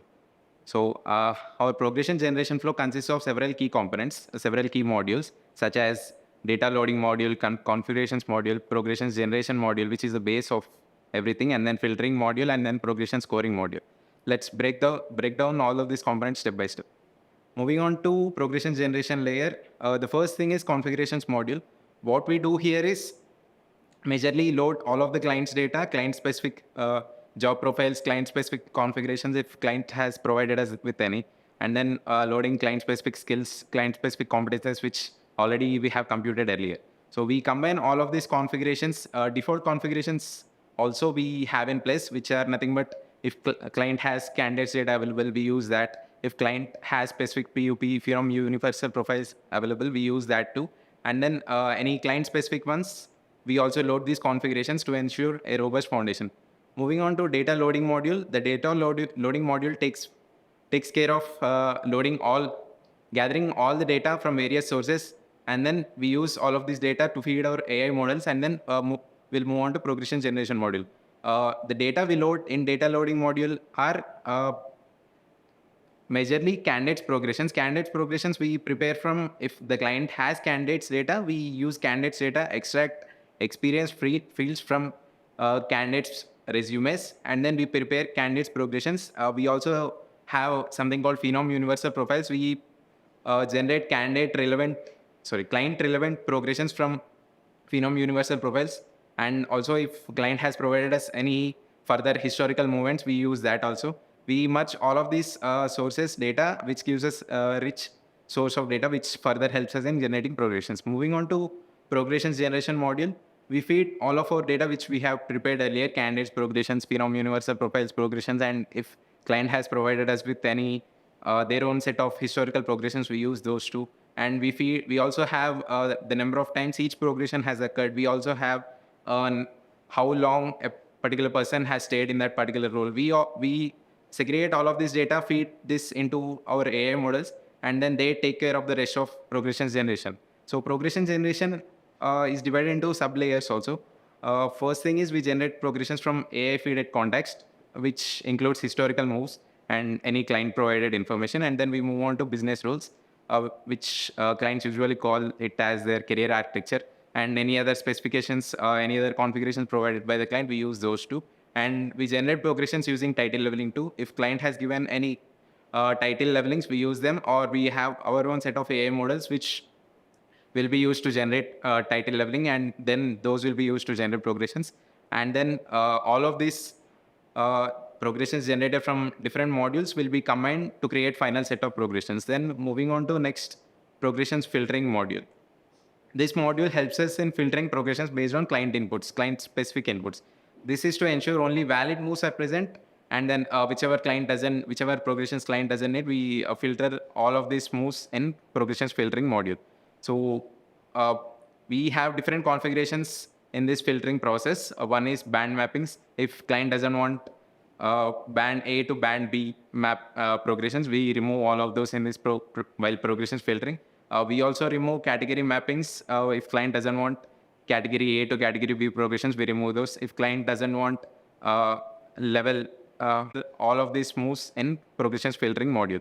So we have different configurations in this filtering process. One is band mappings. If client doesn't want band A to band B map progressions, we remove all of those in this while progressions filtering. We also remove category mappings. If client doesn't want category A to category B progressions, we remove those. If client doesn't want level, if client wants only particular level to one level higher, those progressions only will be keeping, and we will remove all other final scores. These final scores, again, it can be configured based on client to client.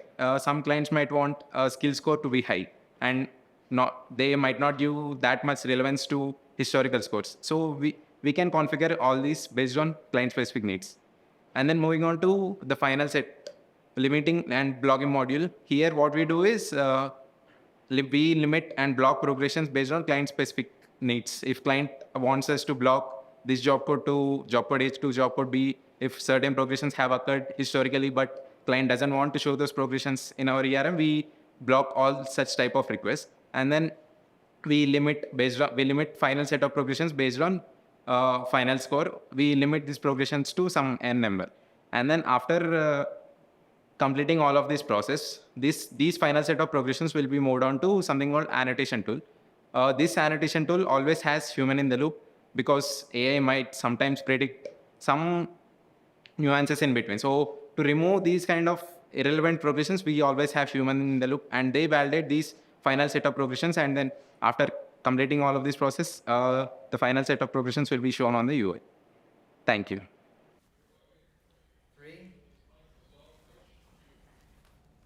Let's shift topics. You've been hearing about AI, complex AI technologies, data to build these complex AI technologies. But AI is not just about building technologies, not in 2023. AI is about deploying technologies wisely in compliance with regulation and in safe ways that make AI work for you as it is appropriate for your organization and for the kinds of things that you want to build. First up, let me introduce Vignesh. Vignesh is going to talk us through some compliance topics. After that, we will hear from James and Ashish about AI safety. and AI safety analytics and analytics of other products. Vignesh, come up.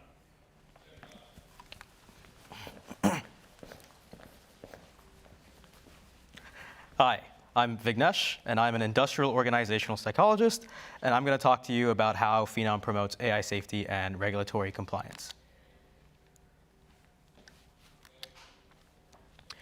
Here at Phenom, we have cutting-edge compliance for cutting-edge AI.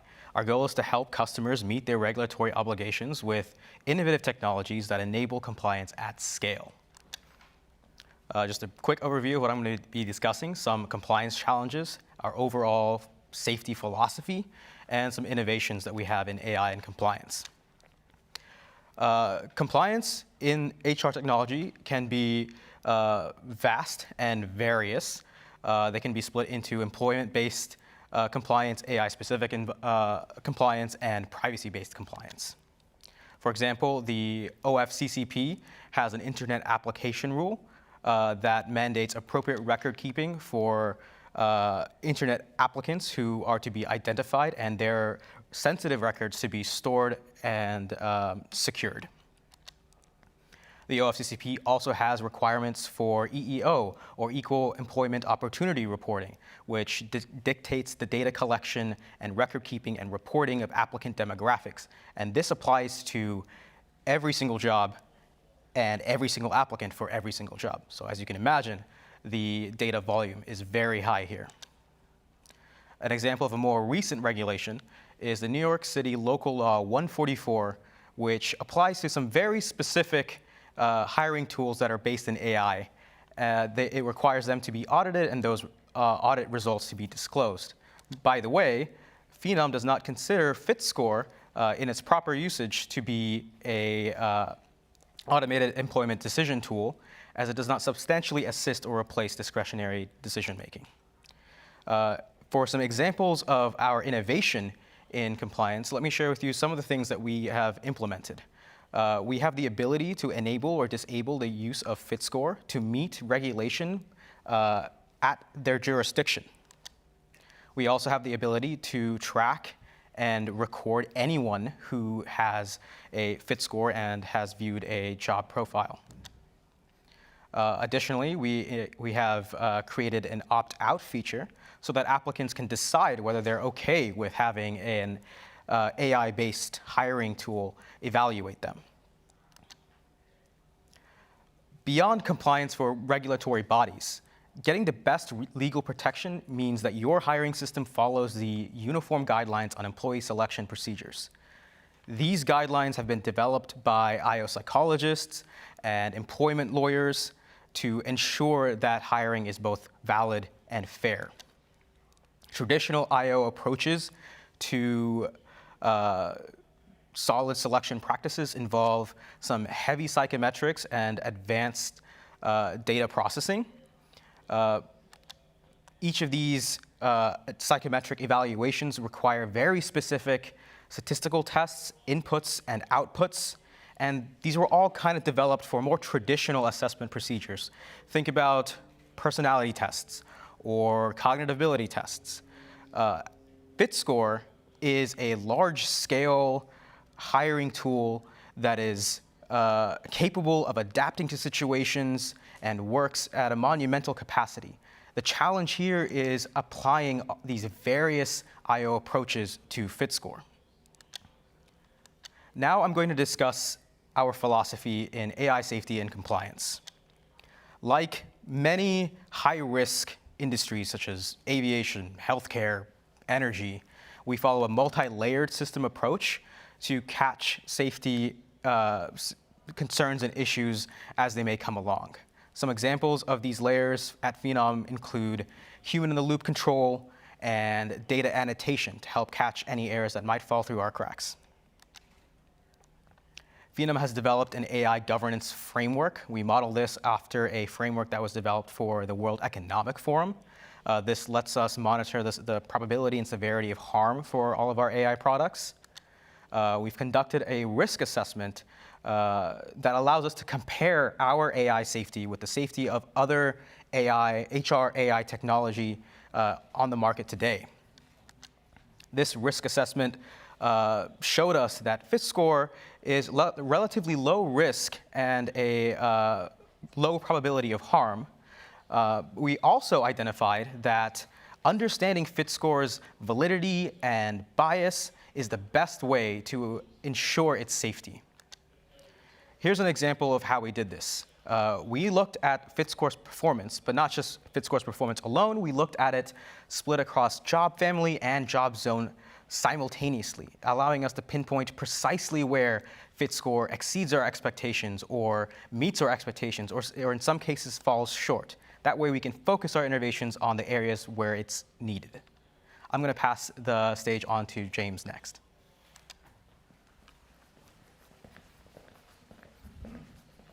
Hi, thank you, Vignesh. Hi, I am James Schlitt with the Phenom AI Bias and Ethics team, and I'll be discussing our innovations on safety at scale. So what we were looking to do today is show you how you can harness the power of ethical guardrails to accelerate your hiring process while maintaining the highest standards of fairness and validity in practice. And that brings a question. How do you define fairness, particularly in the context of AI? You could say that fair AI is harmless, impartial, trustworthy, transparent, valid. There's 1,000 ways to describe it, and that's great, but how do you measure these? That brings us to our challenge and our solution here, which, first off, some principles. All good AI needs an off button.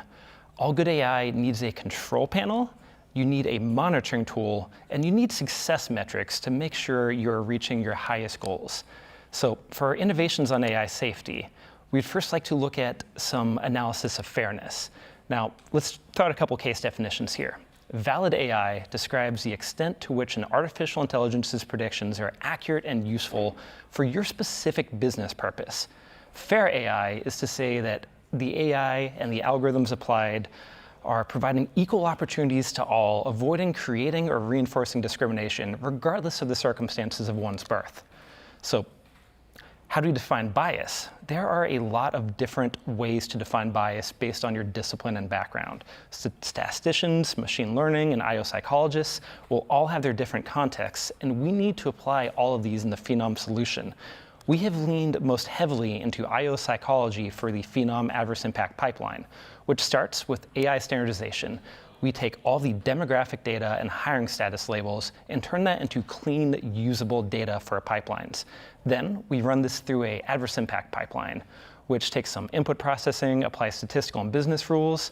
From there, we process outputs and give reports. But we ran our first 2023 Phenom Adverse Impact Bias on fit score, and at 6,000 jobs and 650,000 applicants, over 12,000 statistical tests, we found 97% of these jobs had no adverse impact for gender, race, or ethnicity. So what this tells us is that FitScore was moving candidates forward towards the interview stages at rates that were comparable and just across gender, race, and ethnicity, and that it was unlikely to create or otherwise reinforce or worsen pre-existing biases during the interview decision stage. There's a lot more we can do with this. For any categorical label, we can break down FitScore by job families, job zones, or even individual jobs, and we can put this data into reports lining up with New York City Local Law 144 or more general EEO reporting. So what our process looks like, we take our client data, we take their time span and the general filters on employment type, we apply metrics such as Fisher's exact, impact ratio, and Pearson's. And then we look at dimensions such as across job zones, job categories, so on and so forth. We compute this scalably on Amazon Web Services, store it in a cloud database, and from there we can drive live analytics dashboards and also regulatory compliance reporting. So that covers fairness. Let's look at validity next. The problem we're having is there are a lot of overlapping influences here that make this very hard to measure. On the surface level, the recruiter looks at the applicant and the job and makes a judgment on who goes towards the next stage of selection.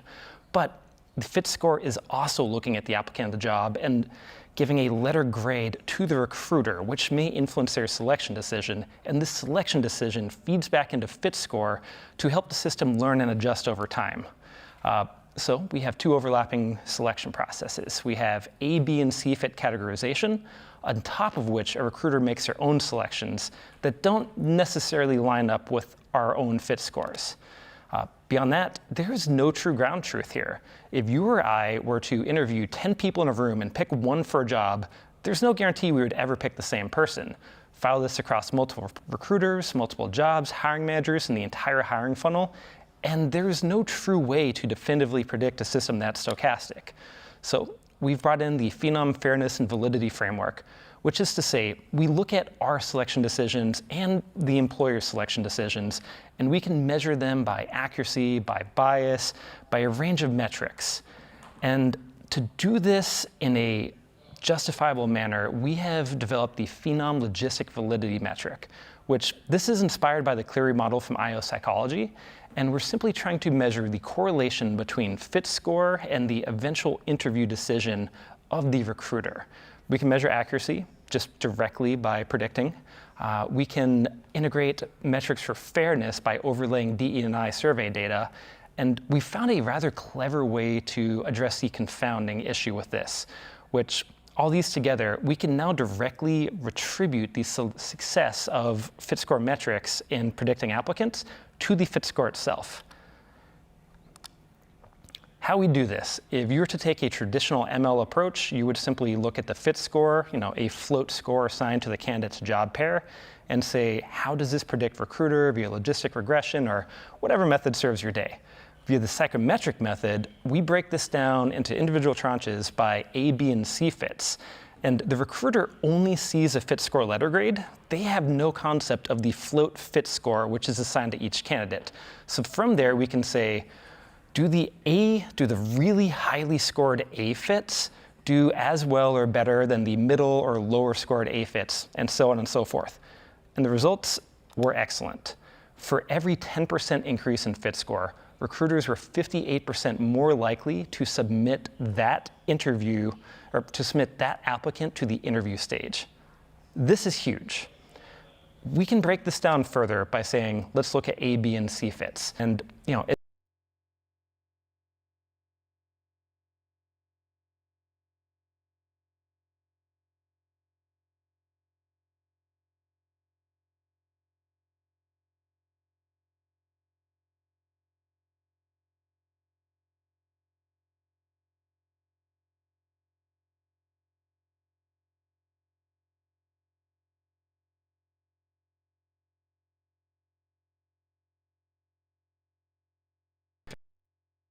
significant metric here. That covers our work. Ashish, would you like to come on?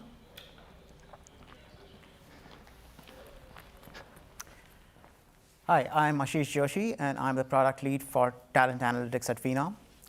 Our customers leverage Phenom's talent analytics to optimize their recruitment processes by identifying the best sources by sourcing the candidates from the most effective channels, as well as analyze the hiring pipelines and evaluate the impact and the effectiveness of the recruitment campaigns, as well as the internal mobility efforts. Going further, we are now evolving the analytics platform to support compliance and AI initiatives such as OFCCP compliance, fit scores, adverse impact analysis, as well as the DEI initiatives. Not only will these provide further insights, valuable insights to our customers, but in addition to that, they will also help customers support their legal requirements in addition to that as well. So the Office of Federal Contract Compliance Programs requires certain initiatives in terms of the legal requirements that they need to provide to the auditors. And to support that, Phenom provides a tool which enables our customers to meet those needs of those customers. Using this tool, the customers can actually list out the search the terms, as well as the skills criteria used to identify the candidates. In addition to using the the decision-making process that was used, they can also then figure out and report on the candidates that were not selected in the process, which goes a long way to meeting the needs of the federal auditors for this process. The fit score and AI discovery analytics goes a long way in helping understand the effectiveness of these tools on your recruiting activities. It helps our customers see how effective these tools are, and in instances where some of the things are not working well, they can actually analyze at what point of time to bring humans into the loop to improve the effectiveness of tool on a longer basis, on a longer term. DEI is a top strategic driver for most organizations today. This is basically, it's a very important strategic imperative, and it's a very important driver of attracting top talent and top candidates to the companies. The Phenom Analytics platform will be supporting the DEI dashboards to help understand and evaluate the impact of the DEI initiatives on their applicant pool and, by extension, into the workforce itself. The adverse impact analysis will help analyze the impact of any bias within the specific fit scores on how they basically impact those applicant pools and what exactly went wrong, as we discussed previously in James's presentation. And this will not only help understand how to basically improve the adverse impact analysis dashboards will help you improve the overall hiring processes based on the fit scores going further. And with that, I will conclude my presentation. Who's coming next? Sean, come on up. Sean. Right. Hey, thanks so much. Yeah, you can keep that. I'm good. Thank you. Appreciate it. Thanks, Ilya. Hey, welcome. I've been here before somewhere. All right, everybody. I know it's been a long 4.5 hours, so deep breath. Here it is, the last little bit, and then we'll let you all go. Now, there'll be more of this online that you could go back and review later, and there'll be more content, so go ahead and take a look at that. The last thing I want to talk to you about is a little bit of control. One of the fears most of us have going into the AI world is, what's my control over this? And at Phenom, we realize that. So any good system has control for the engineers to deal with, but we make those you may want to make.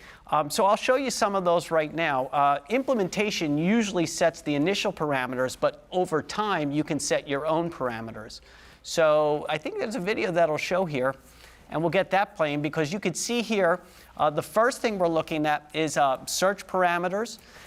Like a multi-location. So you're a company that's growing, you now have jobs in multiple areas. You need to add that to your search. You don't need Phenom to do that. You can go into the control panel and do it. Maybe you want it all the time. There are tweaks and changes you may want to make. So I'll show you some of those right now. Implementation usually sets the initial parameters, but over time you can set your own parameters. So I think there's a video that'll show here, and we'll get that playing because you can see here the first thing we're looking at is search parameters. Like a multi-location. So you're a company that's growing, you now have jobs in multiple areas. You need to add that to your search. You don't need Phenom to do that. You can go into the control panel and do it. Maybe you want to advertise and deal with military and veterans. So you want to turn on the feature for the military search for your search bar. That's an example there of how we can do that. Moving along, how about LTR? We heard a lot about LTR, and if you fancy yourself a ML engineer hobbyist, go ahead in and see if you can make the LTR work a little bit better for your specific example. So here we're looking at the location LTR and watching somebody configure that. Synonyms, spell checking, these are things that the search can do. And you, as a company, may have your own synonyms or acronyms that you want people, that you know people in your industry or people at your company will be using. So you can go in and add those, and the machine becomes smarter from your knowledge, right? Multilingual support, the fit score. AI discovery. These are available in 8 different languages. Maybe you want to choose which languages you're going to make available or not. Maybe you want to choose the weighting of the domain or the zone. These are things that you could also do. Now you heard Rena talk about the APW, the audience personalized widgets, right? So it's a container widget that cycles in all sorts of other widgets. We allow you to select which widgets you want to come in and which widgets you want to stay out. And you give the machine those parameters because you know, for example, maybe nearby jobs aren't anything that you're doing all remote, so you don't need to show people nearby jobs. So you can go in and you can turn that off as well. And then finally, we have X+, right? So X+, a very rich feature set.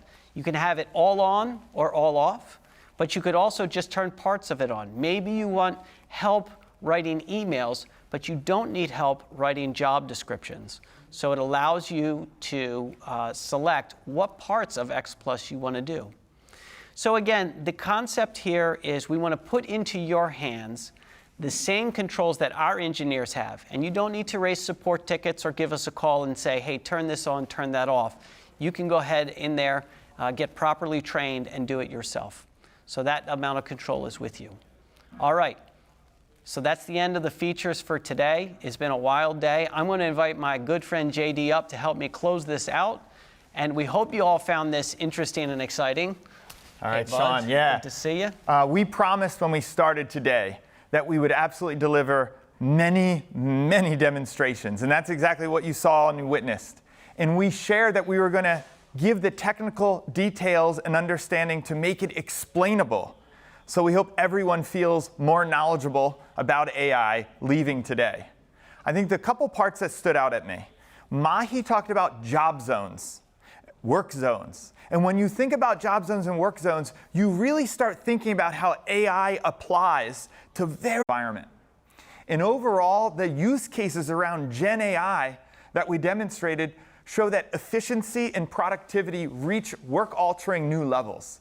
It's just tremendous.